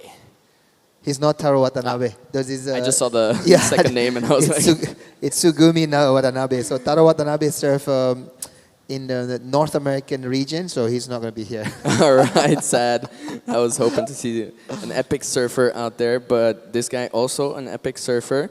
And are they related in any way? Do you know? I'm not sure, yeah, because a lot of Japanese have a similar last name. Even in India, there's a lot of Fasu, there's a lot of Kishore. Like might not be related, but yeah, everybody have a similar name. So yeah, Sugumi Watanabe with a 3.17 opening ride. We have Ren Okano with a 2.5. And surfer from India, Sanjay with a 0.83. And Nitish Varun with a 0.5. So yeah, still early days, 16 minutes to go. Welcome back, Percy. Surfing really good on that heat. Before we go there, we have a surfer from... Yeah, this is local boy from Mahabs, Nitish Varun. He did quite a good job in his previous heat getting through that one. Yeah. Had a little turn to barrel combo. I think the first barrel of the event so far. I hope we see some more of those. And let's see if he can get past this heat. We also have Sanjay Savamani. He is our assistant coach for the national team. And his surfing has also been improving throughout his coaching years. So Sanjay is on this heat? Sanjay's on this heat. This is the Sanjay that we know. Whoa. Sanjay is a really good surfer. He came to Bali a lot. I saw him in a couple of the competition, bringing the younger generation. So yeah, really appreciative for all the hard works for the coaches in India, bringing the next generation everywhere that they can get. Amazing way to keep pushing, developing. And yeah, we see the result. There's a Shrikant before surfing really good, really rail to rail, showing the strong foundation of the Indian surfers, the potential, and also Kishore coming up next against you, buddy. All right. Yeah, and Shrikant also in that previous heat, staying on the rail to rail, but we do know that he can go up into the lip, super vert for some really good turns. He got a 7.67 on just one turn in the previous contest. Obviously, the scale is a bit adjusted here. This is our surfer in red. This is Ren Okano from Japan, young Japanese surfer. Really have a quite. He created his name already as a one to watch from Japan. He does a lot of airs and good surfers. This is Sanjay. No, this is Nitish Varun. This is Sanjay. That's Sanjay, that's the coach. And that was a solid turn on that finishing section over there. The waves look absolutely firing as we have our boy in white. Ooh, trying to get a barrel there from T. Watanabe. Just a little off rhythm on that one as it was a bit bumpy and he lost that wave, but it looked like a beautiful one. He'll be a bit frustrated with that, but he's anyways still in the lead with a 3.17. And he'll have plenty of time with 40 minutes and 15 seconds to get out back and get a backup. This is the first, we just passed the 5-minute mark, so this is really the period where the surfers are starting to get their heat openers and just get a backup, and after which they're going to start to be building on their scores and get some solid numbers to really make sure they have a tight hold on that first or second position. But yeah, this is the so after the opening exchange, we see Tsugumi Watanabe in first with a 3.17 and Ren Okano in second with a 2.50. We'll see where they build from here. This is that turn from blue. Solid hit on the closing section. Drifted the fins a little bit, and that's our assistant coach. Should not call him assistant, just call him coach. Yeah, I don't know why they call him assistant coach. Just call him coach. Every coach is a coach. Exactly. He has so much knowledge. I actually had him in the commentary booth in the last contest, and here is our surfer in green, Nitish Varun, going for a barrel. So yeah, he's a bit of a barrel devil, and definitely searching for those opportunities there, having some fun, getting some time with really good surfers in the water. We are still with the 20-minute format, I believe, and the waves look like they're pumping even more than at the start of the competition. So plenty of opportunities. Here's our surfer in red, Ren Okano, with his opening ride. Nice drawn-out cutback, finishing it high so he maintains speed, and then closing that one down. On the finishing section, Sanjay Savamani, a 4.10 for that finishing turn, and here is Tsugumi on his backup. Just keeping it down the line for now, as this one has a lot of speed in it. And let's see if he finds a good section at the end. Yeah, this is probably the wave that he's looking for, because before this one, he only got a 3.17 and 0.7. And he's sitting in the third position right now, Percy. But, it's going to be long gone, those 0.7 yeah, he's score right there. Yeah. He's going to throw that one out the window. Let's see what he gets rewarded for the next one. Ren getting a 4.33 on his previous 2-turn combo. So he'll be quite happy with that. And last of Tsugumi comes in at a 3.40, so that's a good backup. Now he'll be looking to get rid of the 3.17 as we see. Get a look at the venue here, Marmaris Beach Restaurant and Bar. Really good place to get a view of both the temple and the surf spot. And this is why we chose it as our venue partner. That's the judging booth right there as the drone zooms in, and under the tree is our commentary booth over there. Here is Nitish on the finishing. Almost got some air on that one, but misses the landing. Yeah, what a great attempt there. A little of a straight air right there, but looks like the board just pushing him to not able to stick it. So yeah, Ren Okano, and then also T. Watanabe sitting in second position. Sanjay only looking for a small score right now. Yeah, really important with aerial maneuvers to keep that body but weight above the surfboard. Here's our surfer in white with another long drawn out. I think this is just a replay from our surfer in white. So that was the long wave, the one he got the 3-4 on. Just keeping it a little bit down the line. That's why they didn't reward it so much. Ren here laying that board on rail, smashing it down. Really nice finish over there, similar to his first wave. But it looked like he might have got a little bit more work done out the back. Here's Nitish now firing behind, vertical snap, and another one in the pocket. Now kind of just going from rail to rail as he gets past that rock, looking for an opportunity on the finish, and he puts that one to bed. That'll be a good score for our surfer from India, from Mahabalipuram, Nitish Varun. Yeah, with 10 minutes to go, looks like Ren Okano and Tsugumi Watanabe still have to wait for Nitish Varun. He only looking for a 5.5, but he only have a 1 and a 0.87, so he will need to exchange at least one of them. So this is a replay from Ren Okano. So Ren Okano here, young Japanese surfer. Nice top turns right there. Another drop wallet right there. A little bit of a variety going on there, and also the finishing touch right there. I have to say, quite. He's gonna get a good number for sure.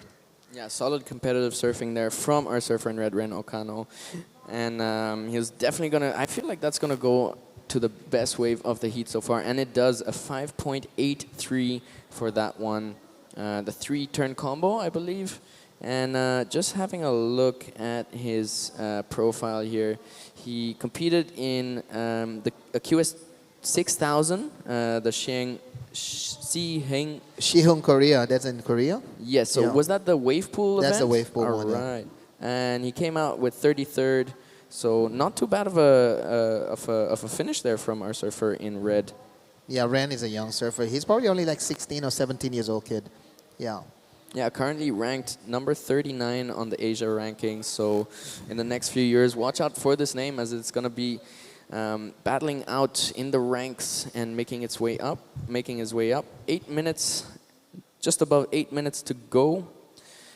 Situation in the water is red. All right, we're just going to look at this replay. A little bit stuck on the first and second turn, a bit under the lip over there. So this is a replay, I think, of that same wave, the 3.40, and it's just a little bit down the line, not quite able to go vertical and critical, which is why the score wasn't rewarded so much. Sanjay Savamani looks like he's getting a backup. I'm not sure what he did out the back, but looks like Tsugumi up and riding again. Yeah, live action right there. It'll be interesting what Sanjay what the number he gonna get on that one, because he only looking for a super small score right at 2.47 is it's something that Sanjay can do, with his eyes closed. And the waves are absolutely pumping as Ren up and riding again. Puts that one on rail, up vert, but just loses the finish. Not to worry, he's still in the lead, but will be a little bit frustrated with that one, as every round is also practice for the next round. So, but lucky that he gets rid of these kind of falls in this round, the round of 48, as he moves his way towards the finals, because the finals is the destination, and that's what everyone here is fighting for. The finals and a win, hopefully. Super excited to see who will be taking out the win for this QS. I think the highest ranked surfer here is Kanoa from Korea. Yeah, he could be Kanoa Hije from Korea, yeah, because he did pretty good on the QS in Korea, and we'll see. Sanjay got a 2.9. He moved into second position, Percy. Yeah. All right, great to see an Indian name up in that second position, and hopefully he'll be keeping a good hold of that as Ren is firing off into the lip again for two massive slams, putting that one to bed. He's looking to improve on a 4.33. Let's see. What do you think? Yeah, it's a strong combo, for sure. The judges love to see a good combination, and then that's what Ren did. A little bit stuck there from Sugumi Watanabe, looking to replace that 3.17, and he's looking for 3.61 to move into second. But still 5 minutes to go, 5 minutes and 30 seconds to go. Here we go. Nitish Varun, just a little bit stuck on that one. Yeah, a little bit late to the party. Nitish Varun using priority on that one. Sanjay Selvamani now with priority has a chance to take the lead. Needs a 6.06. Let's see what he can do. Show us, Sanjay. With 5 minutes and 15 seconds on the clock, this is when the competitors will slowly start to defend their positions. But you can also do that in attack mode. Sometimes the best defense is attack, and Sanjay has a chance to do that here by upping the requirements for the surfer in white, Tsugumi, who hasn't really been finding the rhythm here in Mahabs right now in this heat. I'm sure he has really good surfing, and it really looks like it, but not quite connecting with the waves. He got good waves, but not quite connecting with the right sections and the right maneuvers. So we'll see if he can pull something off in these last minutes. Only needs a 3.61 to advance. Definitely very achievable. And he's sitting in second priority. So he's probably going to try to sell some waves to Sanjay Selvamani, who is sitting in first priority. We can see them sitting in the lineup there with the drone view. We have Nitish and Sanjay at the peak with Ren and Tsugumi a little bit further down. So for now, Tsugumi not putting too much pressure on Sanjay, maybe happy to have a little bit of distance so that Sanjay doesn't have a chance at blocking him, which is, yeah, if I was in Tsugumi's position, I would either try to sell Sanjay some waves, or I would make some distance. And here is Nitish Varun with a cut back, but now unable to make it back onto the open face. Yeah, with 3 minutes to go, this is Sanjay. He's looking. If I was him, I'm going to replace that 2.9 for sure. And, with his surfing, it's, he's able to do that for sure. So we'll see. Is that going to be a more than 2.9? Because not far behind with priority now, Sugumi Watanabe looking for 3.61. So still open for these three surfers. Even Nitish Varun only looking for 3.44. Yeah, still wide open for everybody. This heat still wide open. Sanjay Selvamani's last wave coming in at a 3.4, so he increases the requirement for Tsugumi a little bit. Tsugumi now needing a 4.10 and Nitish a 3.94 to advance. The seconds are counting down though. 2 minutes and 45 to go. Priority sits with white Tsugumi, so he does have a chance here for that 4.10. Let's hope the ocean provides. Yeah, if Sugumi want to get that 4.1, now is the time, because time is ticking with 2 minutes 30 to go. if there's going to be enough chances for him, or is he going to be, need to come in a little bit and try to find a smaller or wide one. So we'll see if, any opportunity come to him. Looks like someone had a shot on the inside. Nitesh Varun under priority, doing what you would do, trying to fish for some waves on that second peak. And there are some really good opportunities that come down there. We'll have a look at this one. So yeah, this is a replay from Nitesh looking for numbers, mid 3 or a higher number of 3. Just a little bit late to that section once Yeah. again. That's not going to be the wave that, giving that opportunity of 3.94. And Yeah. hopefully we're going to see more opportunity for, all these surfers. Yeah, he did get quite a nice wave, that 3.57 with some good combination of maneuvers, a longer wave. So he definitely has it in him for that 394, but he is under priority right now in 4th priority. He'll have to fish for those on the second peak or past the rock. Sugumi sitting there in 1st priority, just praying for something to come through as Ren sits in 1st and Sanjay in 2nd. Coach for the national team, super excited for him to be, having an opportunity to compete himself as well in this international event. Yeah, with 1 minute to go, as a coach, actually, Percy, to be still able to compete is a good insight for you as a coach, to know, to get more experience about, strategy, getting around, to make your heats, So I think to have Sanjay in this event is a great opportunity for him to be able to share it to the, to his, I don't know what you call that, to his athletes, Yeah, for sure. And Sanjay is a super hungry surfer. Like, he's always out there in between coaching sessions. Even when there's a lunch break, he's out there surfing, and then he'll go for lunch for like 30 minutes and then go back to coaching. And yeah, he's super passionate surfer. I used to compete as well with him back in the days. And actually, we did our first QS together in Sri Lanka. It was a QS 3000, I think, in 2019. That was also a really fun event. Here is Tsugumi for a last opportunity for that 4.10. He misses the finish, and I'm not sure he got much out the back. So unfortunate for him, but fortunate for Sanjay Savamani. Looks like he'll be making it through to the next round, along with Ren Okano. As we jump straight into the next heat, heat 6 of the round of 48. We'll just be going on a short break before we come back with live commentary for you guys.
All right. Welcome back to the Shore Temple Classic QS 2000 and Pro Junior.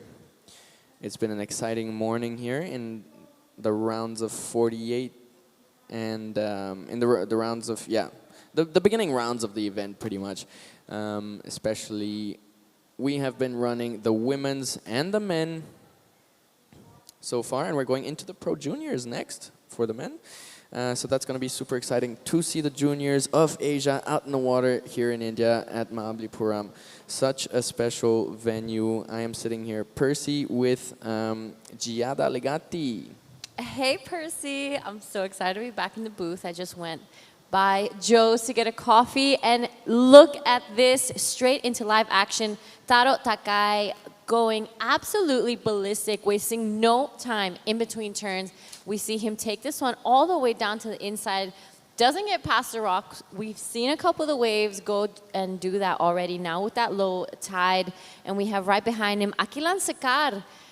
Doesn't get the completion on that one, but it was a great start. We have Taro Matsuno, a 5.67 to kind of get his campaign going, and it's a beautiful afternoon here in Mahabalipuram. We have reached that 12 o'clock sun. It is pretty hot, but waves are cooking, so we're all excited.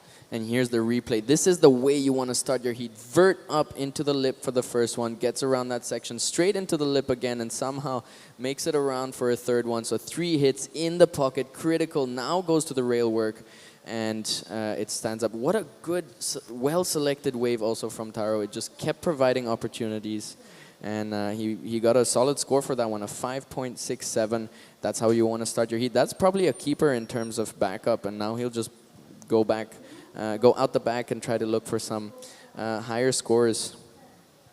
Yeah, absolutely. Something that I've noticed is as the tide keeps getting lower, those sets are really starting to peel and go all the way past the rock. We didn't see that happening this morning when the tide was much higher, but now it's starting to get really bowly. It's going to start showcasing some incredible surfing for the guys, and especially for the Pro Juniors. You know, this is the first time ever that India hosts a Pro Junior event, which is a huge moment, I would say, especially for that first heat. It's going to really set the standard. It's great to give the opportunity for that next generation and show them, you know, this is what the highest level of Pro Junior surfing is. And they're going to be going against some of the best in Asia, so it's going to be a big moment. Yeah, super cool. A little bit of morning sickness this morning with some southern winds, which tends to do that. That was Akilan with a nice wraparound to start and then went up into the lip, but just not the best wave. I guess he was just trying to get the ball rolling and get the jitters out, but he'll be out back looking for priority and for a better wave. He is a really good surfer, super good technique. Even though he has a smaller frame, he really manages to get that board in interesting, critical portions of the wave. We have 2 Taros here in the water, Taro Matsuno and Taro Takai. Taro Matsuno in red taking the lead with a 5.67, and Takai in second with a 4.67. So these guys really starting the heat solidly now. Takai up and riding again with looks like a few solid hits on the first section, and now behind the rock for some more action. So Takai putting in a backup already in the first 10 minutes of his heat. That is competitive surfing, guys. Absolute magicians in terms of selecting the right wave. Look at how critical he got on the rail on that first carve. Backed it up with a combo in the lip. And then just a check turn there and a float to get to this section here where he went up into the lip once again. And a finish as well. So really collecting up all the points he could on that one. And here is the other Taro. All right, Taro Matsuno, current heat leader. Nice swooping cutback to get back to that power source of the wave. Didn't see any more potential on that wave, so decides to pull off a 5.67 to get things started. He's going to be backing it up. Right behind him, though, Som Seti now gets around that section. Gorgeous kind of jab there. Unfortunately, wasn't able to really ride out of it, but get things started for his campaign. A little late. We just reached that 12-minute mark, so it was good for him to kind of get that ball rolling, kind of get a couple waves and turns under his belt. He doesn't want to be waiting too long, otherwise those nerves really start to, trickle in and start affecting your performance. And we're going to be watching some of these replays. This is Taro Matsuno now. Gets around the section. Good swooping cutback, but here we saw him pull off. He didn't see so much potential. 5, 6, 7, so he knows what he's looking for. He's done it before. He wants to back it up pretty quickly, but I do think it was Taro Takai who's going to be getting the really good part of that exchange. Yeah, that's for sure. Choosing the better wave in the exchange, it was almost a replica of that other really long wave that we saw. But just a little bit smaller, and he managed to do lots of really good turns on it. So really curious where the judges are going to go with that. It comes in at a 5.83. So he definitely ups himself and gets even a better score than his first one. That is how you want to surf your heat. You really want to be building on your scores every time you pop up on your surfboard. And here is Matsuno up and riding again, getting past that first section, now into the lip. And drops the wallet right in front of the rock and hits the finish there. So not as good of a wave as Takai, but still really looks like he's trying to put together as big a score as he can and convert that opportunity into a keeper. I love that wave from Taro Matsuno. That was a really good ride, especially that one turn. He had big fan of spray out the back, so that's going to be a pretty decent score for him. He's going to be extending his second position, maybe going back into the lead. 4.84 to go into first, so that's not a huge requirement. He can do it. This is the replay. This is the way we're talking about. Love that. Big fan of spray. Gets around the section, lays it back, giving variety. The judges love to see that, love to see something different, and finished it off really strong. So after you've seen a bit of repetitive surfing throughout the day, seeing something like that kind of refreshes the eyes and kind of makes those judges want to score, drop a pretty decent score. And he does go back into the lead. It gets a 5.53 on your screen, though. That is Aquilan Secar wanting to keep his dream alive here at this QS 2000. Big cutback, doesn't get past that section. A bit of a smaller insider, so doesn't have the huge scoring potential that maybe the waves that both the other Taros have been picking. Yeah, for sure. And maybe kind of sticking with that strategy of like building on his scores with some like smaller waves at the start and then going to the bigger ones. But when you're surfing against Taros that are putting 4s and 5s down on the scoreboard, you got to wait out there for a really good wave and give it your best. You got to treat this like a finals because otherwise it will be your final heat. Absolutely. You do not want to be bowing out so early, especially when this event has come, not so commonly around here, and it's such a great moment for all these surfers. But as the tide goes down, I say it again, this wave really starts to peel. Love the style from Taro Takai. Does it again, jams it right upside down in the pocket. Such a speedy surfer. Look how low his center of gravity is. His style is so gorgeous. Unfortunately, wasn't able to ride out of that one, but that was going to be an incredibly good score. I think that was probably the best turn I've seen all contest so far, if he made it out, of course. I wish he did. That was so beautiful. I love his style. It's very nonchalant. It's very relaxed. It doesn't give that rushed feeling that maybe some of the other surfers sometimes give. So I love watching Taro Takai. He is an incredibly talented surfer from Japan. He's currently in second. A 5.37 is what he needs to get back into that first spot. He wants to secure his positioning. He doesn't want to bow out early, but it is Aquilan and Som with a bit of work to do. Some pretty solid requirements as well. Here's a replay. What do you think? Yeah, I think that was a really good wave from Takai. Super good wave selection in general, Takai. And, getting past that rock, yeah, those waves really are connecting. That turn there was absolutely radical, but just missing the finish on that one. He still gets a relatively good score, a 4.90. He does need a 5.37 to take the lead from Matsuno. But he'll be out back, and with his kind of wave selection in 7 minutes, I'm pretty sure he'll be finding another one and getting another opportunity for the lead. It looks like it's a boxing match between red and blue so far here. White up and riding on a bigger set. It feels like he heard what I was saying in commentary as he's up into the lip again, now into the next section. Again into the lip, a little bit late on that one. And he goes down right in front of the rocks, but he's very familiar with the rock. Whoa. Is it common for people to like face plant against the rock? Honestly, I think it's happened maybe once or twice before. So Ramesh Budihal, he went for a joyride on top of the rocks once, yeah.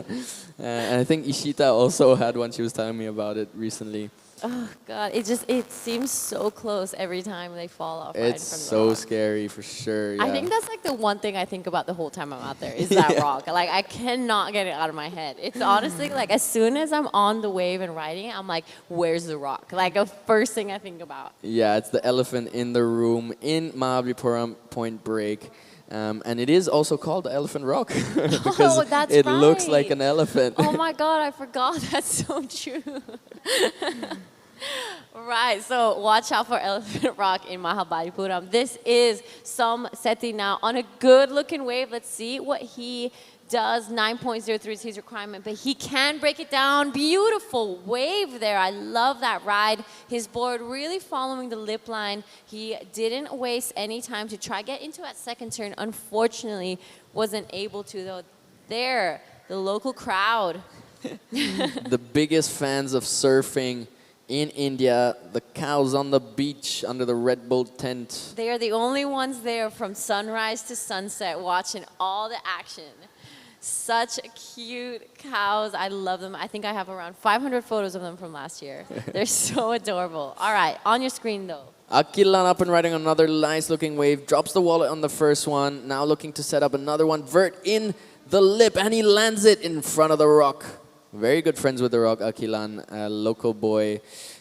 He got into the finals in the last Mahabalipuram Point Break Challenge. And yeah, so getting some good results also in the national series. Drop wallet to start, able to get out of that one with some speed and then up into the lip. For the second one, what do you think, Jada? I was loving that. It's giving that variety that we've been talking about from the last couple waves. And here, though, Taro Takai, live action, a bit of a smaller wave, a lot of whitewash on the face. He takes to the air, unfortunately goes down. I hope he was okay. It looked like that was a bit of a painful fall, but all good. But yeah, that was a good wave from Akilan Sekar. He's definitely going to be getting rid of that 2.90. In my personal opinion, I would say that's probably his best wave of this heat. Yeah, for sure, the best wave. And it's really interesting to see the approach of Matsuno and Takai. They're really full power, full action. Like even though we're into the last 5 minutes, Takai isn't backing down from taking the lead. He really wants to take the lead off. He's not going into defense mode. He's in full attack as Matsuno smashes that one. I don't know how he keeps so much speed in those maneuvers, but it's absolutely beautiful to watch as he lays that one down with a drop wallet to finish. Let's see if he can improve on his 5.53.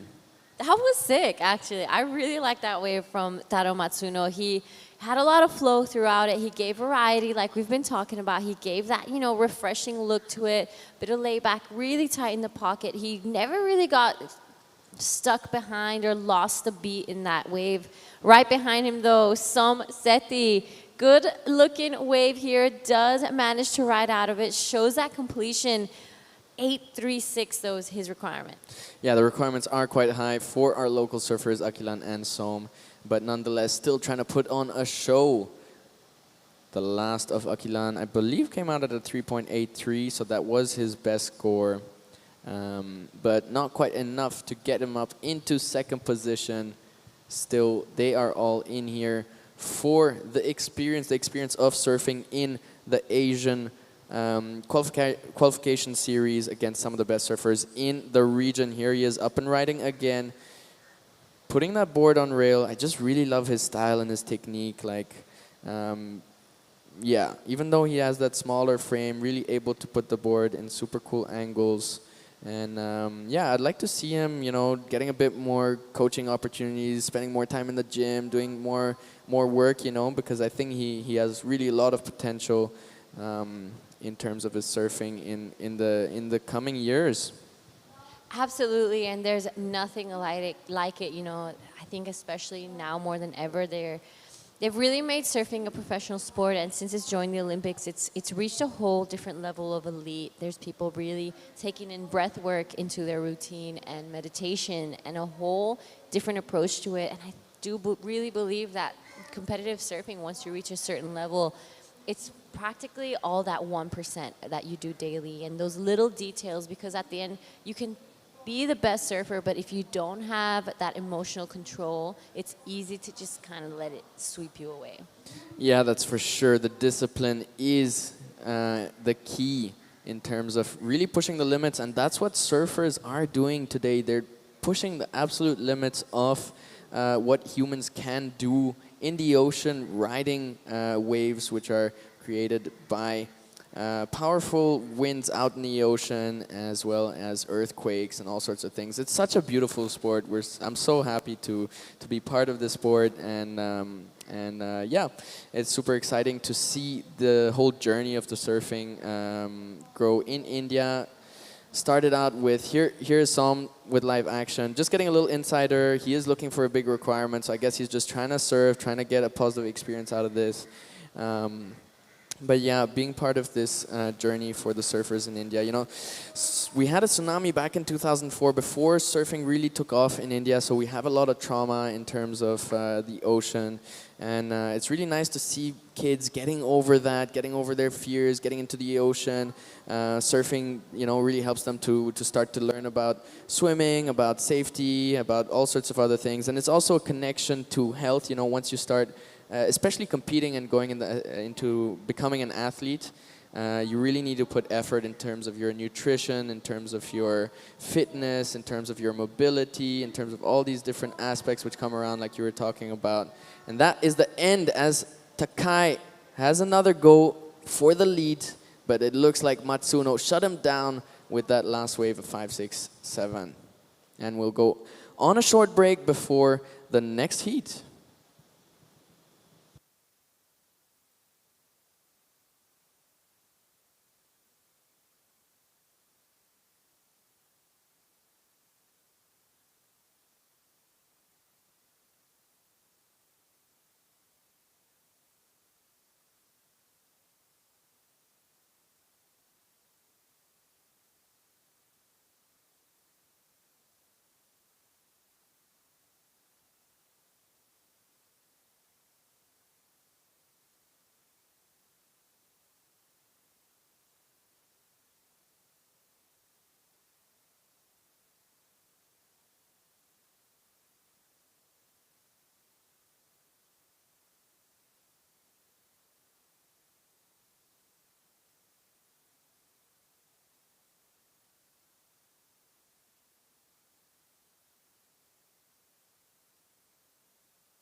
Waves are cooking here in Mahabalipuram. We are on that mid-tide. It is peeling all the way past Elephant Rock.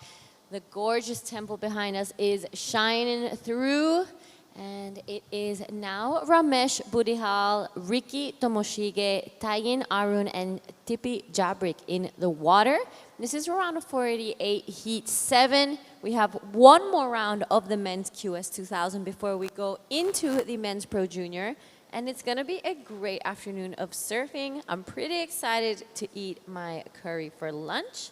And it is Percy who is in the booth next to me. Yeah, it has been such an amazing day so far. The waves have been absolutely pumping, especially as the tide went a little bit lower from that high and the offshores kicked in this morning. A little bit of morning sickness, but still really pumping and pulsing on that rising tide. That rising tide is entering the event the event window. That rising tide is entering that event window as we go through the days. So I think finals day is going to be absolutely epic if that swell holds, because rising tide is really when the waves pulse as the most, as the tide really helps to push that the waves into the shore. And yeah, it's been really nice commentating here with you, Giada. We have one of our teammates out in the water, Tipi Jabrek. He got through his previous heat. Let's see how he does in this one. Yeah, so Tipi is back out there, second heat of the day. On his backhand, though, this is Riki Tomashige. Beautiful to blast to kind of get things rolling here. Upside down, unfortunately, back foot comes off. He isn't able to ride out of that one. He is on a roll, though. That was a really great start for Ricky. That was a really good one. It had colors of Mega Artana in it, in his style. Really deep bottom turn up into that pocket, and for a second time as well. So that combo, that first strong maneuver and then the combo will really get him. If he got that finish, though, I wouldn't be surprised if that went up into, you know, the mid fives or so. TP up and riding now, flowing through that first section up into the crumbly section once again, and he shuts that one down.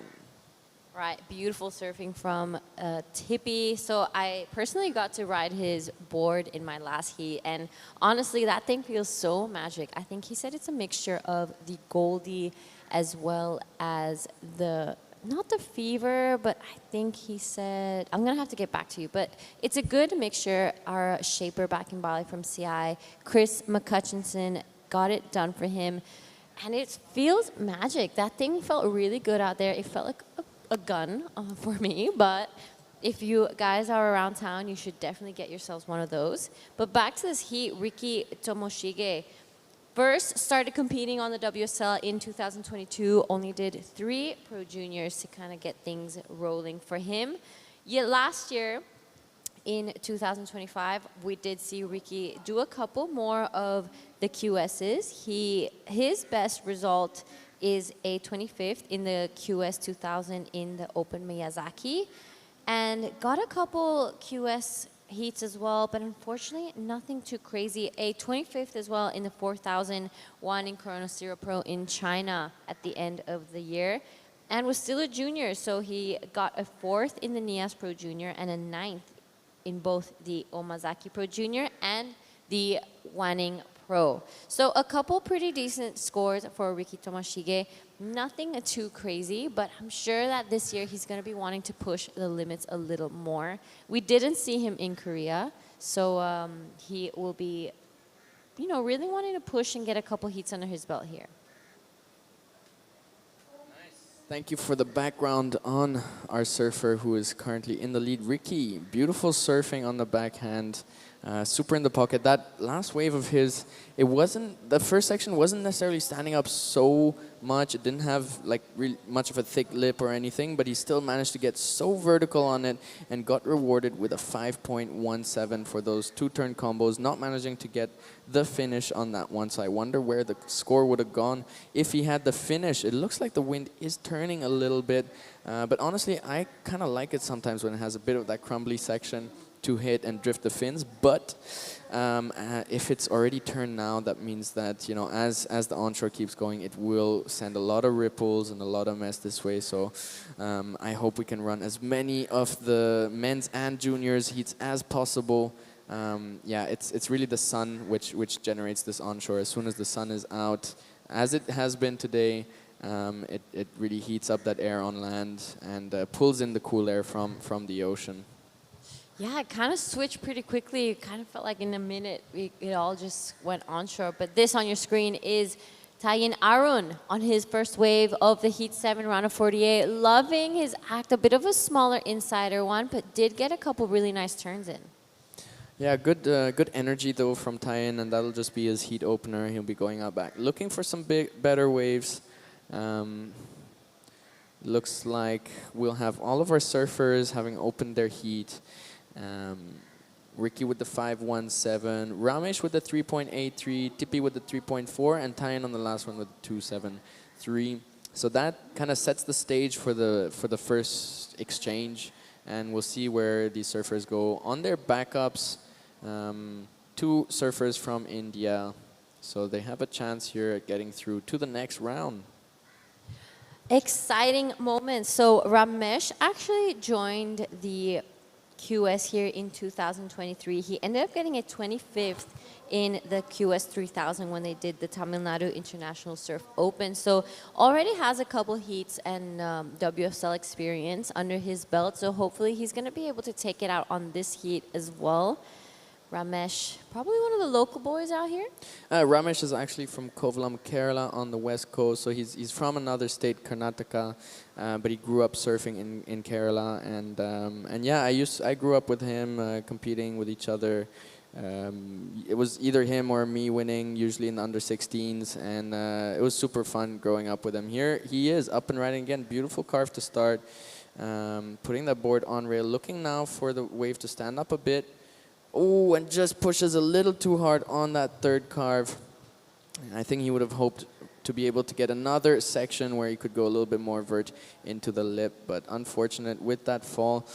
It will still be a backup. Here is Tyen up and riding with a two-turn combo. So Tyen, if I'm not wrong, has represented India in the past on more international stages. Here we have, though, on the screen, Riki Tomoshige.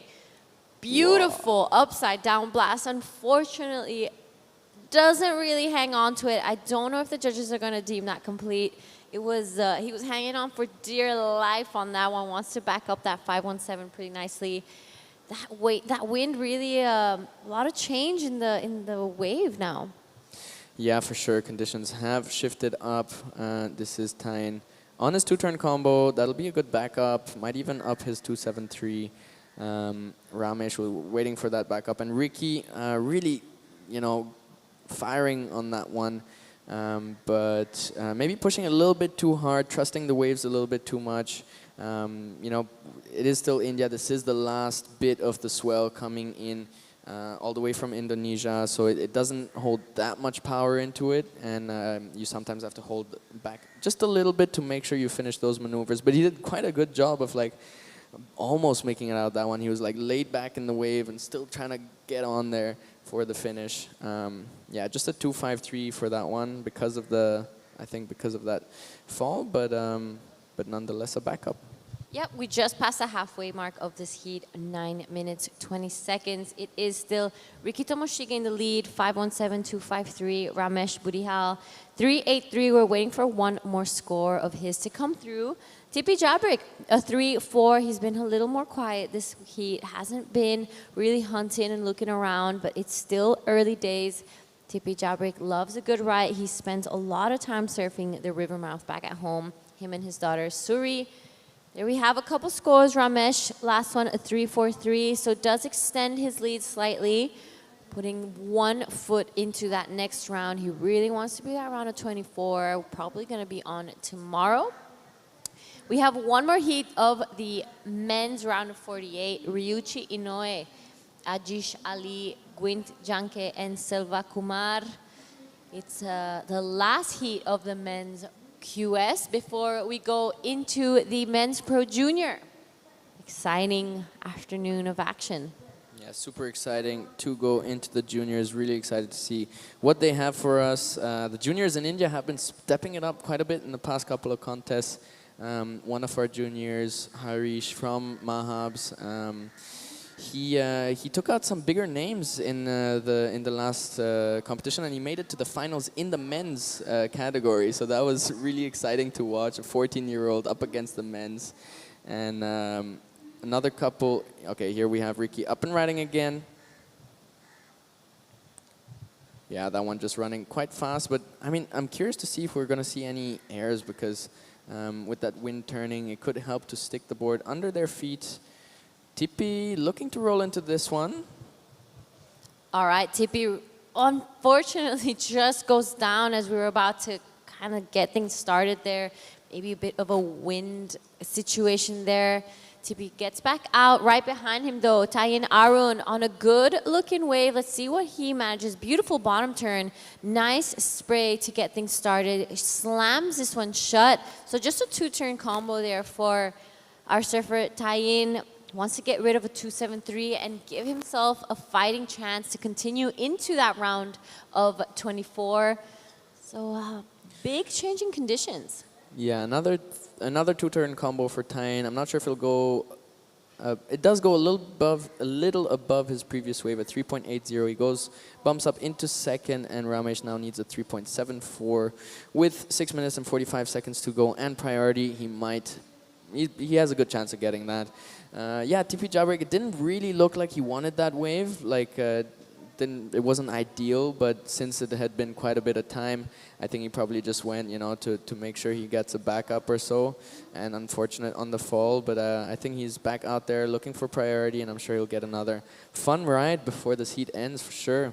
Absolutely. There is so many waves out there, and I'm sure all the other athletes or the pro juniors are probably taking a look at the conditions and kind of maybe thinking of having a bit of a switch in equipment and adjusting a little to the conditions, because now that it's not as clean, you might want to have something that's a little snappier, something that is a bit more reactive. Otherwise, it's easy to kind of just get lost. I think Tipi's board is beautiful when it was long and drawn out waves, but now maybe not so much. Yeah, so Jada, a lot of knowledge about surfboards. Tell me a little bit, what kind of board would you shift onto in these kind of conditions?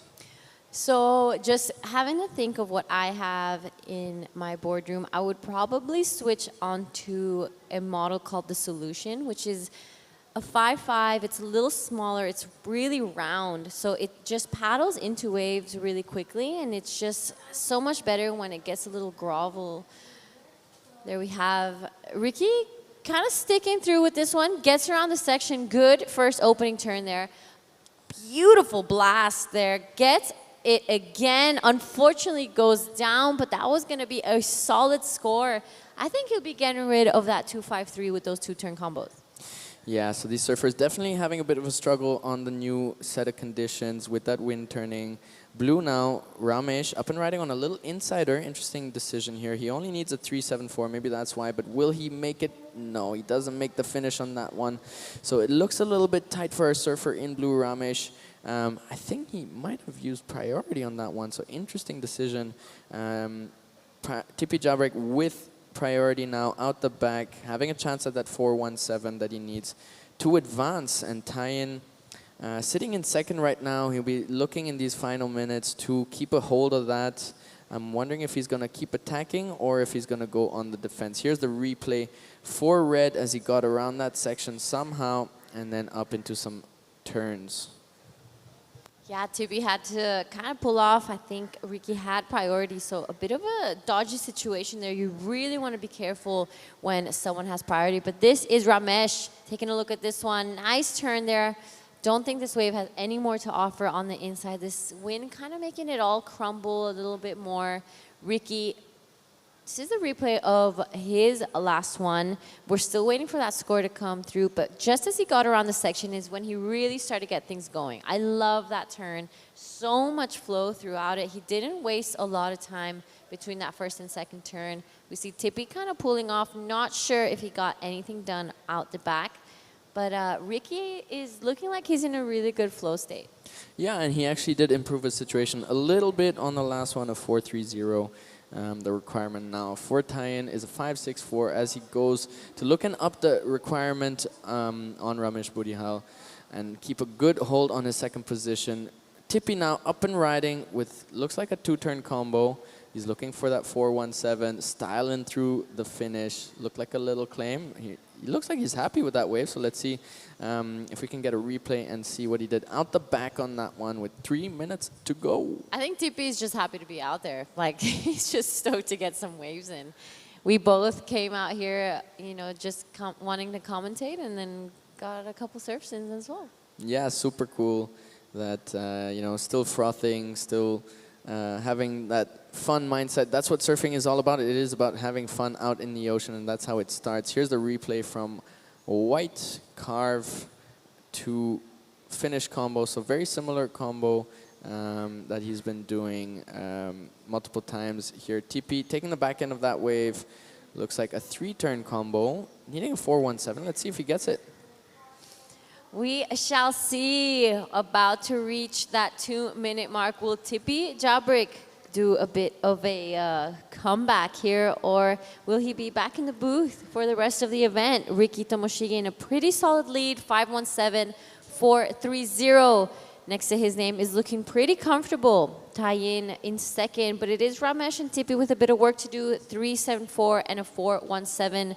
Small requirements, but as that wind really starts to pick up, it's going to start getting pretty difficult out there. And there was a bit of a paddle battle opportunity there between Ramesh and Tyan. Tyan obviously holding second position. Ramesh in third, so I'm surprised Tyan didn't really battle it out as fast as he could to get back priority, because Ramesh now looks like he's going to get priority and might have a chance of getting that 3.74. Not a big requirement, but looks like priority hasn't been established, and Ramesh almost went for a sit, so Tyan taking the opportunity there and trying to paddle past Ramesh. Let's see, because it's going to be very interesting, because priority still hasn't been given to any of our surfers. Ramesh having a seat. Okay, he does get second priority, so he is safe. He has an opening here to get that 3.74 off of Tyan. Tyan's definitely going to be looking to sell some waves to him that don't have much of a scoring opportunity. And looks like Ricky's going on this one. All right, good looking wave here for Ricky. He's had some exceptional wave selection throughout this heat. Gets that first check turn in. Here starts to ramp things up as the wave offers a little more. Let's see if he gets a solid finishing, and he does. Good surfing there for Ricky. Probably a bit of a victory lap, I would say. Ramesh on this one. Let's see if he gets that 374 that he's looking for. Nice first turn there. Does give a completion. I'm not sure if he got anything out the back. We're going to be counting this one down with 10 seconds. It's all eyes on Tyan and Ramesh now. Yeah, for sure. It's a tense moment here between our two Indian surfers. Ramesh just needing the 374, and he did get an opportunity. He did get a wave. Tyan feeling a bit frustrated that he wasn't able to defend his position. But Ramesh not really able to get that much done on the wave. So we'll see if he gets something out the back. If he did, he could get that 3.7 he was looking for. And this is Ricky on his previous one. Just a bit of a victory lap, probably. You were right. Maybe also, like taking that opportunity and not giving it to the other surfers in the water. Drifting the fins a little on that last one. Just feeling the rhythm as the results come out. Tyan does keep a hold of that second spot and progress to the next round together with Ricky. And that was it for this heat as we go on a short break. Until the next one.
Wind has picked up here in the round of 48, heat 8 of the men's QS 2000. This is the last one before we jump into the Pro Juniors, the men's side of the Pro Juniors as well.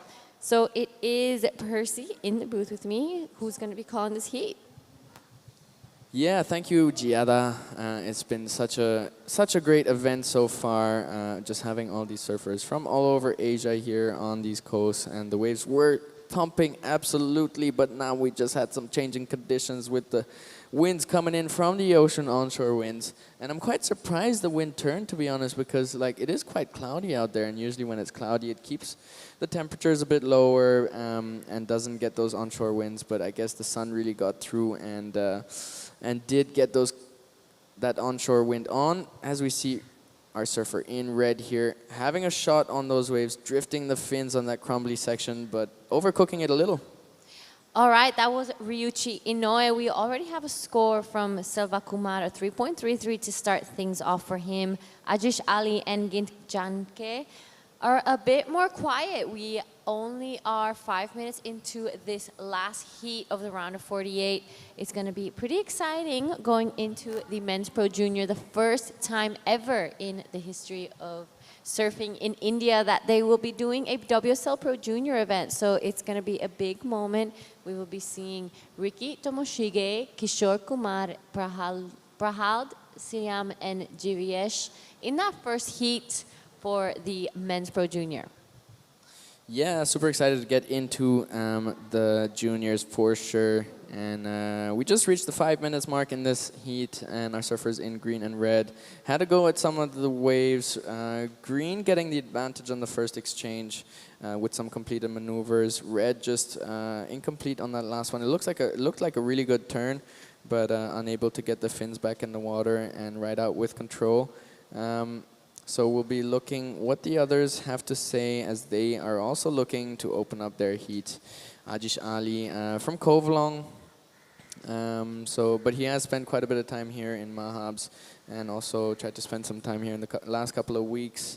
Really good style as well, power surfer, goes quite vert in his turns, big drawn out carves. So I'm excited to look at what he has to offer here in this heat.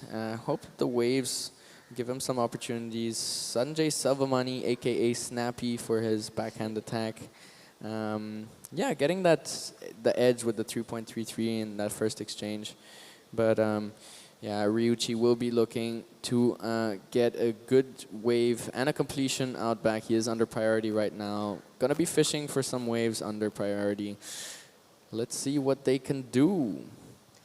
Yeah, a huge change in conditions, I would say. It's been such a gorgeous morning of surfing up until, I would say, 15 minutes ago, where it just all switched and changed. So the Pro Juniors are definitely going to be wanting to have a bit of a change in their equipment and adjust so that it's something a little punchier, a little snappier, because you want to be able to get as much of an opportunity out there. Any wave counts, and I think it all comes down to those little details at the end when it comes to such a high level of competition.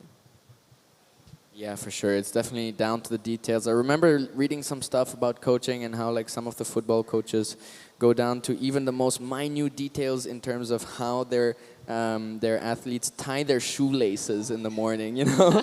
So like if you're like super on point with your whole life, that's how you can make sure to be super on point even when the conditions drop out from underneath and you know, give you these kind of scrappy conditions to work with. Are you able to stay on your game, to shift up strategy, and to still scrape together some good scores? All right, so talking of scores, it is only Selva Kumar and Ryuichi with that 3.33, Ryuichi 177. Gonna be backing it up pretty quickly, but it won't be a big dent, I would say. So it's still open game for everyone. We're reaching the 12-minute mark, and we're seeing our man in white taking a look at this one. On his backhand, good looking wave, nice first opening turn, sets it up again. Let's see what he does. I'm loving his, you know, timing with this wave. He's making sure he doesn't rush. He maybe missed a section in my opinion there, but really nicely done nonetheless. As we have Snappy up and riding once again on his backhand attack, just going down on that one. Yeah, Gwyn, surfer from Thailand. I've been spending some time with him in the free serves, and yeah, really cool to see his backhand approach. Looks like he's quite a heavy-footed surfer. Here, our surfer in red having a shot. Take it away, Giada. Ryuichi Inoue on his forehand. Nice looking wave, a bit of a bigger one since the start of this heat. Loving his calm, collective style. Gets around the rock, that wave not doing too much on the inside. I'm sure this lower tide isn't helping the conditions as well. We're just past that mid-tide. I think it's gonna start clamping a little more, especially with that onshore wind. So it's gonna get tough for the juniors, but I think this is such a great wave, and it still creates so much opportunity that it's such a fun, little punchy beach break, I would say. Yeah, for sure. Already in the morning and through the high and mid tide, we've seen some of the waves really running pretty fast. So now as we go towards the low tide, it's going to go even faster. But a lot of the surfers out here are absolutely incredible at generating speed and getting past these sections, as we've seen in some of the previous heats. So looking forward to see how they negotiate these conditions. Look like Ryuichi managed to really get something done on that wave, even though it looked like it had a bunch of different sections, crumble from the onshore and so on. So let's see what kind of score the judges go to with that last one. Gwyn getting a 3.10 on his heat opener. That's not too bad in terms of the conditions available right now as we hit the 10-minute mark. All right, we've reached the halfway mark of this heat. It is our surfer from Thailand. Taking a look at this one, wants to get around this section, sets it up nicely. Good opening turn there, stays close to the pocket, close to that power section of the wave. It's such a critical thing when it starts to get a little scrappy, like you said. Finishes it off, that firewire looking pretty good under his feet. Right behind him, it's Ajish Ali cashing in his priority, his first wave of this heat. Beautiful turn there, wraps it around, wastes no time in between his turns. Let's see, this wave selection was incredible. Took his time to really stand up and get his feet on the wax, but I think that was a smart move. Yeah, waited 11 minutes for this one, and it paid off. That was a beautiful wave. Yeah, he is a bigger frame, so he does need really quality waves when it comes to surfing. Also to feel in rhythm with the waves. Yeah, I told you he had that really nice, rail-to-rail classical kind of style, and yeah, super happy for him to see him on a nice wave out there. And let's see where the judges go with it. Here's the replay. Sets up that first bottom turn into the lip for the first one, releasing a little bit on the top for some more speed. Then just a little check turn to hit this one again, keeping his nose pointing a little bit down towards the face of the wave to make sure he generates enough speed and maintains that speed. Down the line, it was just the three main turns, so we'll see where it goes with that one. But he does only need, oh no, he got a 4 on the last one, and now he only needs a 0.9 to progress. Yeah, so he got himself back into this heat, a 4, the best score we've seen drop. So he must be feeling pretty good. With 8 minutes left, that's plenty of time to get back out there, kind of redo what he just did. That was the best wave we've seen ridden throughout this heat. So I would say as the afternoon goes on, wave selection is going to be so important. And just from the screen, I think Ajish decided to kind of go with something with a little less rocker. It looked like it was a little rounder. I love the design that Lost had, and he is just flowing, and it looked really nice under his feet. It looked like that that board was kind of helping him generate speed instead of kind of stopping him, which is it's a good sign. Yeah, it has a little bit more volume. It's a Formula One Lost Mayhem, and he's been looking really good on that board since I think he got it about a year ago. It is his main board. I think it's the only one he really surfs, or the only one I've seen him surf. But yeah, when he gets those really nice waves, it looks super good. But it's a little bit harder when it's a bit more sectiony, a bit softer of a wave. So I'm glad that he managed to find a good one out there. All right, this is the wave that we were talking about. Break this replay down for us. What do you think? Yeah, just getting up into the lip twice at the start, then drawing out a big carve, and then up in the lip again for a kind of check finish. So, yeah, I think quite a good score. Let's see though what Ryuichi does on this one. So a nice little bowly one that he picked off. Ryuichi Inoue is in second. He only wants to get rid of a 177, so that is not a big requirement.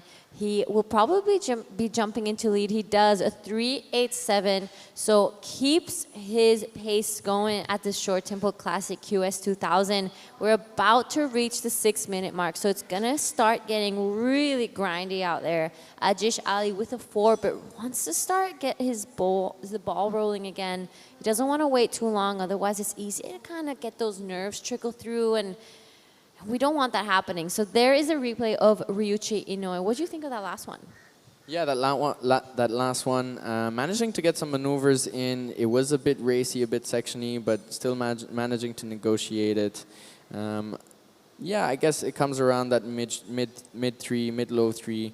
It is a backup, but he's probably going to want to get rid of it with a better wave. He has 5 minutes and 35 seconds to do that, but he is in third priority, so I'm wondering whether he's going to go back for priority again or just find some opportunities on that second peak. As Sanjay is waiting out back with priority, sitting on a 3.33. This heat is absolutely open to any takers. I mean, Sanjay in fourth position only needs a 2.04 to advance. As we approach the 5-minute mark. So I don't think there's going to be much defense necessarily as of yet, as I think surfers in second and third are going to be trying to increase those requirements to have a better hold on their hopes for the next round. All right, a couple replays of what's been going down on this last heat of the men's QS. Good opening turn there for Ryuichi Inoue. Really keeps the speed. This wave bowls up. He takes the opportunity. Love how he pushed the tail on that last one. So he really wants to keep his dream alive. 387 was his last one. And it sounds like you know quite a bit of Ajish. Tell us a little bit about his background, where he's from, where he grew up. Yeah, he's from Kovalong, one of the local boys there. And he was also in the team that went to the first QS we sent any Indians to, together with Sanjay and myself. And yeah, just beautiful style on his forehand, big power surfer. Here is Snappy though, with that backhand snap up into the crumbling section for the second maneuver. Looking for a 2.04, I think he'll get it and get the edge on Gwyn. But Gwyn up and riding again, also on the backhand, getting some speed now, setting up that first bottom turn. And just a wrap around to start. Let's see if it stands up here. It does, and he goes vertical, but not able to point that nose back towards the beach for the finish. I have a feeling Sanjay might take second here as our surfer in red puts down a nice combination out back. That was beautiful surfing from Ryuichi. I love how he really laid into that second turn. That is giving the variety that we were talking about. It's giving something fresh to look at, especially as the conditions get really grindy. Giving that variety is going to be critical to get those bigger scores. And, you know, the judges are waiting to put those big scores down. You just need to do something different, give yourself the opportunity. So really nicely done for Ryuichi. We're waiting for scores for 3 surfers. Ajish out the back with priority, sitting on the best score of the heat for now. Doesn't need a big score at all to get back into this heat and take Gwyn down to third. And it looks like there might be a couple of opportunities on the horizon. Ajish is having a look on this one. Let's see if it offers up. Down the line, getting past that first little rib. It stands up. Let's see if he can go into the lip. He does, but keeping the board down. Now going for a jam in the pocket. And a third combo, just loses that third one. He doesn't need much, though, to advance. Just a 137. You'll probably get that. 2 minutes and 30 seconds to go. It's going to be a tense last few seconds and minutes in this heat. As Ryuichi up and riding again, drifting the fins. Beautiful turn there from Ryuichi as he drives past this section and looks for another one, but I'm curious to see what he did out the back because that last turn looked radical. All right, Ryuichi has that, you know, nonchalant style that I've mentioned quite a few times that I really love. It's pleasing to the eye. It's nice to see. He times his turns nicely. So Ryuichi currently in first. I think Ajish will be definitely taking on to second with that last wave that he got. We're still waiting for scores for Ryuichi and Ajis to come down. This on your screen, though, is our surfer Gwent. Nice looking wave on his backhand. Let's see. Bit more critical, really punches through that section, gets around Elephant Rock. Unfortunately, that's as far as he will be able to go. But it's going to be all eyes on Ajish now as we reach the 90-second mark. Yeah, Gwent on the last one, needing a 3.43. I'm not sure it's going to be the wave he was looking for. Just not quite. I mean, he managed to get up into the lip on that second turn, so that was definitely good. But the finish, I'm not so sure about the finish on that one. Still 2 turns. Let's see if the judges give him the nod. Right now, Ryuichi and Sanjay in first and second. With a minute left to go, let's see if we'll see some shifts in the situation and some defense action going on. This is a nail-biting finish. We're still waiting for Ajish's last score. He's been sitting on it for a really long time. Ryuichi, 5.33, extends his lead. Ajish goes to second, 3.20. Now Gwent, a 4.10 is his requirement. We'll be seeing our man in green, Will Snappy, get one last chance, 30 seconds left. Good looking wave. Does the turn, too beautiful turn combo. Will it be enough? 388. What are your thoughts? I mean, that was a nice combination there from our surfer in green. 388. That wave from Ajish was a 4. He has another shot here on a little one. And let's see what he can do on it. Big surfer, little wave. Doesn't mean anything. Still able to put down some big surfing. Got some maneuvers in. He's trying to improve on that 3.20 to up the requirement for green. It's going to be super tense between blue and green as we keep our eyes on the scoreboard. That little asterisk mark showing us that we're waiting on scores for all of our surfers underneath Ryuichi. But Ryuichi definitely making it through to the next heat with that last super stylish wave, the 5.33. All right, it's all eyes on green now. Did he get the score that he was looking for? We're seeing some scores come through, and I think it'll be just under what he was looking. A 3.10, not enough. It is Ryuichi and Ajish going into that next round. We're going to throw out to a quick break before we start with the Men's Pro Juniors.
All right, we are back on with live action. In the water is Prahlad Sriram in white, Jivitesh L in green, Ricky Tomoshige in red, and Kishore Kumar in blue. Exciting to get going with the Pro Juniors now. First time ever in India. Percy here in the live commentary booth together with TP Jabrik to cover this heat. Yes, Percy, welcome back. This is our junior division actually in the water right now. We're going to see Kishore, one of the big name from India. Would love to see him get an opportunity to get some good wave here, and also Prarat from India, and also Jivitesh. Yeah, GV also Yeah. local boy. His father owns a hotel down the beach where pretty much all, like a good bunch of surfers go to stay. There's like a community kitchen and also like a community dining space. So it's a really nice place to. A lot of people get like a month, 2 months, 3 months, just stay the whole season down here on the East Coast in Mahab's training, because this is one of the best waves, and we have a lot of contests here, so a lot of action going on, a lot of training camps, and it was really fun to see actually in the last couple of weeks before the national competitions. We had so many training camps going on, so many coaches on the beach. I think on one day we had like 4 training camps going on at the same time for different teams. This whole the professionalization of surf development is really coming underway here in India, and it's proving to be quite fruitful, especially for the juniors. In the last Mahabalipuram Point Break Challenge 2 weeks ago, we had some of the juniors surfing in the men's. Harish, actually a local boy, he took on the men's and made it all the way into the finals, taking out some of the bigger names in the top 4 rankings. And Prahlad Shriram and another of the juniors also managing to get a win off Kishore in one of the heats in the juniors 18 and under. And here is our man Kishore, one of the best in India. Look at that backhand attack. Vert on the first maneuver, just over pushing a little on the second one. But that first maneuver just showing a little bit of what he has in store for this QS. Let's see how far he gets with it. 16 minutes to go. Looks like our surfers have all opened up their heats. A 377 for a surfer in red, Ricky. And just a few throwaways for Prahlad and GV. But Kishore will definitely be putting something on the board with that one turn. Yeah, condition is a little bit, I have to say, more challenging right now, Percy, because the wind just came from the back.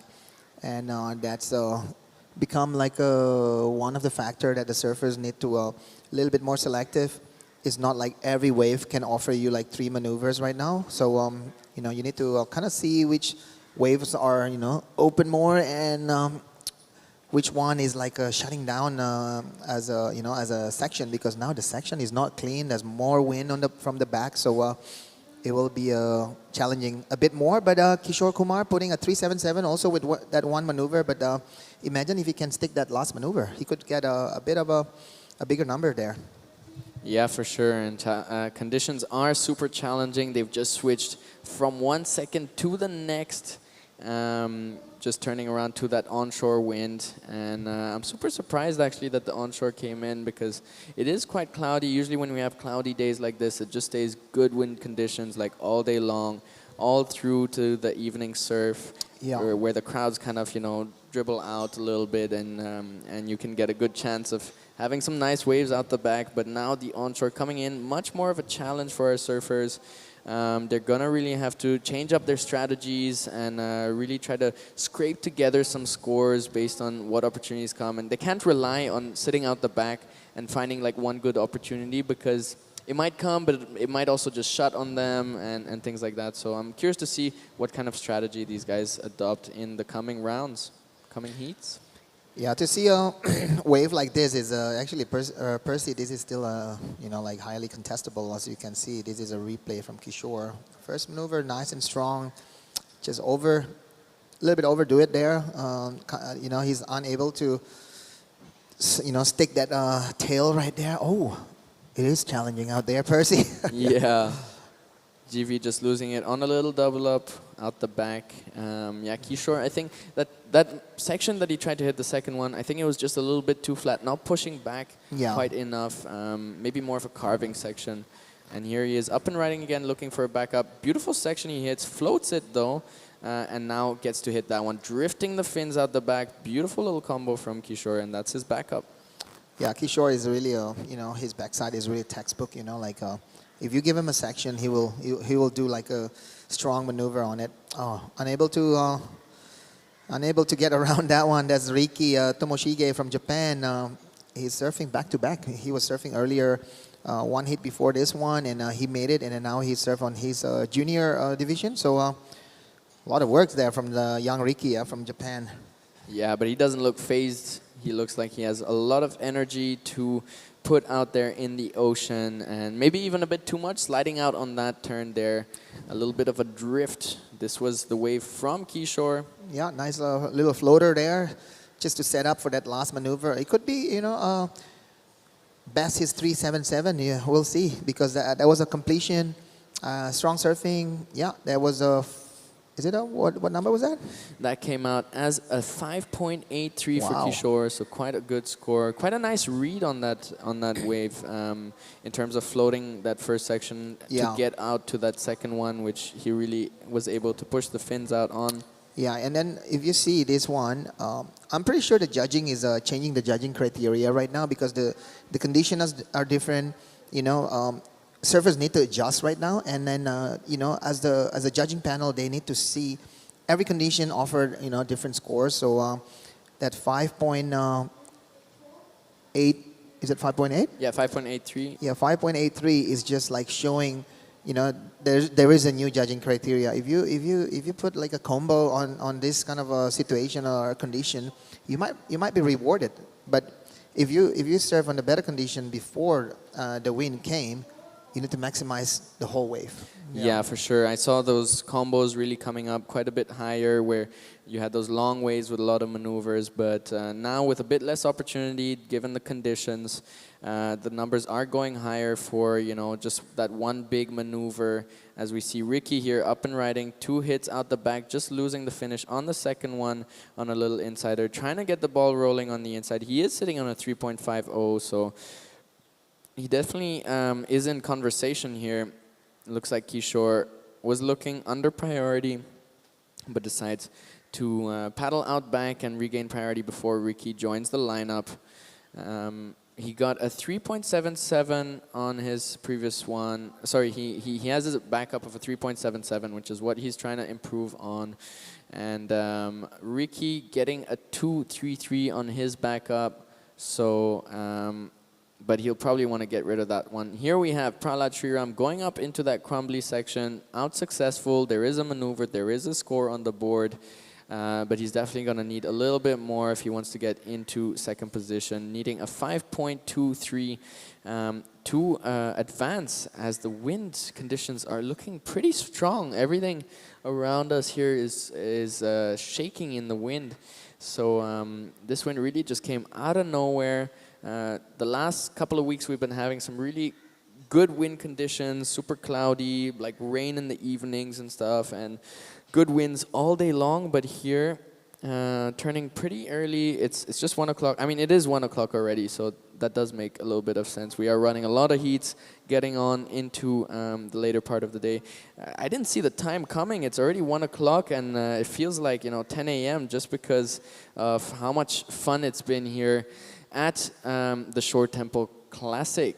Ricky trying to scrape together a score here on a drawn-out little insider. He finds a vertical section at the end and rides out with control. Very critical for him to ride out with control on that one, as he'll look to go for the runaround and get a proper score out the back. This might be his keeper in terms of a backup, but he's definitely going to look to get a stronger score as he runs and races back out to get the runaround and get back priority.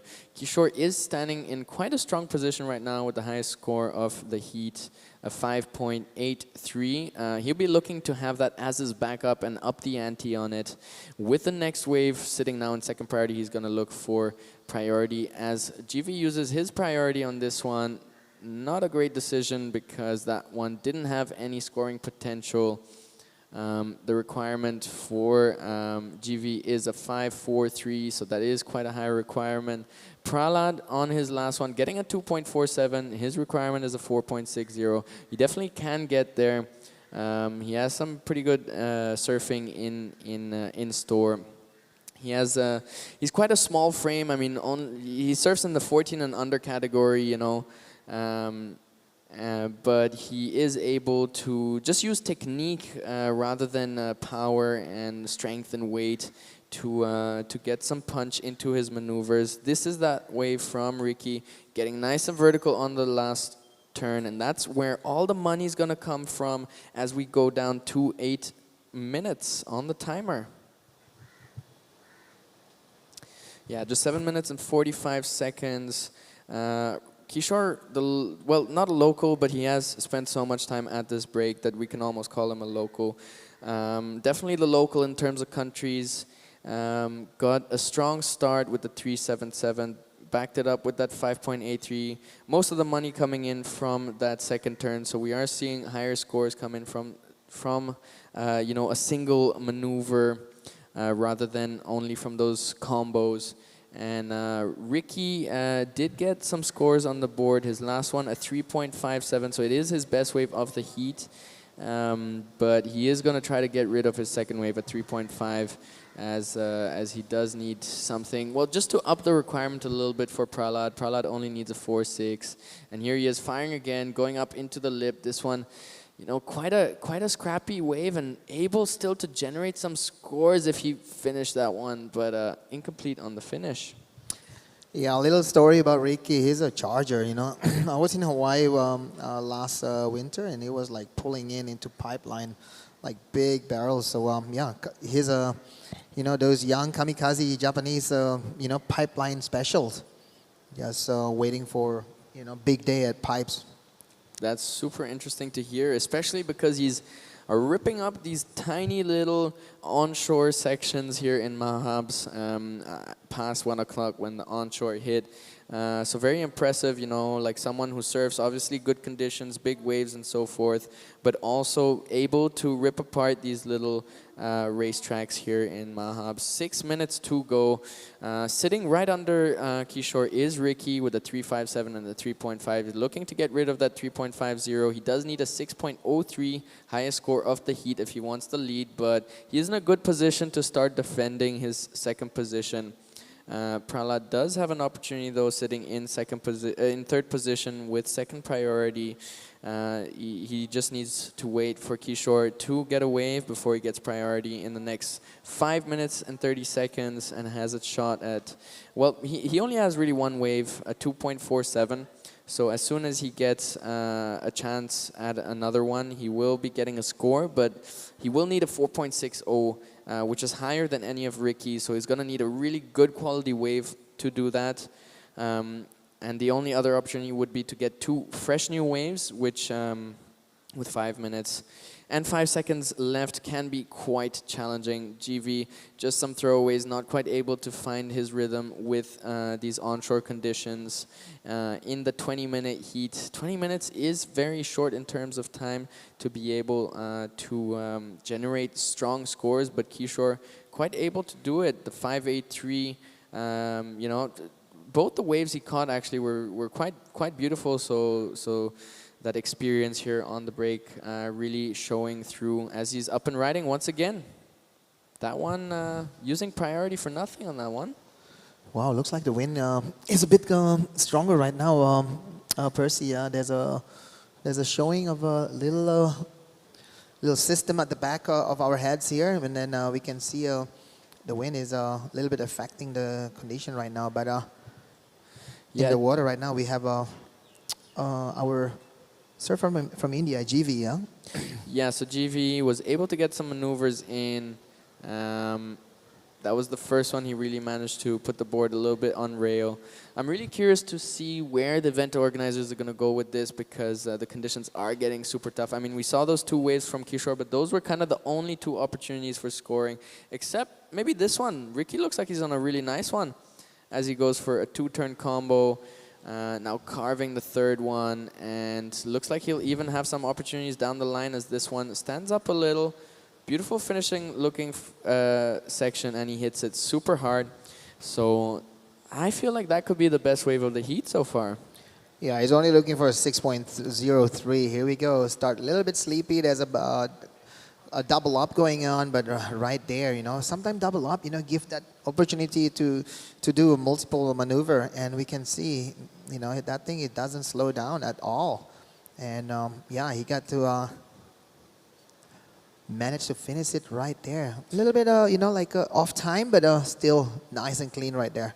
Yeah, so 3 maneuvers on a nice looking double up, which gave him quite a good face. He's looking for a 6:03, and he gets it, a 6.83. Ricky Tamashige takes the lead off Kishore. Kishore in second priority needs a 4.58 to take back the lead. We know he can get it. He's already got a 5.83, but he's gonna need to find a wave to do it. 2 minutes and 35 seconds to go. Prahlad in third position. Now the requirement bumps up to a 7.13. He's definitely going to have to split that up into 2 waves, but with only 2.5 minutes to go, that's going to be quite a tough requirement for our surfer.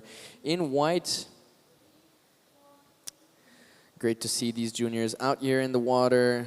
Sad, however, that the onshore conditions have turned on and really making it a little bit tougher for our surfers to find opportunities, but nonetheless, quite impressed at how they managed to manufacture scores regardless of the conditions. I mean, a 6.83 on onshore waves like these ones, where we only saw 3. I only really saw 3 opportunities in the ocean, and Kishore and Ricky making the most out of that, taking the lead with first and second position. So let's see if the others have a chance to do something. I think it's going to be quite tough, and Ricky and Kishore are more or less going to move into defense mode to try and keep a hold on their positions. I mean, Ricky is quite far ahead. He doesn't need to defend that much, but Kishore is capable of getting that 4.58 that he's looking for, and he's really looking out into the ocean to look for any opportunities. Let's see if the ocean provides. Yeah, 1 minute and 15 seconds to go. Still here at Mahabalipuram. This is the Short Tempo Classics. Really happy to be here. And this is only day 1. Day 2, 3, till day 5 coming up. And then we'll see who's going to take home the title. Is it going to be the defending champion, Tenshi Iwami, or are we going to have a new champions? Because there's also multiple champion that we're going to crown here. The QS men's, QS open, a woman also, and then also the junior boys and junior girls. Yeah, super cool to be having 2 categories here for the Short Tempo Classic. Just 30 seconds to go, and Prahlad did get a shot, but the requirement is steep, a 7.13. However, he'll be happy to have gotten a wave in the water here at the QS for sure. I'm curious to see a replay on that. Percy here sitting alongside Tippy Jabrick at the Short Tempo Classic. Super grateful to have this event come back, to have the WSL come back for the second time. Very promising. Would be lovely to have more and more events. And the conditions really did provide in the first bit of the day throughout the whole morning. Even on high tide, there were some opportunities. And then through the mid tide and the offshore section, we got some really pumping waves and some big scores. That one is over with Kishore and Ricky going through to the next round. In the water right now is our surfers. Okay. Ren Okano in red, also having surfed in the men's. Masamune Uno in blue, Pradeep Pujar from the west coast of India in white, and Naveen Kumar, a local boy, in green. We'll go for a break before coming back to live commentary on this heat.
action continues here in the Shore Temple Classic Pro.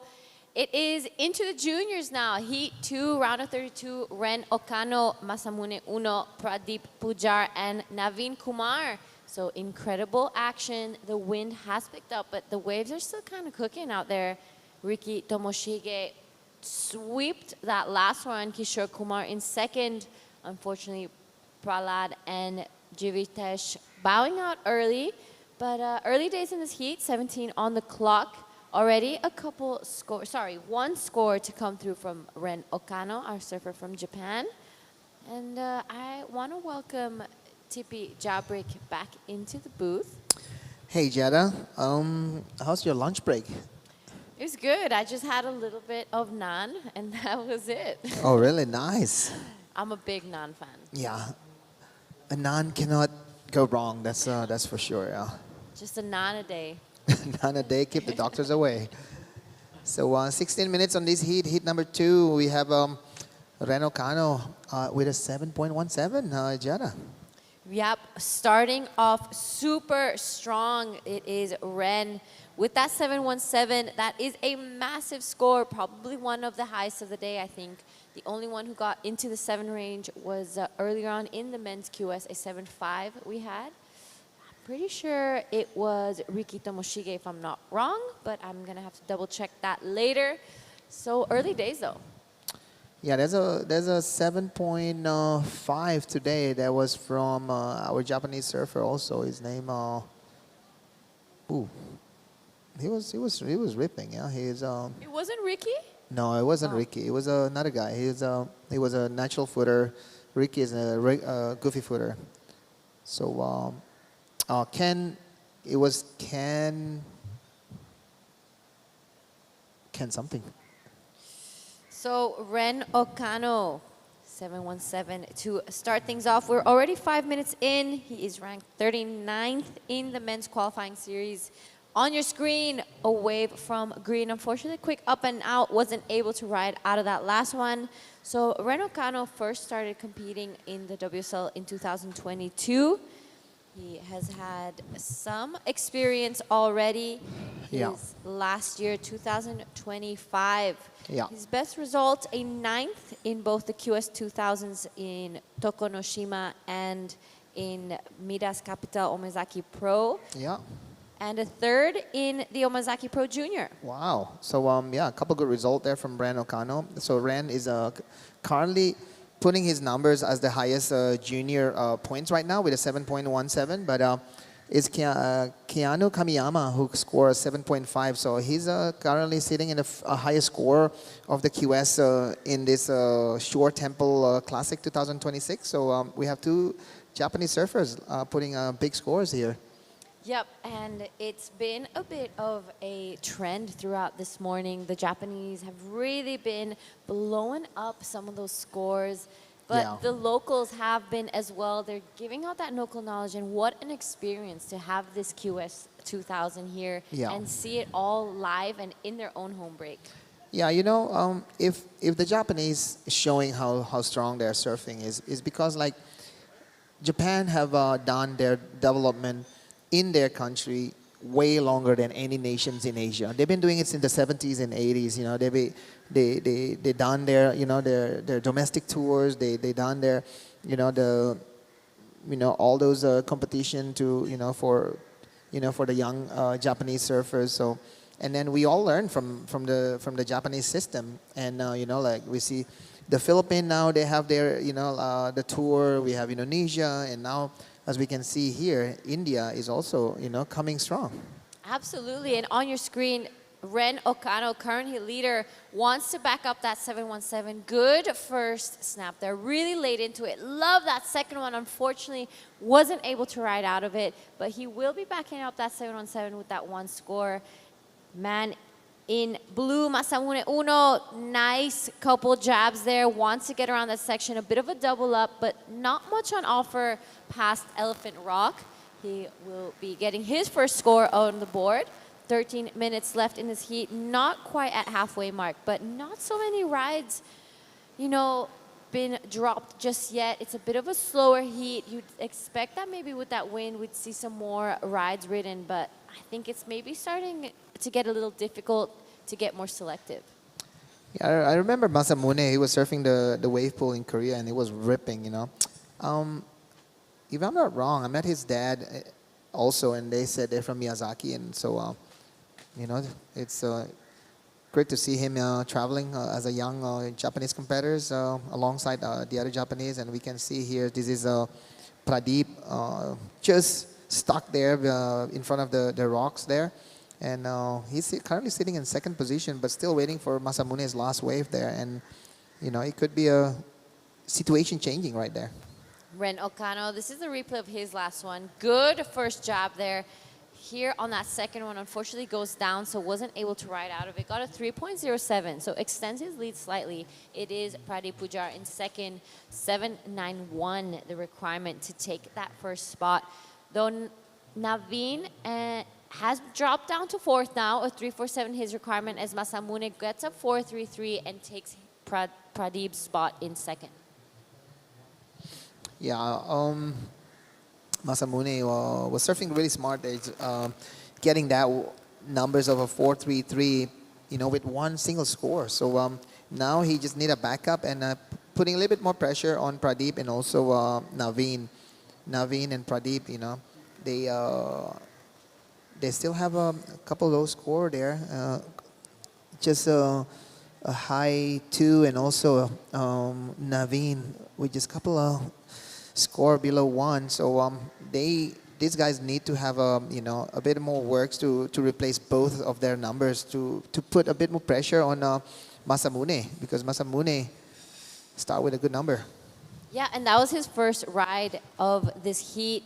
So we're really starting to see that wind pick up. It's pretty difficult out there. It's starting to get a little grindy for the Pro Junior, but it's still early days. Still plenty of opportunity out there. Up next, we have Raimu Yamamoto in the red, Aoi Ogure in the blue, Yogesh in white, and Sheikh in the green. That is going to be the heat 3 of this round of 32 for the Pro Juniors. It's going to be all the way up to heat 8, if I'm not wrong, of this round of 32. We'll be finishing off today with the Pro Junior men's, and it's going to be an exciting start tomorrow. Hopefully soon we will see the women's tomorrow Pro Junior kind of taking to the stage.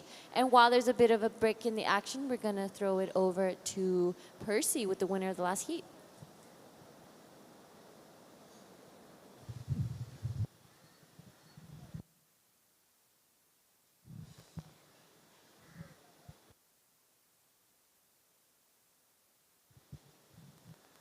While we wait for Percy to come up, we have Naveen Kumar on a good-looking wave, wraps it around this wave, starts to double up for him.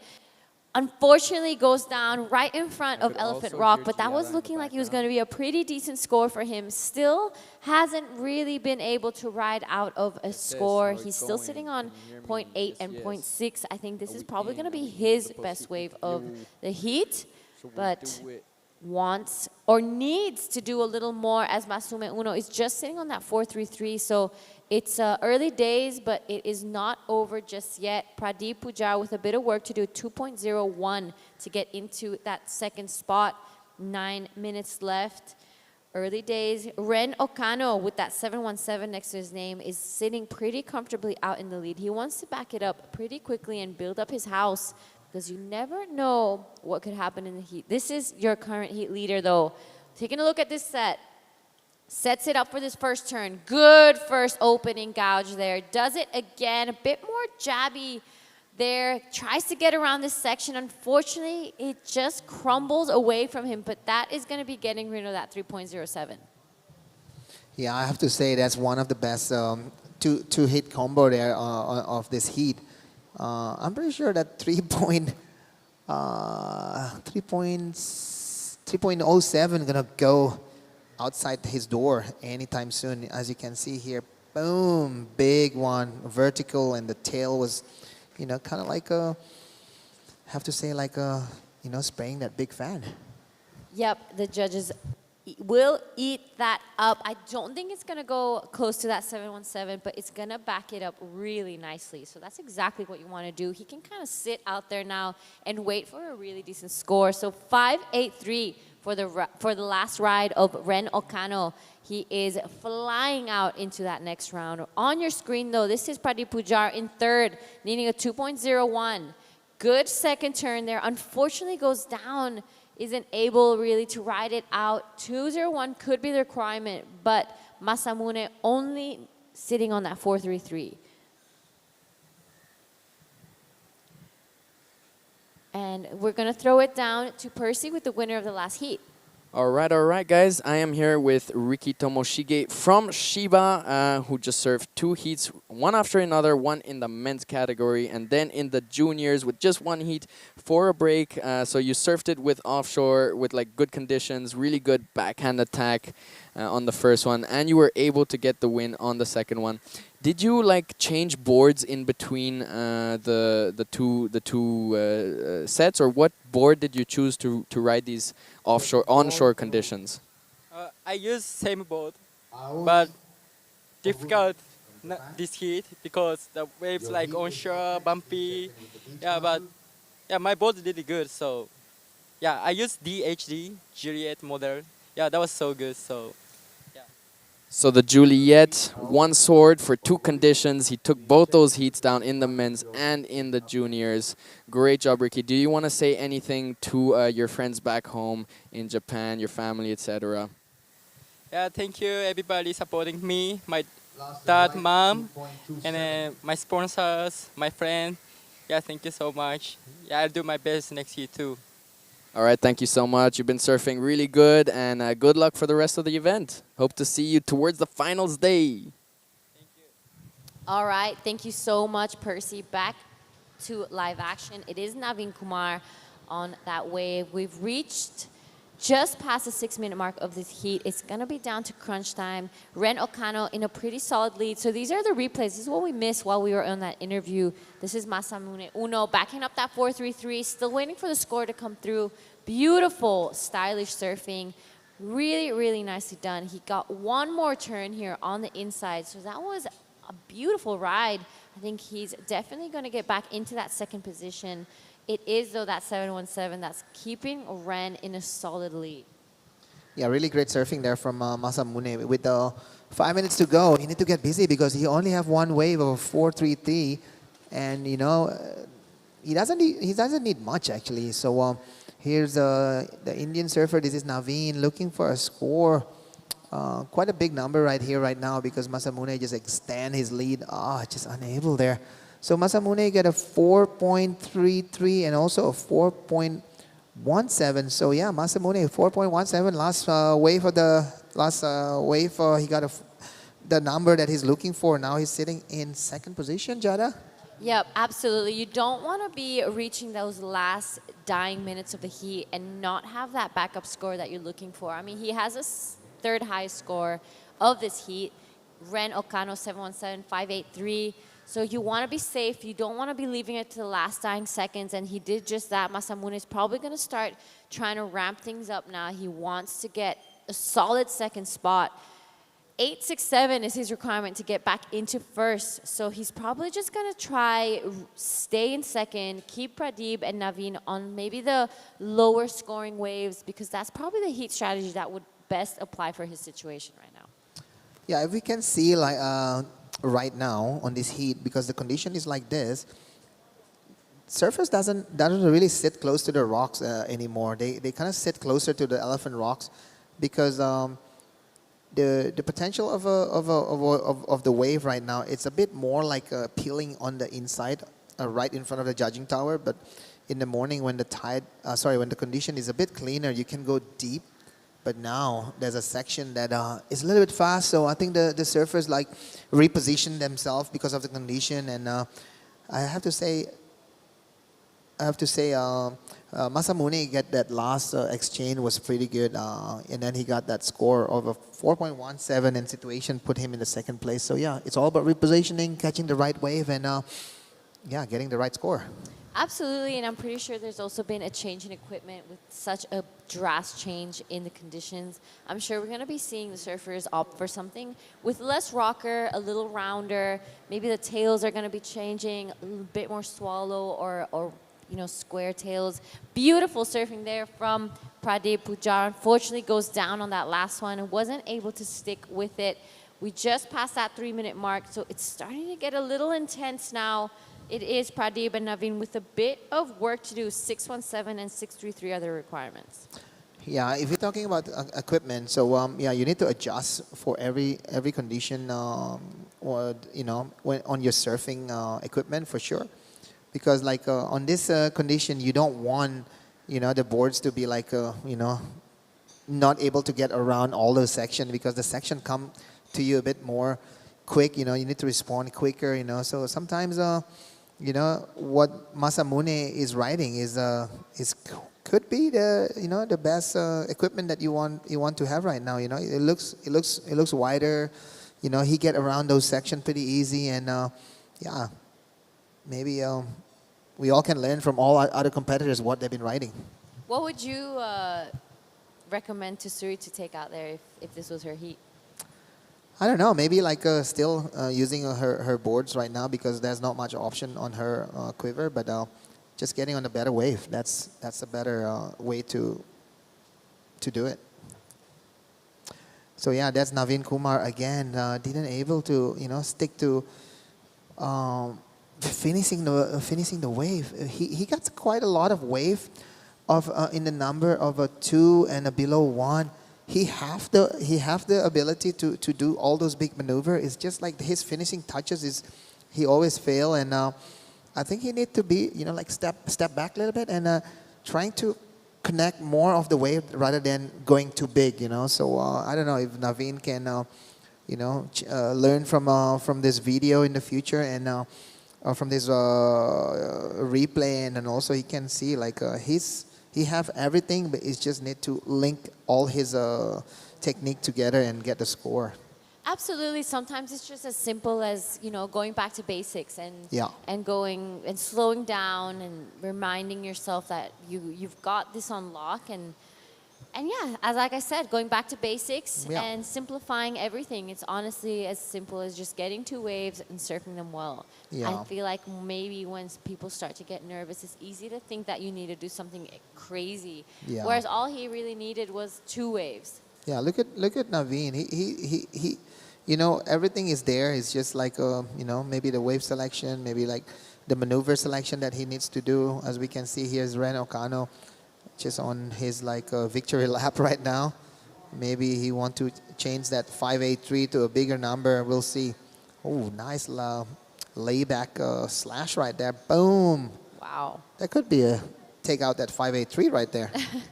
Absolutely. So I don't think the last of Naveen is going to be going into a change in position. We'll probably be seeing Reno Kano and Masamune Uno into the next round. We're going to throw over to a quick break right after this replay of Reno Kano. Loved how he just kind of waited for the section to come towards him.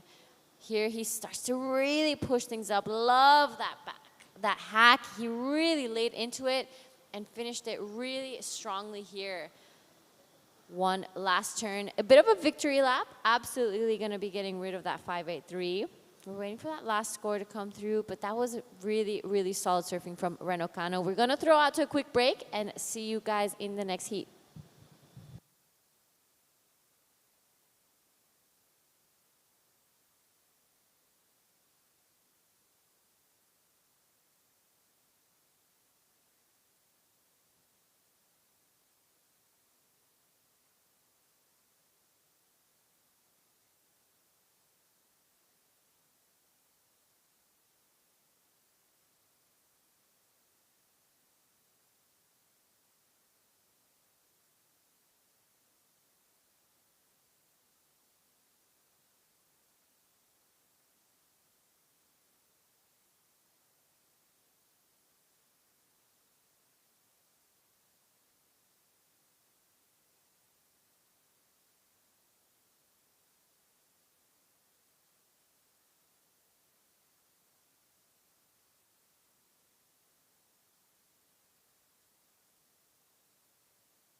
Action continues here in the round of 32, Heat 3. Sheikh Davud, Raimu Yamamoto, Aoyaguri, and Yogesh. In this heat, Sheikh started off with a 2.17. Raimu a 6.00 to get things started for him. It is an exciting afternoon. We've had quite a drastic change in conditions from this morning, but it's still cooking out there. There's still plenty of opportunity. We've moved into the Pro Junior men's, and we'll be finishing off today with this round and starting off bright and early again tomorrow morning. I want to welcome back in the booth Percy. Yeah, for sure. And Ren Okano really showing that there still are some opportunities out there with a 13.34 heat total in the last heat in the water now. I can give some background on the Indian surfers. So Sheikh Davud only started surfing about like 2 years ago or something like that. But he's been improving really fast and getting up in the ranks of the juniors. Yogesh A is the younger brother of Kishore Kumar, and his goal in surfing is to beat his older brother. He's been getting a little closer to that this year. His surfing has come so far from, we did a training camp in November in Kovalam, Kerala, on the west coast, and he was super scared of any bigger conditions and stuff, and not really going in. But then we pretty much sent all the groms in the middle of the bay where all the big closeouts were going, and they all just had to figure it out. And at first he just paddled out miles away just to run away from those He's closeouts. like, I'm out. I'm out of here. But then he actually managed, because he was so far out, like he caught one of the bigger sets, and he saw that, okay, it's not that bad, you know. And now he's charging, like in the last event, I think he got a 7 for just one maneuver, really attacking those lips. So here, unfortunately, however, a little bit crumbly. I don't know if he'll get those same kind of sections he did in the last event. He actually took out the last event in the juniors, in the 14 and under. So he's coming off a win. He'll have that confidence with him going into the juniors here for the QS. But this is a different game because we got QS surfers from all over Asia competing here. Tell me a little bit more about maybe some of the other surfers. Do you know any of them? So Raimu Yamamoto is our surfer from Japan, and so is Aoyaguri. They have been doing the rounds for quite a while, so it's exciting to see them out here. This is our surfer in red, beautiful style. We saw him on the QS earlier, so has had a bit of a warm-up session, I would say, out there, besides the actual warm-ups. And he is looking in great form riding that Mikey Feb short, a new model that CI just dropped, and it's looking really good under his feet. Yeah, I saw that board and I was frothing, craving for something like that. Already the twin pin seems like such a magical board, and this must just be so cool. He looks super confident and seasoned as a competitor. Laying down a good combo out the back and then just waiting for this one to stand up again. Super patient with the wave, really surfing the wave at its pace, drifting the fins there a little, and carving when it slows down, going into the lip when it offers. So really nice wave there from Raimu Yamamoto, and we'll be seeing a solid score, and it does come in at a 5.17. So he's already sitting on a 6, and it came in at a 5.17. He is comfortably in the lead. This, I think, is the best start I've seen in this event so far. A 6 and a 5.17 back up in the first 5 minutes of the heat. I mean, he could pretty much go on holiday right now, but you never know what the other surfers have in store. It's never too sure. He'll definitely be wanting to build on that 5.17. Sheikh Davud, just a 2.17 to start. He'll be looking to get a backup and probably up the ante on that one. Yogesh probably going for a stumble on the first wave, and Oguri still looking to open up his heat. Yeah, so Raimu Yamamoto first started the WSL in 2022, where last year he ended up 93rd in the men's qualifying series ranking. His best result in the qualifying series was a 9th in the QS 2000 in Hamamatsu, and a 5th and 7th in the Omazaki Pro, as well as the Hyuga Pro Juniors. So he's had a pretty good year, not so much competing. I wouldn't say he went really international as much as he would want to. Whereas our surfer in blue, Aoi Oguri, last year ranked 81st in the men's qualifying series. Had a bit more of an international year. He ended up going to Baler in Philippines, the Taiwan Open of Surfing. He went to Siargao, as well as Korea and Nias and Krui. His best result was a 33rd in Baler. In the Pro Junior, though, he got a 13th in Krui Pro Junior, as well as a 17th in both the Nias Pro Junior and 17th in the Omazaki Pro Junior. As well, started competing in 2022 on the WSL, more professional tour. So big moments for Raimu Yamamoto and Aoi Aguri. So early days, but both of them have had lots of heats under their belts. They've had a chance at this international spotlight. So they might have a bit more of an advantage over Yogesh and Sheikh. But in saying that, Sheikh and Yogesh have that local knowledge and experience. So it's a bit of a fair game out there.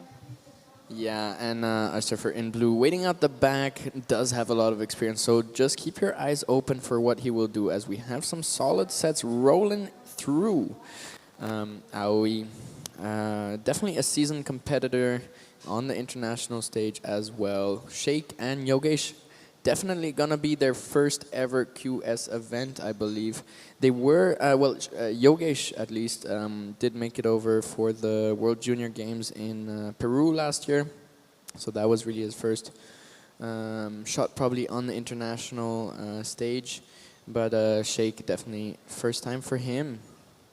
So really happy for these guys to get a shot here, and so grateful for the WSL to come here and work together with the Surfing Federation of India, as well as the Tamil Nadu Surfing Association, to put this competition together. Here is our local boy, Yogesh, putting a beautiful rail down carve on that wave, looking to get through to the next section.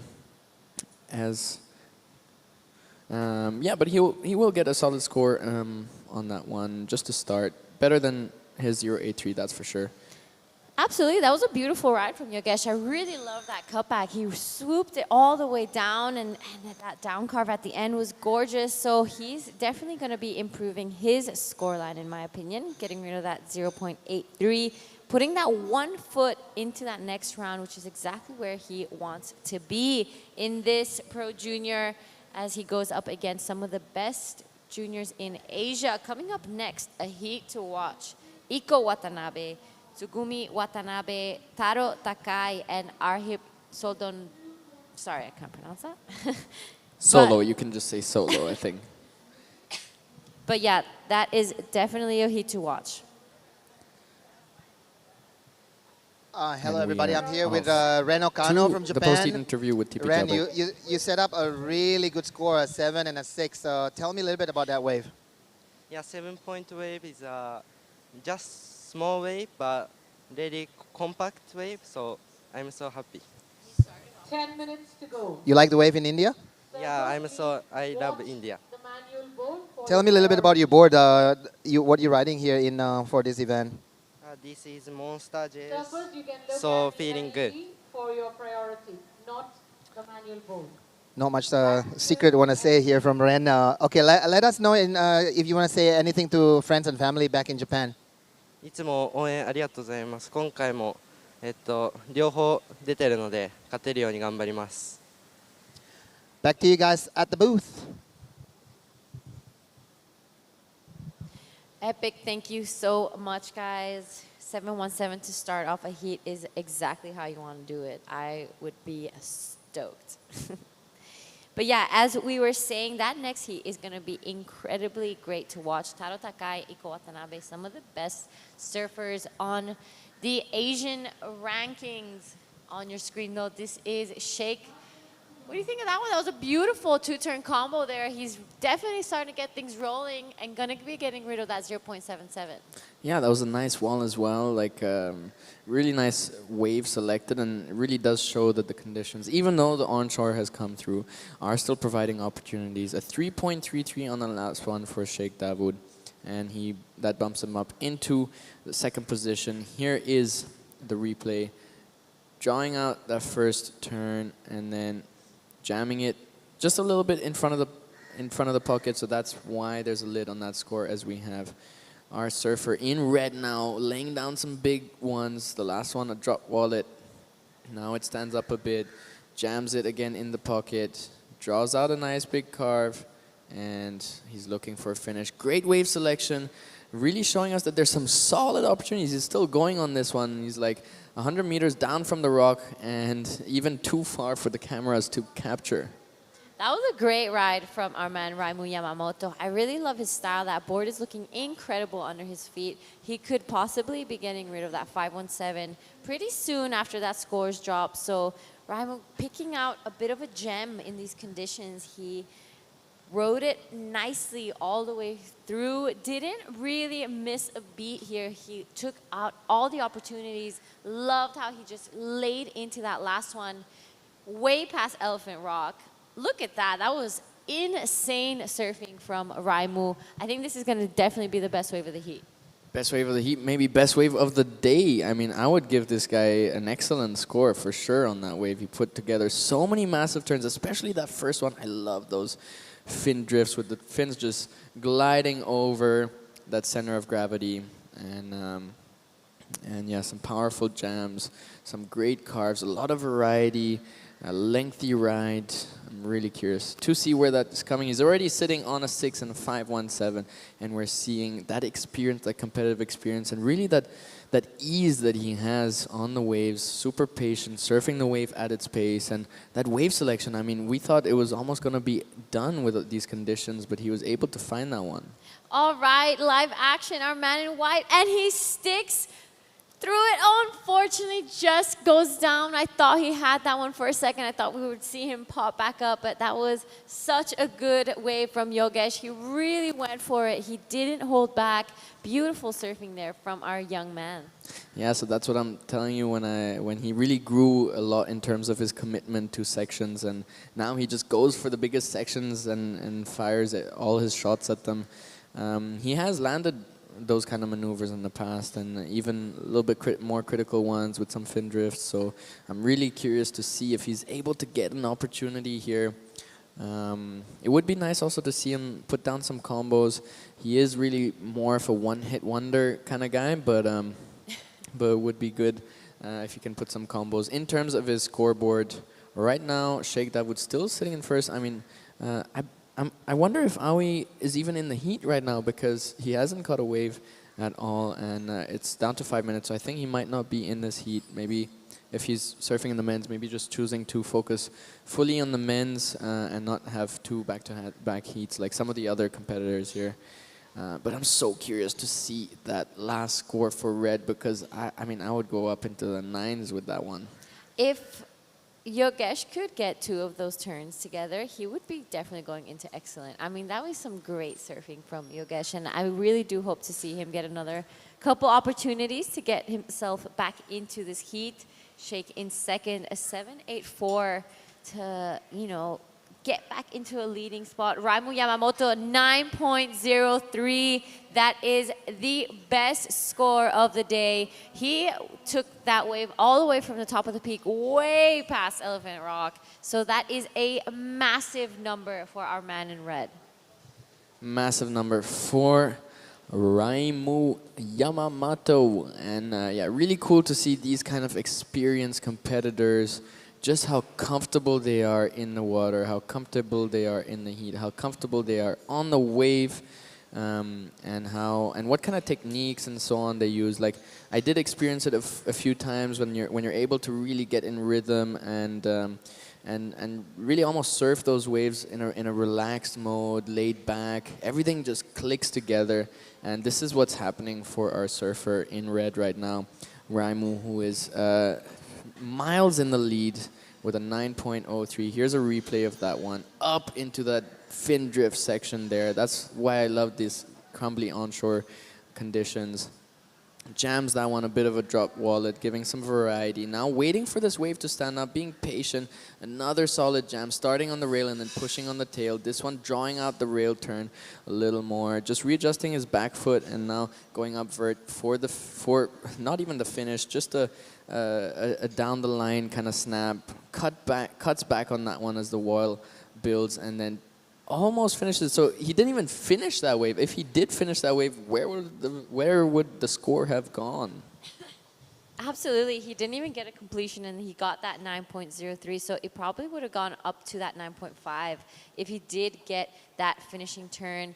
So best score of the day and the event for now, a 9.03. That is massive.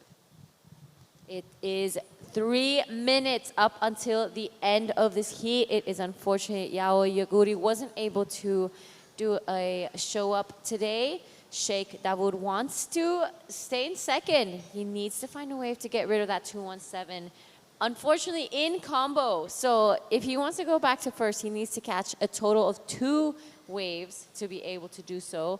Yogesh, with a bit of work to do, wants to get rid of that 0.87. 3.01 is his requirement to get into first. Yeah, it is a battle for second between these colleagues, between these friends, between these brothers that both train and compete together in the national team and in the TT Group surf development program as well. Yogesh just sitting on one wave at 2.50, needs just a 3.01. He's definitely able to do it given those kind of turns. And if he would have landed that previous turn, he would have gotten the score probably. Here is our surfer in the lead, up and riding again, just giving us a show of what he can do. 2 big snaps in the lip, getting back into throwing that one real far. He's just going for it. Raimu Yamamoto is comfortable. He's in a great position in this heat. So I think he's probably just trying to push his limits and see how far he can take it on with the jersey on. So this is Sheikh now taking a look at the one. Unfortunately, wasn't really able to scratch into it. But Raimu Yamamoto, new name for me, actually. I haven't seen him so much as maybe some of the other surfers around the Asian QS series. So I'm excited to see what he brings to the table for this event. Yeah, for sure. I think I had a couple of sessions with him in the free surf, and it was super impressive. Like, he just came up to the peak, hung out for a little, picked out one of the best waves, and got a solid barrel on it yesterday. So here he is again, smashing some big turns out the back, trying to push the antiques up. Sheikh Dawood trying to get a bigger requirement on Yogesh towards the last minute of this heat. But Yogesh is out the back, will probably have priority and an opening to get that second position off of Sheikh. Sheikh probably using priority on that one, and a bit of a mistake as there was no opportunity on it, but also blocking that opportunity for Yogesh. Let's see if there's any opportunity in these remaining 30 seconds. He's got to go for whatever appears, and it looks like the ocean might be a little bit flat. Yeah, so unfortunate there for our young man Yogesh. He wasn't really able to string this one together, but I'm sure he'll be walking away with plenty of experience. 15 seconds. Does he get the last chance? What do you think? Let's not count him out completely for now. He gets one of his one hits, but that wave was a little bit smaller. Will it go up into the 3.01? I'm not sure. I think he would have needed a couple more turns to really, or a bigger face to be able to do that. So a little bit unfortunate from our surfer in white. It comes in at a 1.900, and it isn't enough. And with that, we're gonna throw out to a quick break before we catch up with Iko Watanabe, Tsukumi, Taro, and Arhip.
All right, we are back on to live action. Iko Watanabe up and riding on this one. Throws the fins for the reverse, and that looked absolutely effortless from our surfer in red, Iko. I think he was here for the Asian Championships last year, and he already put on quite a show then. But he's back for some more right now. In the water, we have Taro Takai, Arhip Solo Dove, Iko Watanabe, and Tsugumi Watanabe. Two Watanabes. I'm not sure if they're related, as we have a lot of similar second names from Japan. 17 minutes on the clock. Percy here in the live commentary booth, joined by Tipi Jabrik, legendary surfer from Indonesia. Take me through this one from Iko. Yeah, this is a one of an amazing opening right here from Iko.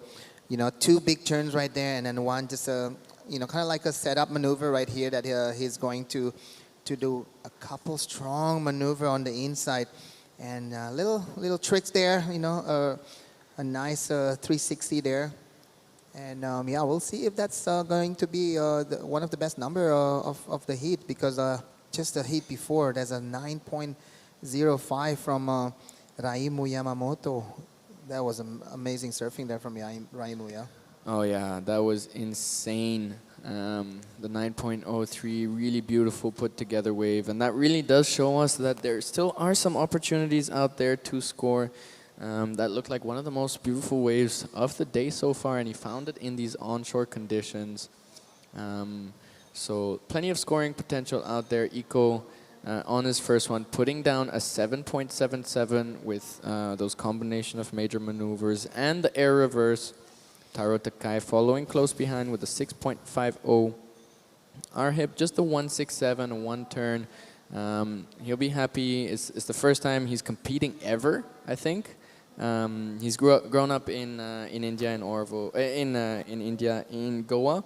But because he doesn't have an Indian passport, he wasn't able to compete in the national series. So he took this opportunity to come down to the QS and compete for the first time. So he'll just be happy to have gotten a wave and to be in the water with these legends. I mean, Iko, quite a seasoned surfer on in terms of QS, and I didn't know he was in the juniors actually. I thought he was already in the seniors. Yeah, I think Iko is one of the main surfer from for the Japanese team. He's representing the juniors event also for the ISA event in all those event in South America, and yeah, Iko is for sure like one of the big names coming from Japan, and yeah, a 777 there for Iko Watanabe, showing what a great surfer he is. Pushing the limits. With those kind of a nice 360 at the end. Anything's still possible out there. And yeah, Tsugumi Watanabe, I saw him earlier on the beach marshal area. He got stung by jellyfish on his face, actually. Yeah. Oh, I heard about someone getting stung on their face. That is so unfortunate. Yeah. Actually, the first time I got stung by jellyfish was on my face, but I heard that this one was pretty bad, right in his face. And the jellies are quite nasty these days. So I hope he managed to treat that one quite all right. But it looks like he's unfazed, as he's already put down a 6.50 in the opening minutes of this heat. It was Tsugumi Watanabe, actually, Percy.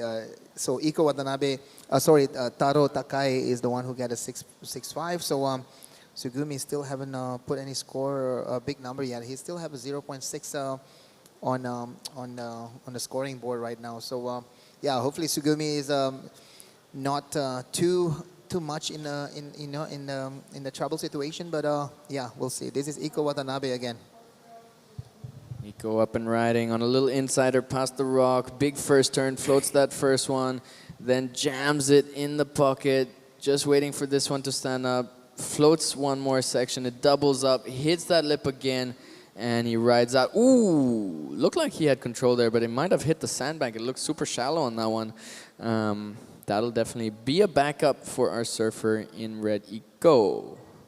Yeah, for sure you need to get around that. I have to say that there's a bit of a short breaks going on right there. You need to have a little cushion, or you need to get away to land it from that one. And then yeah, looks like Iko is get pounded on that one. So this is Taro Takai opening his second account right now because he have a 6.5. Taro and Nico is pushing each other right now. Yeah, already some big bills on the first waves, but opening that second account up for some more backup as we will be going to the post-heat interview with Giada Legati. All right, I'm here with the winner of the last heat. Congratulations, 9.03. That is a massive score. Tell us what you're feeling right now. Feeling so good, but the wave was so good, but I couldn't make finish.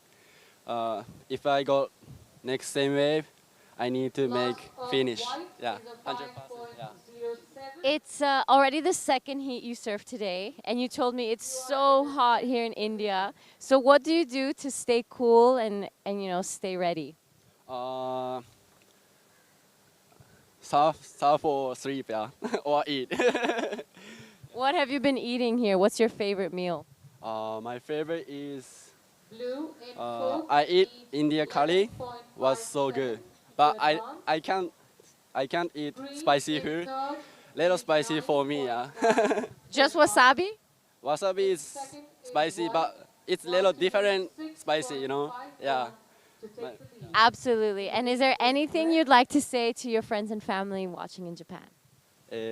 今のヒートはいい波乗れたんですけど、ちょっとフィニッシュ決めれなかったので、ちょっとそこは反省点として、次多分明日になると思うので、明日も引き続き応援よろしくお願いします。ありがとうございます。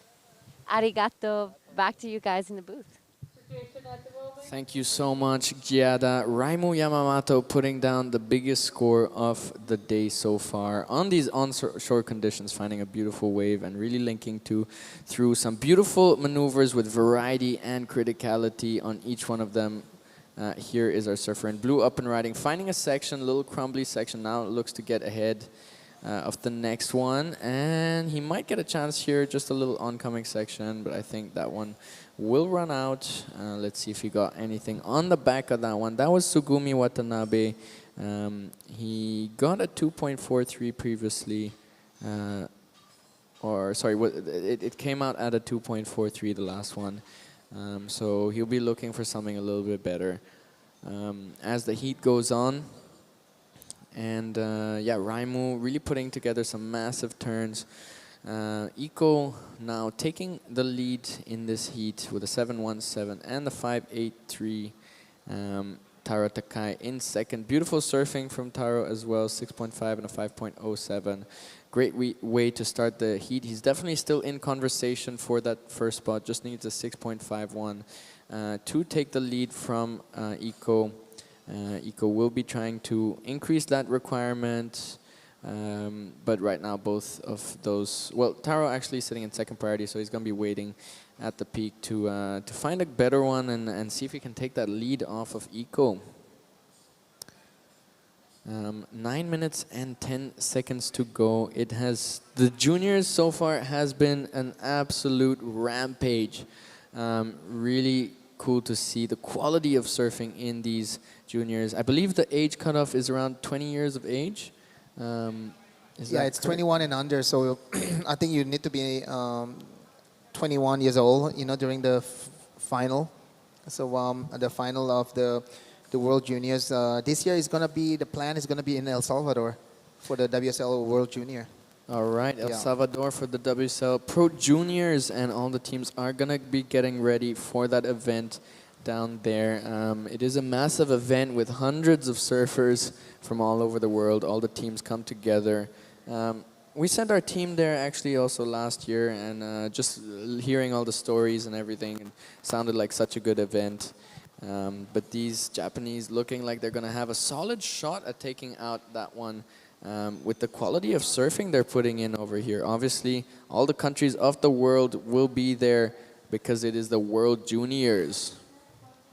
Yeah, so the WSL World Juniors is, Asia is one region. They have South America, North America, there's Europe and Africa. So every region, I think they have the representation of, Asia have 3 men's, and if I'm not wrong, there's 2 women's, or 4 men's and 3 women's that are represented from this ranking. So this event in India will determine the ranking for the junior series of WSL, and the final will be next year in El Salvador. So yeah, El Salvador is one of those countries that putting a lot of investment for surfing, and with that they hope become a surfing and also tourism destination. And here we go, talking about destination. Here's Iko Watanabe going fast into his destination for sure. A big number. That's what he's looking for. Yeah, the destination is the finals for Eco, and that's what a lot of these surfers are going to be battling for. And so taking every round, even though they're comfortably in the lead and so on, they're going to be taking every round as a ramp to build confidence and experience here at this wave towards the finals that will be held 5 days from now, well, 4 now. But already showing a lot of really great contenders for the win from our surfers from Japan. Here's the replay.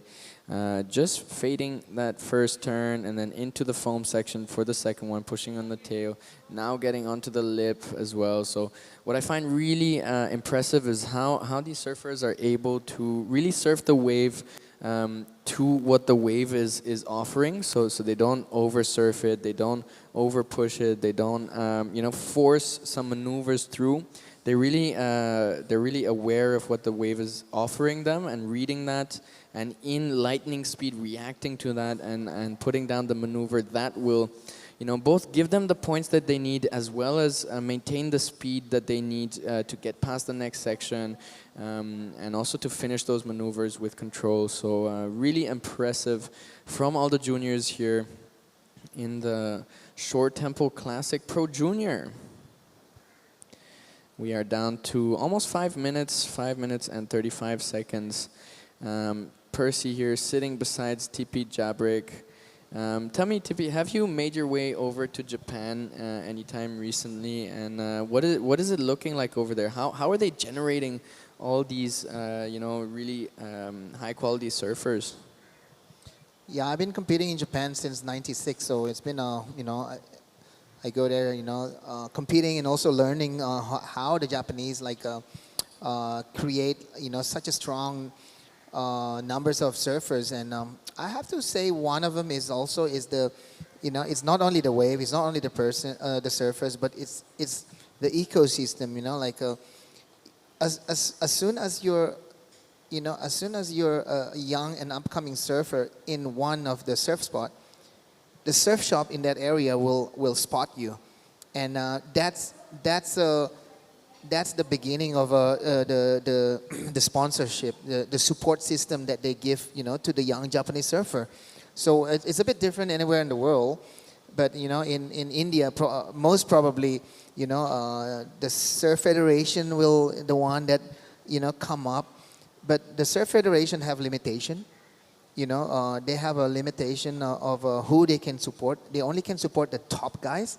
But if we can have a support system that a lot of surfers can get the support, like Surf Shop, for example, that's really helps to generate these kids to keep progressing. So I think the difference between Japan is the Surf Shop is really the one that help the generation to go up, because surf shop means they get a free boards, they get a, not even free, maybe they get a really good discount for surfboards in the shops, wetsuits. So they go up and progression, and the surf shops invest them more, and then, the company pick them up, I don't know who, maybe Quicksilver or Billabong or some a Japanese wetsuit company, Japanese surfboard manufacturer. So I have to say that's one of the reasons why the progression is there. They've been identified since day one. So that's a major supports that I can see the difference between Japan's and other places, yeah. Yeah, really cool to hear a little bit more about how it happens there, and cool to hear also that it's been going on since so long. Obviously, you going there for competition already in '96. So yeah, it really sounds like that whole ecosystem is super well developed, as we see Taro Takai up here with a drawn-out swoop of a turn just up into the lip, and he doesn't see much opportunity on the remainder of that wave to keep going. Yeah. So if you see like most of the Japanese surfers on their surfboards, you will be able to see you're gonna see a lot of stickers on their board. If you go to India, there's a different kind of industry that's supporting them. So but in Japan, you're gonna see like there will be one surf shop sticker on their boards. That's guaranteed. So like I don't know, like Ren Okano was sponsored by this shop called Murasaki Sports. I don't know if Eco also have a surf shop sponsor. But if you ask any of the Japanese, what is their first sponsor? Most of them could say like a surf shop. Yeah. That's super cool to know and to hear. And yeah, I mean, that's also a little bit how it was back in the day for me as well. My first sponsors was my surf school, and that, I mean, they're the ones that are right there. They're the ones that know you, that know your parents, that are, there with you, and they can give you opportunities to improve in your surfing. They can give you some coaching, they can give you equipment, they can give you all sorts of support. So really nice to hear how that whole ecosystem works out there in Japan. And there has been some efforts also, definitely notable efforts from Mumu Surf School to mention, because he supports a lot of the surfers here in Mahabalipuram. And there's a whole team of them that have been developing. And what's cool about, what I really like about what they've been doing is they have this kind of structure where like the most senior guys will give some coaching to the less senior guys, and it keeps going on down the line. So Sivraj Babu, our top ranked athlete right now in the national series, coaches like 5 other guys which are like just under the 5th, I think the 4th or 5th ranking. And then those guys will also give some sessions and trainings with the cameras and all that for like the up and coming Groms. So creating that kind of environment with the surf shop to support. That model is there in India. We just need to keep pushing it. And if you hear that as a surf shop out there or a surf school out there in India, like do take notes. This is how Japan managed to make it up into the big leagues. They have a surfer up in the CT. They have some in the Challenger Series. And they are absolutely dominating the QS these days.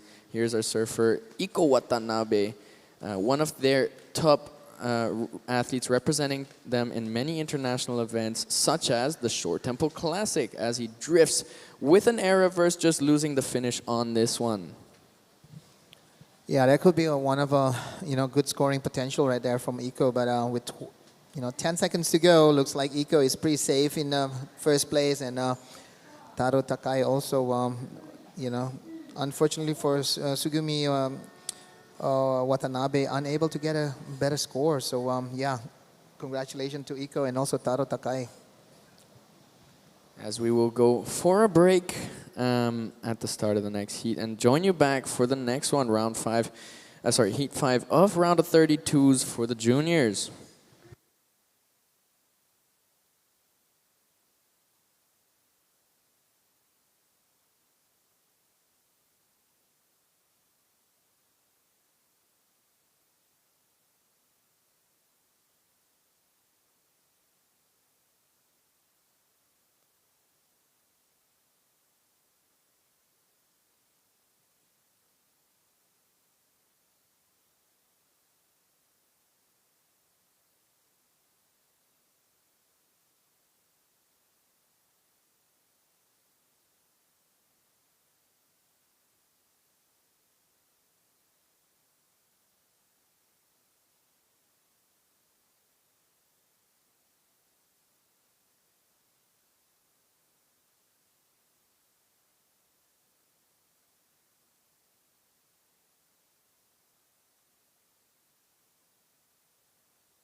Sunny afternoon here in Mahabalipuram.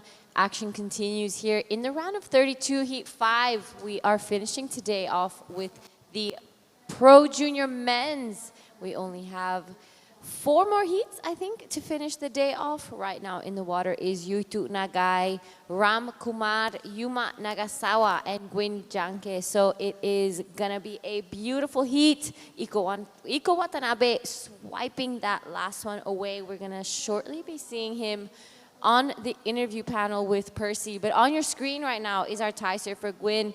Unfortunately, going down on that last turn, wasn't able to ride out of it. Yuma Nagasawa, not only a great surfer, but a great rapper as well. We've seen him, you know, bust out some rhymes. So I'm hoping he wins so we can hear it on the post-heat interview. Yeah, so even though condition is a little bit, windy right there, but, some of these junior division surfers made to into like a, couple high score, like a 9 earlier. And then we also have Iko Watanabe with, a 777 right there on the last heat. So, yeah, this condition is looks like could be favoring, some guys that already know how to surf and maximize the condition. So we'd like to see if, Yuma Nagasawa can get a opening ride also soon. He's currently sitting in the first priority right now. And, 3 surfers. We have Yuito Nagai already opening a ride. We have Gwyn Janki from Thailand also, and Ram Kumar, the local surfer. So everybody have a opening ride, just waiting for Yuma Nagasawa on his opening ride. Yep, Yuma has been competing and he has done quite a few rounds, so he definitely has the experience that he needs to be able to kind of get things rolling here. Early days, only 5 minutes into this heat. It is Yuto Nagai 367, Gwyn a 240, and Ram Kumar with a 1. So nothing major just yet. Yuma Nagasawa asking for a bit of an update in the situation there, wanting to know what the rest of the field got on their first scores. So Yuma was currently ranked 31st in the men's qualifying series. He started competing in his first WSL event in 2022, and this is him on your screen now. This is his first ride.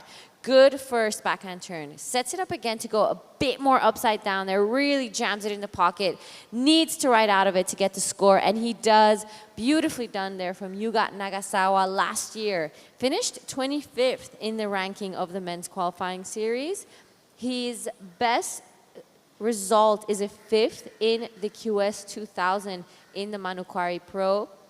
A lot of 17th places in Seong, Korea, 6000, Omazaki Pro QS 2000, and the Tahara Pro QS 6000, as well as in the Wanning Pro 4000. He got a 17th place, and a much better result in the junior tour. He got 2nd 4 times in Krui, Nias, Manokwari, and in the Wanning Pro Junior. So he's had a pretty solid 2025, and I'm sure he's going to be wanting to improve this year.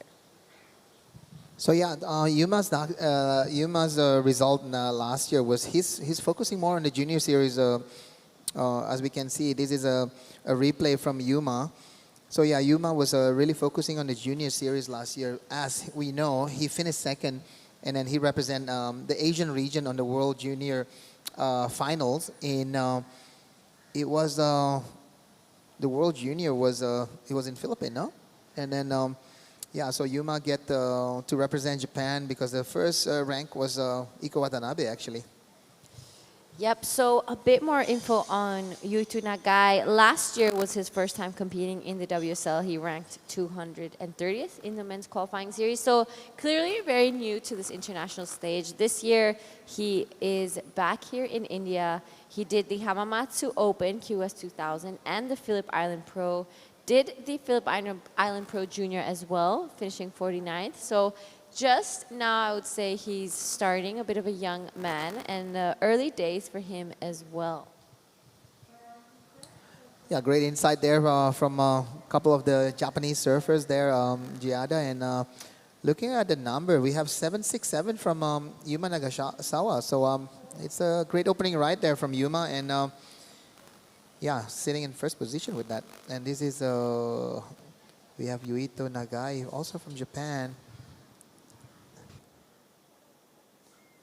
So we have two Japanese, one from Thailand and one from India. So we have Ram Kumar opening right a 1 and also a 0.63. So now Ram only looking for 2.68, but still waiting for Yuito last wave. So conditions still can change here for the surfers sitting in 3rd and 4th position. And yeah, the surfer from Thailand actually sitting with first priority right now. So he's looking for a better score to be in the, advancing position. Yep, so the tide has already started to go down. We have had some incredible conditions throughout the morning. Then unfortunately, I would say around midday or at 1, the wind did switch. But while there's a bit of a break, we're going to throw it down to Percy with the winner of the last week, Iko Watanabe.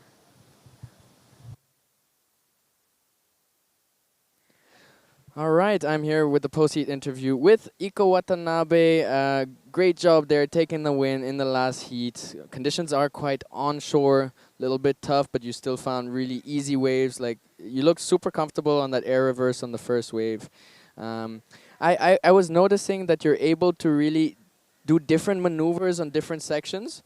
Does that come very naturally? Are you thinking about what's going on, or is it just like it happens and you don't even really think about it too much? So with bumpy, very nervous jellyfish, many jellyfish, very nervous, oh, very scary. Yeah, 安心しましたそれで。So there was a lot of jellies out in the water, and that's where his mind was mostly at. I think in terms of the surfing, everything just came super naturally. It's your second time in Mahabalipuram. You surfed in the Asian Championships last year, right? So did that give you some experience, like surfing in this heat? You felt more comfortable than last year?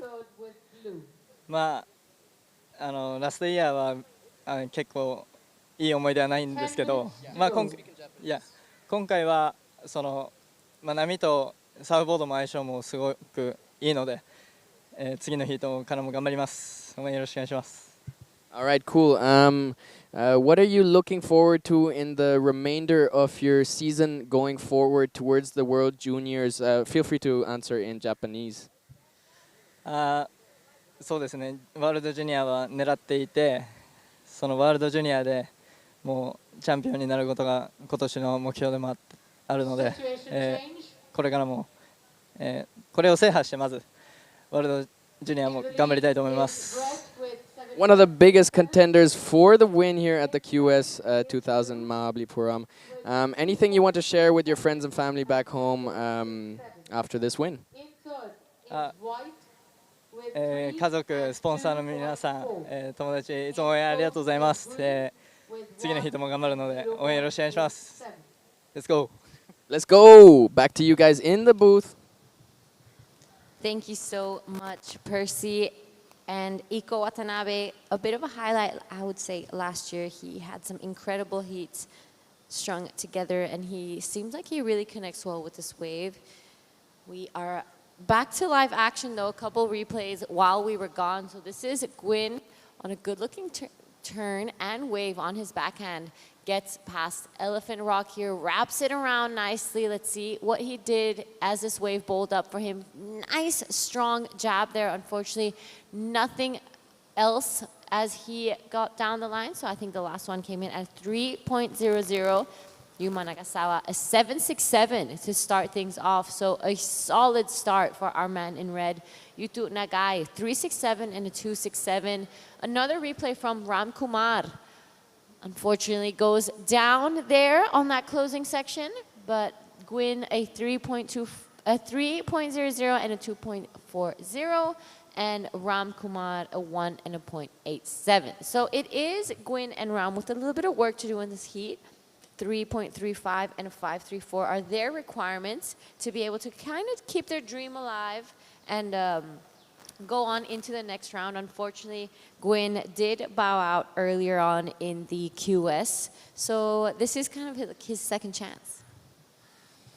Yeah, for sure. You know, like when you have a double division like this, of course, you're going to maximize the potential and do both of the division, and you know, if you get you know, two good results on both division, I think it's also a good confidence for you to, you know, as a surfer to keep going on your career. So this is Yuma Nagasawa's wave number 2. Can he get? Yeah, that's quite a good backup score to have, Giada, because with 7.67, if he put another like a score there, it will be put a lot of pressure on the other surfers to be able to catch him up. But yeah, a little bit of crumble there, just wall climb right there, white wall climb there, another floater, and just one finishing maneuver right there. We will see if that's gonna, you know, come close to his first score. But yeah, the first one was a really good opening ride, multiple maneuvers. Yeah, I think the judges want to see like quality rather than quantity, and yeah, we'll see what's the score going to be on that one. Absolutely, and that was a great ride from Yuma. He's going to be backing up that 767 really nicely with that one. It was such a strong finishing. He had a lot of flow throughout that wave. He timed it well too. It's not easy when this wave keeps like crumbling, and reading it properly can get pretty difficult. So I think Yuma has been kind of putting that on lock of 4.83 to back up his situation. Now it is Yuto Nagai in second with an 8.83 requirement. So Yuma is looking like he's in a pretty good position. Yeah, for sure. You know, if you're second, if the other surfer is looking for an 8.83 to you know to catch you up, I think that's a big task for Yuito Nagai. But you know, if Yuito can you know sit on second, I think he's pretty happy to advance into the next round. Here we go, Yuito Nagai, just a little bit you know, out of the balance there, and stuck on that last maneuver right there. But this is actually you know, Gwyn's opportunity to you know to take that lead from Yuto Nagai in second position, because he's only looking for 3.35, and I'm pretty sure, you know, all the Thai you know, support crew here in Mahabalipuram want to see if he can get a good wave, and yeah, advancing, because there's more of the Thai contingent also in this event that want to, you know, to see their countrymen moving forward. Yep, so Yuto Nagai just on a bit of an up and out there, unfortunately wasn't able to ride out of that last one. So he wants to get rid of that 267. He wants to probably extend his lead, but it is Gwent pretty close behind, just breathing down his neck. At 3.35 is not a big requirement at all for our man in white. He has priority, probably opting to wait for a bigger set and get a more solid score, because he knows that he really needs it, especially as we're winding down this heat and we're reaching the last 5 minutes of it. So it's going to be a pretty critical situation there for Yuto and Gwent. Yeah, for sure. You know, Yuto and so Yuma and Yuto actually the one that been super selective. You know, they only catch 2 waves so far, but yeah, Yuto Nagai is the only surfer that catch 4 waves. So everyone is super selective. Yeah, you know, the opportunity is there, but you just have to make sure that they give you the, you know, the open section, because the wave is kind of tricky out there right now. Yeah, it's definitely tricky, but there's still plenty of opportunity if you can really time it and read it right. I think right now it's probably going to be, if you're on the best waves of the heat, you're probably going to be passing it, because it's just as that tide gets low and as the wind starts to pick up throughout the afternoon, it really is going to be all about wave selection and how well you time your turns with those waves. You know, we're going to start seeing it clamping down. We had that mid-tide where that gorgeous little 1 or 2 hour window where it was really peeling all the way through past the rock, and we saw some crazy rides. But it's still possible. We saw, I'll say 2 heats ago, a 9.03 get thrown out. So it's still out there. There's still plenty of chances. Yeah, for sure. You know, in every rough condition, there might be a, you know, a gold out there. So a diamond is in the making. So if you find an open one like Yuma did, you know, the potential is there. He's just try to linking up. Sometimes, you know, linking up maneuver is not about like you know, over forcing it. You know, like you need to go up and down with the same, you know, speed of the wave, because if you're if you like pushing it and you're in front of the wave, you're gonna lose all the speeds. But if you like, in the perfect spot, for sure, every maneuver can link, nicely. That's the beauty of surfing. You can surf amazingly on a 1-footer. Also, you can surf amazingly on a 10-footers. So you've been to India before, but it wasn't this area that you were at. So tell us a little bit about your history with India and the surfing, because I remember yesterday they showed us an incredible shot of you with this beautiful wave, and you're kind of pointing at the judges. So tell us the story of that. Yeah, there was a competition 10 years ago here in Kovalong, and the condition was really, really good, and I was surfing with a young Raditya Rondi, and he just linking up a lot of maneuvers, and I was like, I cannot beat him with doing what he's doing. So I was waiting for sets, and there's barrels going on, and I need an 8.5, and that barrel, the judges give me an 8. So yeah, a little bit short, but I was so happy. Came out from that barrels, and I just pointing to the sky. I wasn't even pointing to the judges. I was like, saying like, this wave is like amazing. So happy to be in India and get a barrel. So that was my expression. I wasn't like claiming or anything. I was just like, I don't know, just happy to get a barrels. Every surfer's dreams is barrels. I don't know about, many surfers in the world, they want to do airs, this and that. But for me, barrels is like one of the purpose of surfing. Absolutely. Yeah. And there we have our man in white, Gwyn Janke, just finishing off a ride. He needs a 3.35 to keep this dream alive with 30 seconds left. So that would probably be one of his last opportunities, as Yuma and Yutu both have first and second priority. So where do you think is your favorite wave in the world to get barreled? It's a tough one, like. Oh, come on. You've got it. I know you've got it. Don't say Pererenan, because that will be so disappointing. No, one of my favorite barrels, probably my backside barrels at Padang when I was younger. It's challenging. It's home. To be able to dominating there when I was young with the boys like Rizal and a couple of the other guys. It's Padang is for me is one of the special place. That's for sure. Absolutely. And that's why they have such a special contest, the Padang Cup, which will hopefully be running really soon. And we'll get to see that all go down, as unfortunately many of the Indonesian surfers weren't able to come and compete in this event because of it. And with that, I think we're going to throw out to a quick break. It was Yuma Nagasawa and Yutu Nagai taking that last one out. And we'll see you guys in Heat 6.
Straight into it, Rendra Attard. Beautiful first turn to get things rolling here. Love that second one. Really pushed the tail around, and he gets a bit of a bowly section here. So Rendra really loving what he's doing on this wave. This is his first heat in the QS and Pro Junior, sorry. So right next to him is Taro Matsuno, also waiting for, Taro Matsuno starting off with a 6.33.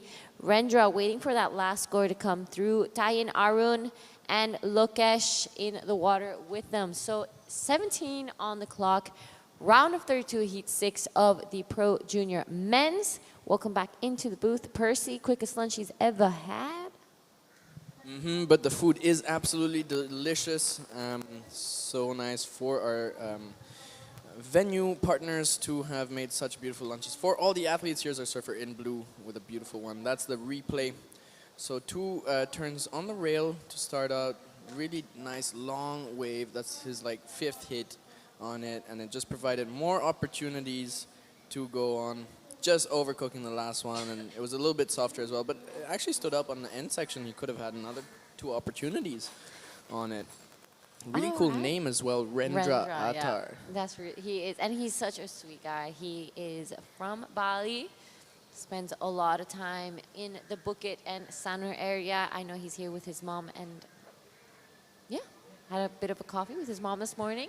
It was a great moment to see them here, and they're all loving the act here in India. Rendra's last wave of 5.83. So straight into second, it is Tayin Arun and Lokesh with some work to do. Taro Matsuno, 6.33 to start things off for him. That is an incredible way to get things rolling. Yeah, and the Japanese have been dominating these opening rounds of the juniors. I think we're also seeing some of the guys that are competing in the men's open in the later rounds, in the round of 25s and so on, that are with higher seed rankings, surfing in those junior opening rounds. So we're seeing really those experienced seasoned surfers coming in these juniors. And it almost looks like the juniors are even more challenging than the men's. Here are our local surfers, just having a shot at some waves.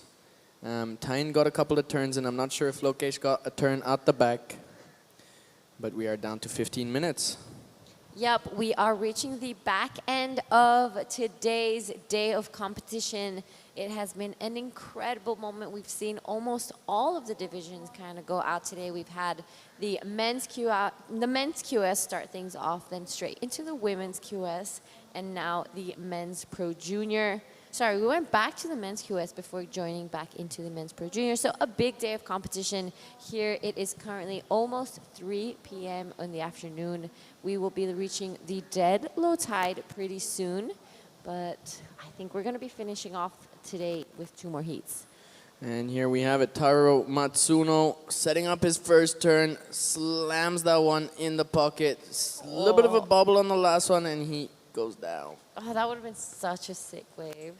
That 2-turn combo was absolutely ballistic. He went ham on that first one. Unfortunately, did fall on the second one. Let's break it down. So this is our surfer from Japan, Taro. Massive first turn, sets it up to go straight away to the second one. Unfortunately, that outside rail just digging on the way down, wasn't able to ride out of it. But that's exactly what you want to be doing in this heat. A 6.33 to start things off, a 3.20. So if he completed that second one, I'm pretty sure he would have gone straight into the 6s again. Yeah, and just look at how low he got on that second bottom turn. I mean, not only his hand was close to the surface of the water, his chest was close to the surface of the water. I didn't even know you could go that low on a bottom turn. So these guys really laying it down, and here is Rendra up and riding again, looking for a backup. 2 nice slashes to start as this one builds up. And he floats it to finish. Well, that floater was pretty sketchy. He almost fell off. So while we wait for those scores to come through, we're going to throw it down to Tippy and the winner of the last heat, Yuma Nagasawa. Okay, I'm here with Yuma Nagasawa, the winner of last heat. So yeah, amazing surfing from Yuma. Tell me a little bit, Yuma, is this your first time in India? Yeah, first time in India. So fun. Tell me a little bit about the wave. Yeah, pretty fun wave, but a little bit back ocean difficult, but I like difficult wave. Yeah, I like it. So yeah, Yuma, you get a 7.67 on that wave. So tell me a little bit. Do you like what is in your mind about surfing today on this heat? Yeah, I saw the Blue, you're ocean. now right. Is at Oh, looks so good 4.1. wave. And just Taking you having into the fun lead. and cruising. Yeah. Situation at the moment. Yeah. So Yuma is no stranger on the on WSL event in Asia. So Yuma, you want to say something to friends and family in Japanese? あ、長澤です。いつも見て応援してもらってありがとうございます。ちょっと久々の試合でワールドジュニアもかかってるし、QS もあるんで、ちょっとバックサイドを思いっきりスプレー上げてぶち上げようと思うんで、チェックお願いします。おおきに。Gambate Yuma-san. So great surfing and good luck for the next round. And go back to you guys. Epic, thank you so much. So to give you guys a bit of an update, what went down, the last of Rendra, a 4.10 jumps straight to the first. Taro Matsuno, a 3.20 for his last one. Dropped on a second, but doesn't need a massive score to go back into the lead. Taiyin Arun, 183, and Lokesh sitting on a 0.8 and a 0.4. So it is our local surfers with a little bit of work to do as we are slowly approaching the halfway mark of this heat. It's going to be really interesting how it all kind of goes down. And it looks like there is a boxing match between blue and red in this heat as they've been exchanging positions in the lead on the last couple of exchanges. So looking forward to some more action in the next 11 minutes of the heat. Taiyin and Lokesh, they do have priority, so they have a chance here at getting some nice waves, and we know they have some good surfing in. Let's see if they find some good opportunities as we see the waves break out the back on that remainder of the temple, maybe the second pagoda hanging out there. Oftentimes when we're sitting out in the lineup, we can see the sets breaking out the back on those remains. And during the tsunami, actually, when the water went back, they were able to see some of the constructions, the carvings, and the blocks that were left behind under the ocean. So that gave them some evidence to look into, which they then did with the National Survey of India. They went for a few dives down there and found some pretty cool remains. That's what I was going to ask. Is it possible to like actually dive and check it all out, or is that not a thing? I wish. It was possible at a point, and Mumu was actually part of the first dive school around here as well, called Temple Adventures, which is all about going and exploring those temples, right? But they did actually close down the diving on these sites. Because they didn't. I'm not too sure why, actually, to be honest, but it's not really that possible anymore to go and dive on it. Oh, okay. It would have been an incredible experience. To be able for to see sure. that. And what's really cool is there is a bit of a diving scene. It doesn't really look like a diving place around here, but there is a bit of a diving scene. And what they do is they build all sorts of artificial reefs. For example, just making towers out of palm leaves, or sinking some like old cars, or putting down some concrete blocks or metal structures or whatever it is, and life comes shooting straight back within like just a few weeks or months, and you have these huge groupers like my size down there, and all sorts of schools of fish, and it's really nice to see the life in these oceans. It is hard to get good viz out here though, because we have the sandy, silty bottom, so it doesn't get really that good viz, and lots of currents and so forth. But around April, May, when it's flat on this coast, they do go for some pretty cool dives, and we've actually even had whale sharks come into the surf spot, I think. Yeah, like I think last year or the year before. It was insane. Oh my God, I would freak out. That's amazing. It was a baby whale shark, and it made its way all the way into the surf spot to say hello. That's gorgeous. Did you see it? No, I wasn't there. No. Yeah. That is seriously that's an opportunity of a lifetime, being able to see something like that. That is amazing. Oh, Yeah. no way. And it happened during a period where there was a lot of plankton and these like little krill. So like we would just be sitting out in the lineup, and you have like thousands of these krill just jumping up and all over and getting into your clothes and everything. And so those whale sharks and things would come to the coast try and get a bite. And actually, just a couple of weeks back on one of my trainings here on this beach, my girlfriend and I went out on the veranda, and we just all the waves were just lighting up with like flashing blues and greens, and that was all the bioluminescent plankton. As we have our surfer in white up and riding on this one. That was a great turn from our surfer, Tain Arun, fighting to get back into a second position. 7.70 is his requirement to be able to keep his dream alive here in the Pro Junior. But I'm pretty sure that might not be the score he's looking for, but it does lower his requirement. So chips away at his score, 2.60, 6.9 now to get into a second. Yeah, it does chip away, 6.93. That's a big requirement. Let's see what he can do. There are some good opportunities out there. We've seen it in the past heats. We've seen numbers going up into the 6s, the 7s, the 8s, the 9s. So definitely some opportunities. Let's see what they can do with the waves and the conditions that are available. It is already 3 p.m. We are approaching the 3 p.m. mark, so we've had a super long day, but it doesn't even feel that late. Because there's been some amazing action out in the water from all these surfers from all over Asia, and it's been such a joy to watch. Right now in the water is surfer Rendra Attar from Indonesia, Taro Matsuno from Japan, Tain Arun and Lokesh, Tain from Kovlong and Lokesh Lokoboy from Mahabs. So let's see if they can do anything in these remaining 6 minutes. I mean, at this point, I think they'll just be willing to get a wave and put a bit of a show that they can put some maneuvers down.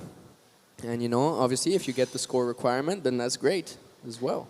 You're right. I think at this point, it's probably safe to say as time winds down, you're going to start having to think to get that score on that one wave. You're going to want something to really give that wow factor. Otherwise, doing it in two is going to be pretty difficult, especially as there is a priority system, and both Rendra Attar and Taro Matsuno are both extremely talented surfers and have had a lot of heats under their belt, so they know how to use that priority to maybe take away that advantage to some of the other surfers in the heat. So it's a difficult position to be in as you reach that 5-minute mark.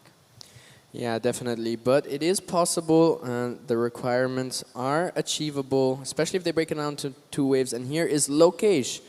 Got some lift under his board on that one, and but just the one maneuver, and he's out of there. Here we have our surfer in blue, Rendra, up and riding, heat leader with the 5.83 and the 4.10. Looking to improve on that 4.10. Really puts a lot behind his slashes. Up into the lip, and that one foams out a little bit, but he's still managing to generate some score on it.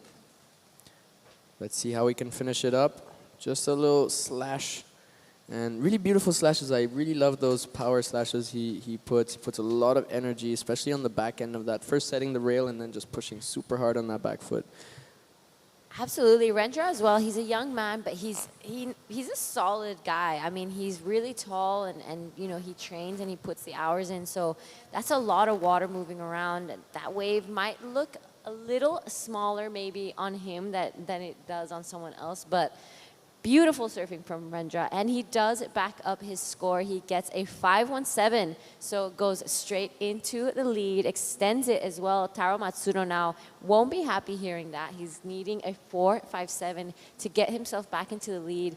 There is no safe position in this heat, even being Tain Arun and Lokesh. There's still opportunity, just under 4 minutes left. Yeah, so a bit of a boxing match here between Rendra and Taro, shooting shots at each other, stealing the lead from each other, but looks like Rendra on the last couple of waves getting a bit of a tighter hold on that first position. Taro now needing a 4.67. He's definitely able to get it, as he has the highest scoring ride of the heat so far, a 6.33. So let's see if he goes into defense mode on his second position, you know, securing his spot in the next round, or if he keeps staying on attack mode. And here he is, looks rather in attack mode on those super low bottom turns.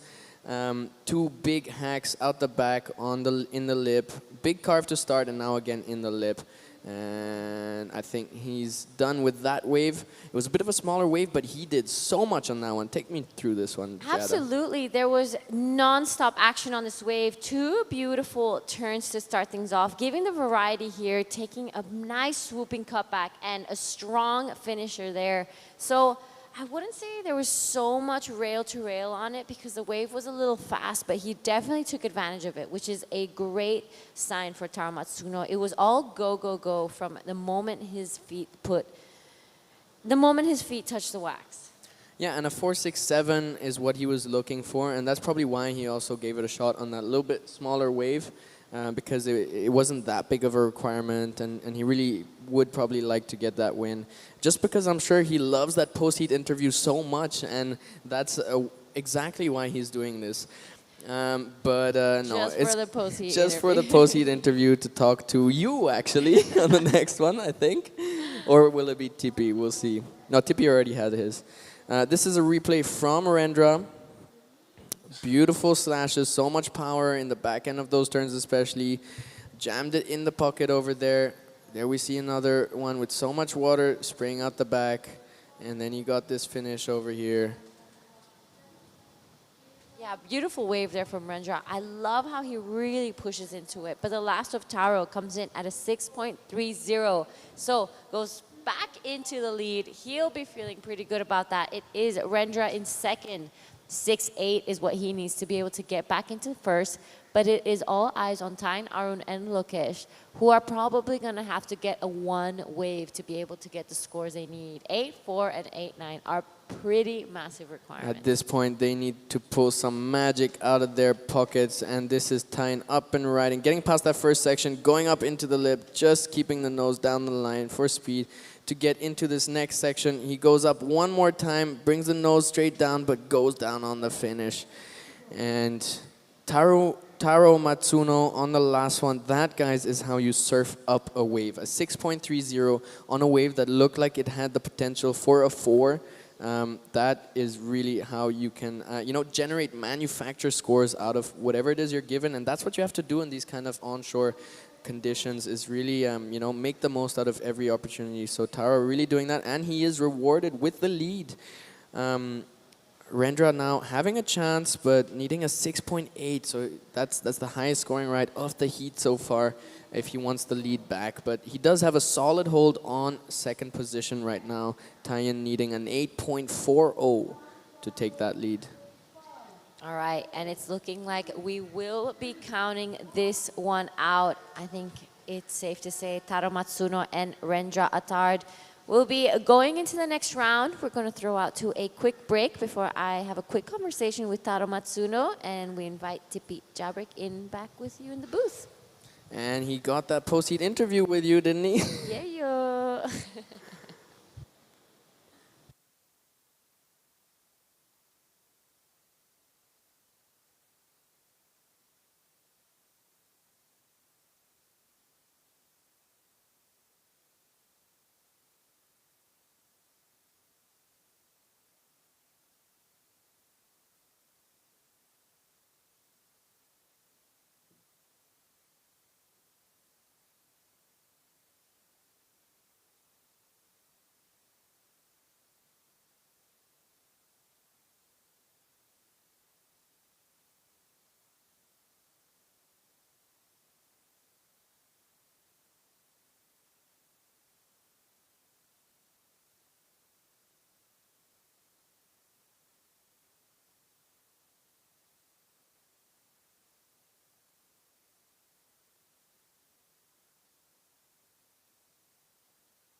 Welcome back to the Shore Temple Classic QS 2000 and Pro Junior. We are underway with Heat 7 of the round of 32 for the juniors in the water. Raju Pujar in white, Kahiya Ishiki in white, Taki Kanazawa in red, Harish Prakash in green, as we have our surfer in red. Up and riding now, slashing one in the lip, and up for the second, releasing the tails a little, getting onto a big foam climb as well for the finish. That'll be a solid score, and probably the best score of the heat so far. Probably giving him the lead with that one. We'll see how our surfer in green now with priority opens up their heat. Surfer in green, Harish Prakash, is a local boy here, 14 years of age, I believe. Surfs in the 14 and unders, and this was the last from red. Take me through it, TP. How was that last layback? Yeah, that drop wallet was huge right there from Taki Kanazawa, and I'm sure this is going to go into excellent because those three maneuvers was all quality. So you know, I'm going to say it's going to be one of the highest score of this heat. You know, maybe one of the highest score of the day also. You know, close to what's the 9.03 that we saw, and also in the junior division. So, you know, great surfing already unfold here. You know, in the beginning of this heat, 16 minutes to go. Taki Kanazawa looks like he's feeling at home here. Yeah, some massive turns by our surfer in red, Taki Kanazawa. Definitely some of my favorite turns of the event so far. That drop wallet was insane. He invested a lot in it with his wallet, and let's see how much the judges will reward him for that one. The second turn also super critical in the lip. On the live, I only saw the second turn, and already that looked insane.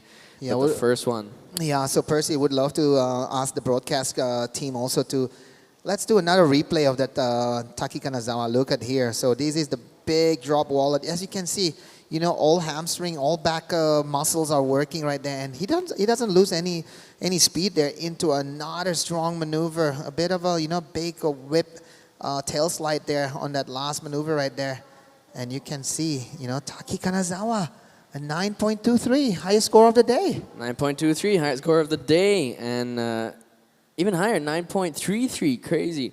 So yeah. Really good heat opener for our surfer in red. I mean, that is a dream. Starting with a 9.33 in the first 3 minutes of your heat is like, all right, awesome. Yeah, that would be a great highlights of, here's another replay. We cannot get enough of this replay. Strong, first maneuver right there from Taki, as I said before. This will be a great highlights from short Temple Classics QS 2000 and juniors to have quality wave, quality maneuvers, and also high score like that.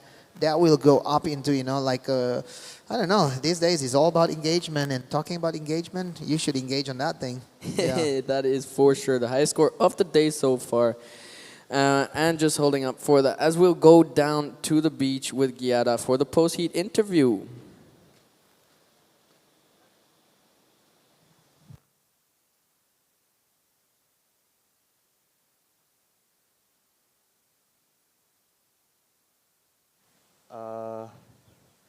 But onshore condition,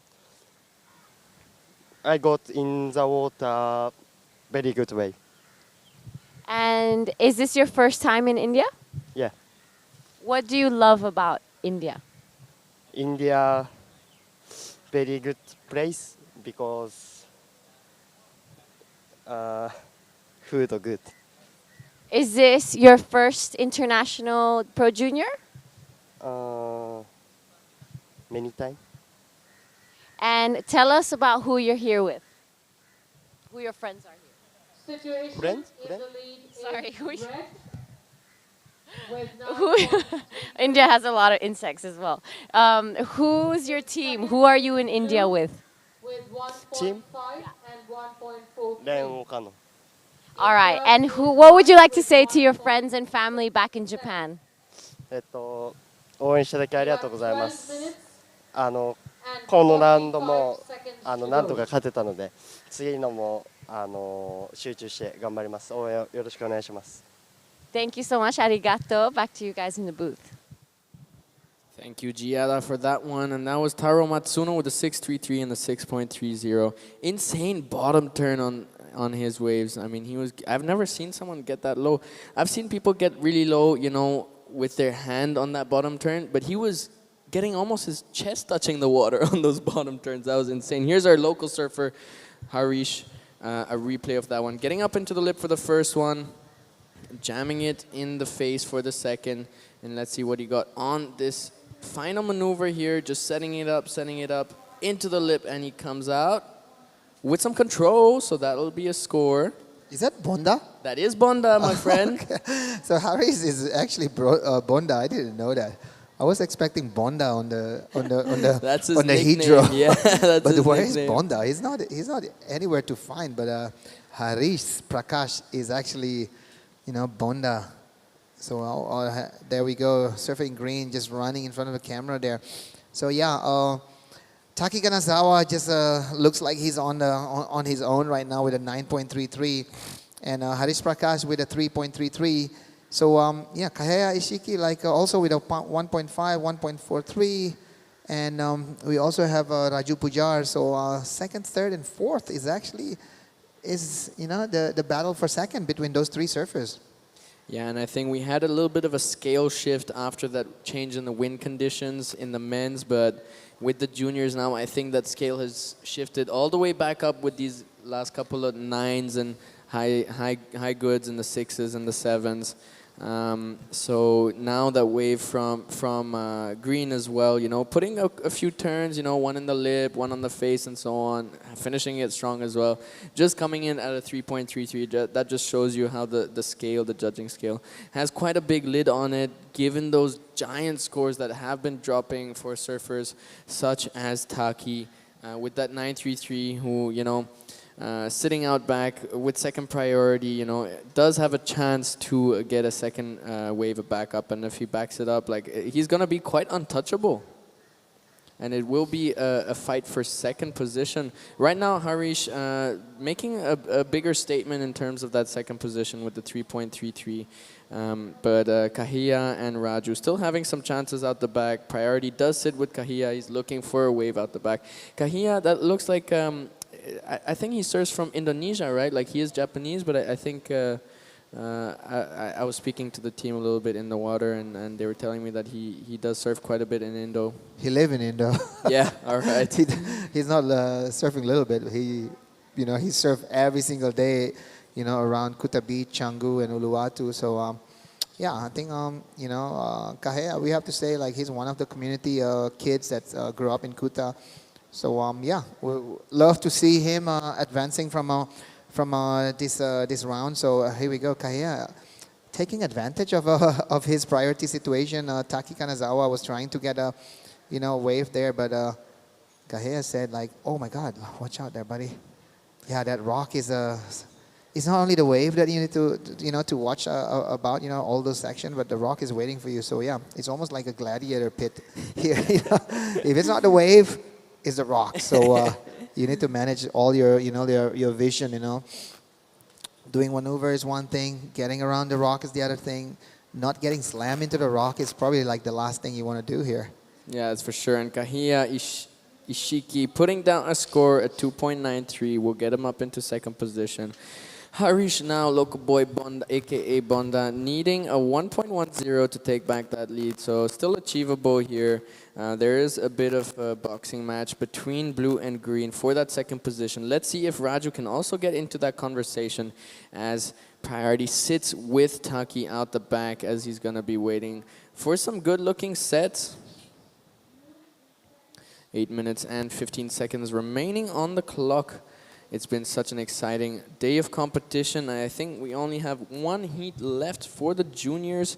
Coming up next will be Heat 8 for round of 32. We'll have Sentaro Sakai in red, Kanoa High G, actually the winner of the Asian Championships in the men's categories last year at this surf spot.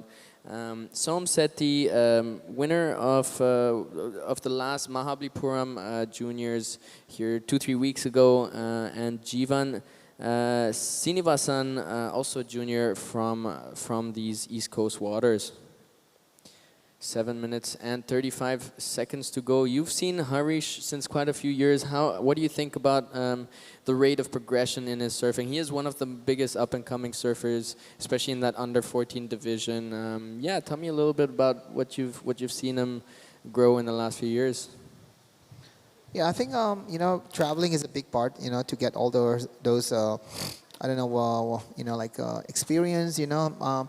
Surfing different kind of wave, you know, when you come back to your hometown, like, you know, Mahabs or Kovlong, you kind of have a bit more like advantage of how you can, I don't know, like, you know, like approach the wave, because you only know what you know. So if you see like, you know, like how the Indian surfers surf your beach break, but if you bring the Japanese here, they're going to show you something different. So, you know, Hari's, with his traveling, you know, he see more like what the other Groms are doing in the other side of the world, for sure. You know, at the end of the day, you know, it helps his approach, you know, on his surfing, you know, because maybe back in the days, all he knows is, you know, down the line. But when he come to, for example, like Peru the other day, you know, you can see like people doing errors, people doing, you know, like a different maneuver, and that's stuck in his mind. And you know, when he come back home, he's gonna be a different surfer. So I think it's a big task for, you know, the development anywhere in the world is to make sure that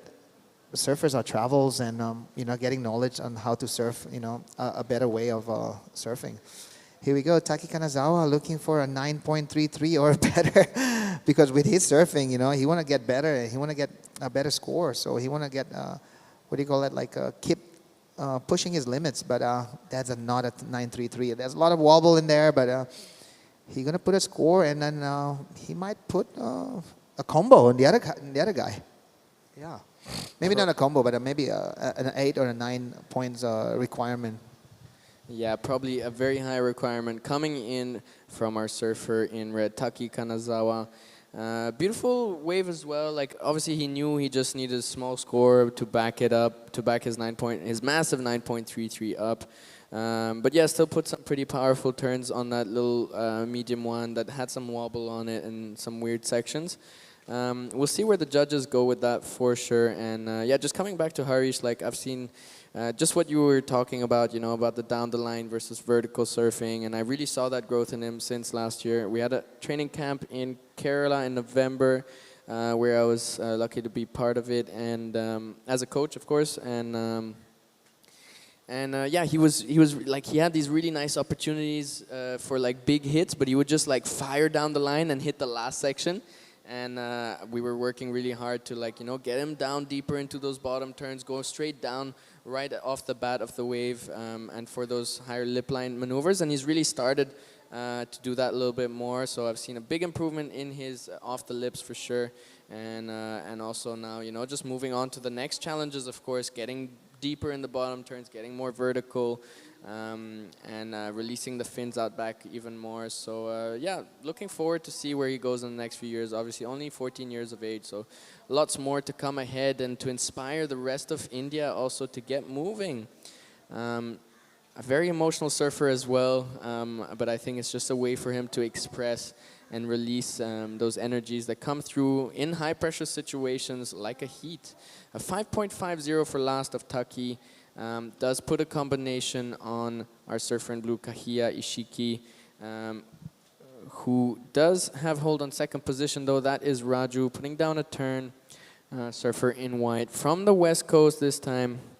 Now looking for that second section, but not quite able to find it.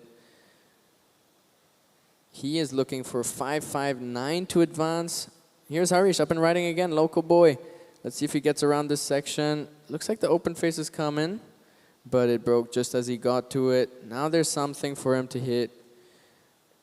Little check turn on the start, and let's see if he gets a bit of a wall to hit. He gets a section, but it dredges out underneath on that shore break, and he goes out.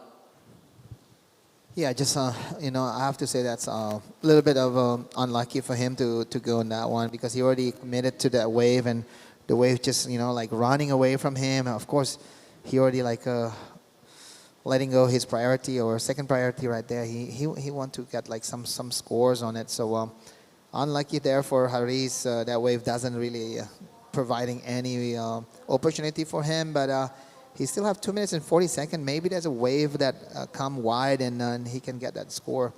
Here we go, second position, Kaheya Ishiki. Need to replace that 2.93 just to put him a little bit in the better position, because Haris and Raju is actually is not impossible, but still can happen. Yeah, for sure. Kahiya, though, getting one just now and waiting on that score. I think he'd probably improve on that 2.93. It was a nice two-turn combo. The last section was quite critical, and he was able to ride out with control.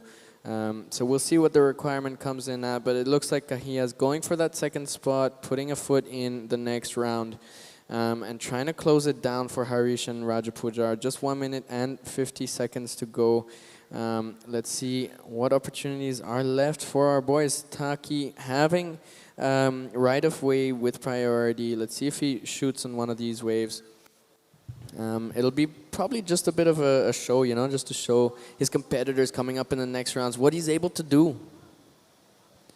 Yeah, I think when you have such a commanding lead right there, like a 9.33, in your mind you want to replace that 5.50 because you have a big score, and your two of the scores, like at the end of your in back of your mind, you want to say, I need to replace my 5.50. For other surfers, 5.50 is what their requirement, but for him, he just want to replace because he want to get a better number. Yeah. Yeah, that's for sure. And also for the stats, on the rankings and so forth, just showing that you have a very high heat scoring total. It also helps in terms of selections and stuff for things like World Games and Olympics and so on, to have those high heat totals. That was Harish Prakash on a finishing. I'm not sure if he got any maneuvers out the back on that wave, but it looked like a nice finishing maneuver. I hope he he needs a relatively big score of 5.43 to take that second position from Kahiya. Kahiya's last coming in at a 4.43, so it's his highest wave. He definitely replaced the 2.9, and here he is up and going again. Beautiful big turn on that oncoming section. Let's see if he has one more here. I think that's it for Kahiya. With 15 seconds to go, looks like he's shutting down the game for Harish and Raju. Let's have a look out the back. Eyes are fixed on the ocean. Looks like Taki will fire on this one just to see if he can have a bit of fun. That's a little bit of a victory line right next to the rock, just showing that he's not fearful of that at all. And we will go on a short break before the last heat of the day, heat 8 of the round of 32 for the juniors.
straight back into it as Sentaro Sakai finishes that wave off really nicely. He got some beautiful turns done out the back. We have Kanoa Hije from Korea, Som Seti and Jivan Sinivasan in the green. So this is going to be the very last heat of today, the round of 32, heat 8 of the Pro Junior men. We've had an incredible day of action. Started off with the men's QS 2000, straight into the women's QS 2000, and back to the men's side before heading straight into the very first Pro Junior ever done here in India. So it's an exciting and historic moment even as well in a historic place. We have the beautiful Mahabalipuram temple out the back. And as we know, also in the water, 6 gorgeous temples there as well. I am Jada Legati. I want to welcome Tipi Jabrik in the booth with me to kind of call off this last heat. Yes, Jada. It seems like we never go anywhere. it's either you know, back to back to back to back. So we're not going anywhere. So this is our last heat of the day, and I'm so happy to you know, support this event. It's been like a lot of action today, and looking forward to see one more action here, because Sentaro Sakai get a 5.5 on his opening ride, and then I would love to see how Kanoa Hije is surfing on this wave, because you know, like I know Kanoa is almost unbeatable on the pool in Korea, so you know, to see how versatile him as a surfer is something that we can learn. You know, like if he's dominating on the open ocean, you know, it could be like having a lot of practice on the wave pool. It helps. Yeah.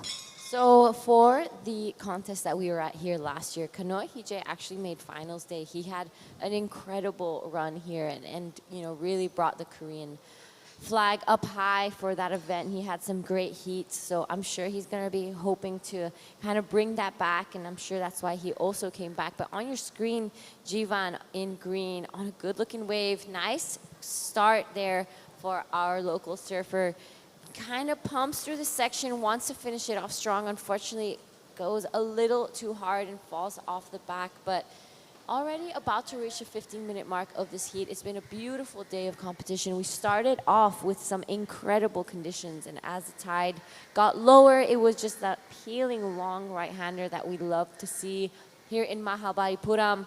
Now, this afternoon, the wind did pick up, but action did not stop. We've had 2 9s already, a 9.03 and a 9.3 dropped with this wind, so it just shows the quality of wave that Mahabs is. You know, it doesn't matter if it's windy or glassy or high tide or low tide. It's surfable in all conditions. Yeah, for sure. You know, Mahabalipuram is you know, one of the epicenter of surfing here in India, because you know, back in the days, everybody always talk about, you know, you need to go to Mahabs. You know, when I was in Bali, like I heard about this place called Mahabs, and yeah.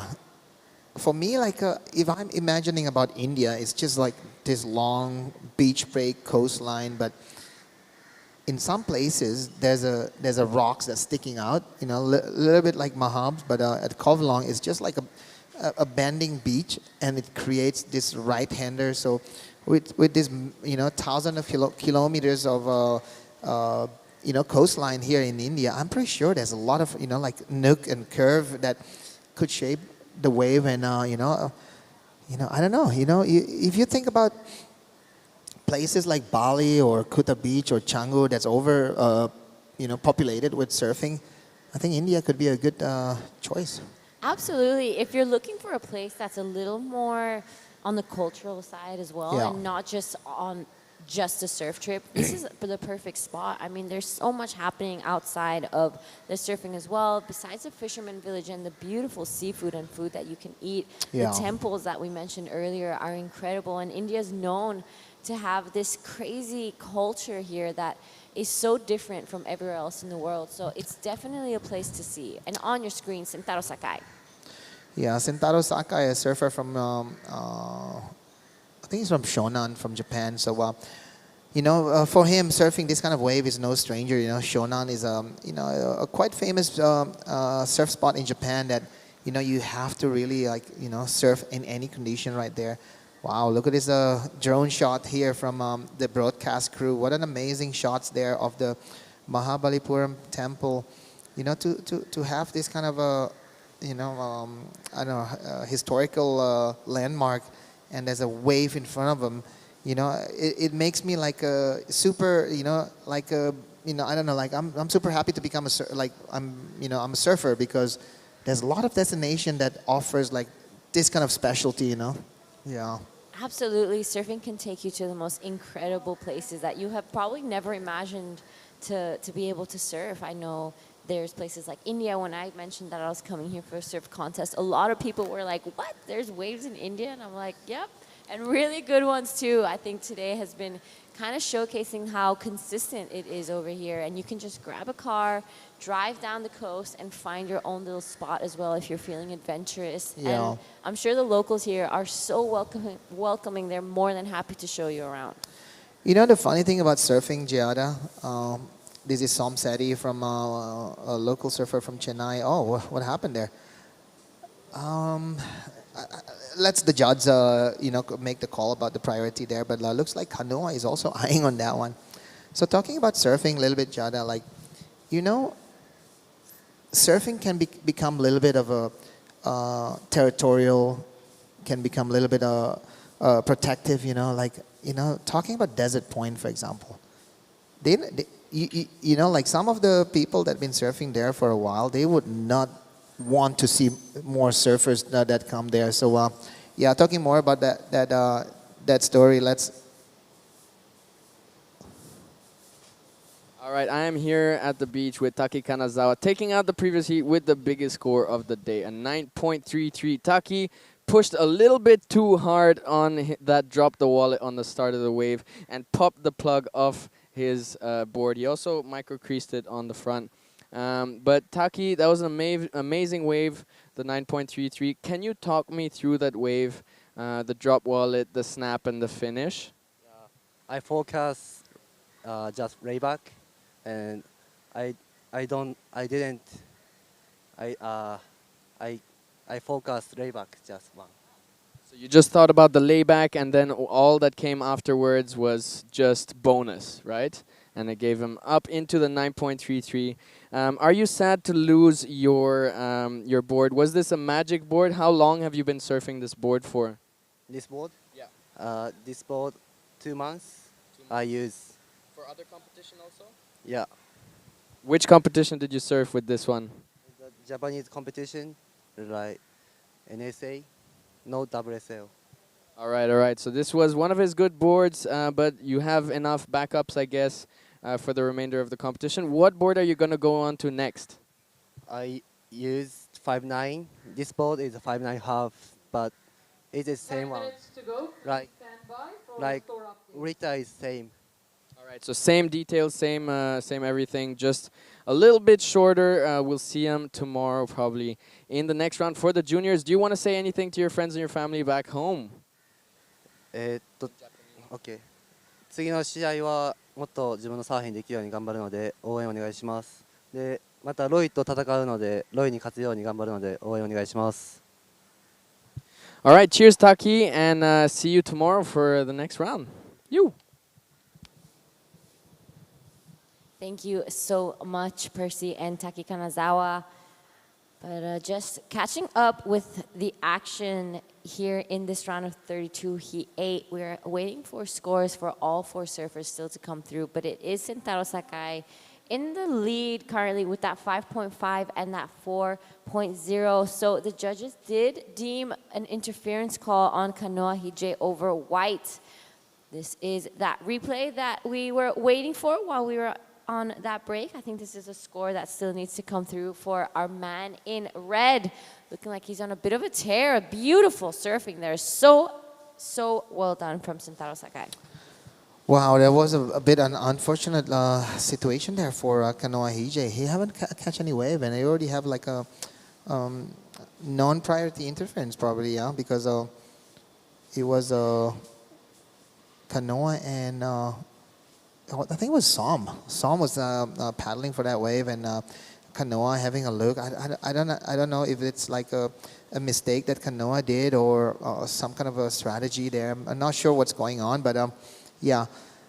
Yeah, so talking back about India, Gianna, one of this purpose of this event is to promote wave in India. So with the consistency of whoever run this event, with Arun and his team, and with the support of the government, I'm pretty sure like more coastline will be opened up, and there will be surprises of how quality waves is in India. And I don't know, the culture is a good support system for the tourism, and the food and the hospitality of the people here, like I would love to bring my family here one day. Absolutely, and like you were saying, places like Desert Point or Padang, even in Bali, or those popular spots don't really need to promote surfing because they don't necessarily want to have more surfers on the wave. But here in India, you're right, they are more than welcoming and happy to show us around. I remember last year, me and Lele were commentating, and anytime we had a free chance, they would always show us around the surf spots and take us to their little secret nooks and crannies that there are all up and down the coast. There's so many waves around here that it's just so fun to go around on an adventure. Yeah, that's the beauty of surfing. There's endless of new spots that you can explore. There's a lot of potential. Oh, unfortunately, there for Som Seti, he said he's currently sitting in the first position. With that, accident that we have from Kanoa Hije, it looks like he only gonna have one single score to go to his scoreboard. Yeah, I think if it's a non-prior interference, he does still have two waves. Yeah. The second one, I think, gets cut in half. So Yeah. unfortunate there for Kanoa. I'm just hoping it doesn't really rattle him. There still hasn't been any major scores besides Sentaro Sakai's 5.67 and 5.5. So he still has the opportunity to kind of get this done with one solid score. He just has to find that opportunity in this Pro Junior. We're reaching the 6-minute mark of this heat. All scores are through. Sentaro Sakai in a solid lead. Som Seti, a 2.33 and a 2.03 in second. Jivan Sinivasan with a 1.9 and a 1.33. And Kanoa Hije in fourth. Hasn't really found the rhythm yet in this heat. We'd love to see him catch a couple more waves because he has such a solid backhand. And last year he had an incredible performance out here as well. So I'm hoping to see him, get the ball rolling out here. Yeah, with his level of surfing, to get a 3.5 and get it out from that situation and put his mind back in focus again. I think he still can make it. Some surfers, one big major score can change anything. So yeah, big shout there for Brett Gerlach from Wavekey. One of Kanoa's coach here, and then Brad is a big supporter of how great is Kanoa been performing in the Asian level. So here we go. This is Sentaro Sakai. Oh, that was a great one. Great. Yeah. Oh, I wish he got one more turn in. That would have been a massive score. That was a beautiful wave from Sentaro Sakai, a surfer that spends a lot of time in Indonesia. Actually, I've seen him quite a bit, especially around Karamas and East Coast area. So you know what Sentaro's nickname is? He probably like it also. He's the Japanese Ethan Ewing. No way. Yeah, if you see the way he surf, like he, like all the surfboards that he rides is also a DHD, and then also Billabong is main sponsor. So, his surfing is really fluid, really like a really good, mimic of Ethan Ewing, I have to say. No way. That is incredible. I can actually totally see that his style is very beautiful as well. It's very pleasing to the eye. Right on your screen, that is where we are, Mahabalipuram, an hour south of Chennai, a beautiful fishing village that has now turned into a surfing hub here in India. That at the tip of the rocks is where the wave usually starts off, and you can catch it all the way past Elephant Rock, which is that big one right there. It is a great spot in the world. Beautiful people, food, energy, everything you need, it's right here. You know what is also super famous in India is their fabrics and also jewelry. So yeah, take advantage. Go get some jewelry shopping going on. I did mine yesterday. I get some snake necklace, and yeah, super proud of him. So yeah, don't forget to bring something home. You know, wherever you are. You know, if you're in India, take advantage of the food and take advantage of a local handicraft, for example. You know, and Mahabalipuram is famous for their carving, their stone carving. I got a really nice jewelry box for my wife back home. Beautiful. All the presents are going to get bought this week. I'm actually wearing earrings that I bought here last year. So yes, it is a beautiful spot to buy jewelry and fabrics and clothing. If you want to give, if a woman wants to give a sari a go as well, it's a very complicated and beautiful way to dress here in India. So there's just so much happening, and it's such a great hot spot. So this heat is 2 more minutes and 20 seconds to go. Looks like, you know, this situation gets into Kanoa's mind a little bit, you know, because he only catch one wave, you know. Maybe one of the strategy to get out this situation is to be more active. You know, you only can generate opportunity if you catch wave. So maybe he listens to what I'm saying here. This is a really good looking wave here. Kanoa, can he get around that section and start putting some numbers? Really nice first maneuver right there. Strong surfing there from Kanoa. He looks angry. He wanna show that, you know, all those hype about him is true. And 3 big maneuvers on those 3 critical sections right there shows like what quality of a surfer he is. Absolutely. He only needs a 3.5, and right behind him, current heat leader Sentaro Sakai unfortunately goes down there, but he's not too worried. A 5.87 and a 5.67 next to his name. He's looking pretty solid, especially as we reach down to that 1 minute mark. Kanoa Hije with that last one, a 3.5, I'm pretty sure he's got it. And if all stays the same in this last minute, I think Kanoa's going to be able to pass this heat with that interference. Yeah, that shows like, I don't know, maybe all he needs was just waiting for one good one, and that's what happened before. We see, here's a replay of Sentaro Sakai. Really nice fluid surfing, really nice style there. As you can see, he's like, you know, doesn't overdo any of his maneuvers. So great surfing there from Sentaro. Here we go. This is Somseti. He's currently sitting in currently sitting in 3rd position, 4.77 for Kanoa Hije. All right, so there he goes straight to 2nd, and now it is Som and Jivan with a couple scores to look for as we reach the 25-second mark of this heat. We will be counting it down so soon. Still waiting for the last scores of green, white, and red. Will Kanoa be passing this heat with that interference call? It would be a pretty amazing moment. Yeah, for sure. You know, I think Kanoa, it's a learning process, you know. In any heats that you do in your life, you always have to have a, you know, you will take some learning situation right there. And with that interference, I'm pretty sure Kanoa not going to make any more mistake out of that situation. Oh, absolutely. And there we do have it. Sentaro Sakai and Kanoa Hije will be going into the next round. So congratulations to those 2 boys. It has been an incredible day here in Mahabalipuram. This was day 1 of competition here in the Shore Temple Classic QS 2000 and Pro Junior. Thank you so much, Tipi Jabrik. With that, we will be calling it a day, and we'll see you all bright and early tomorrow morning.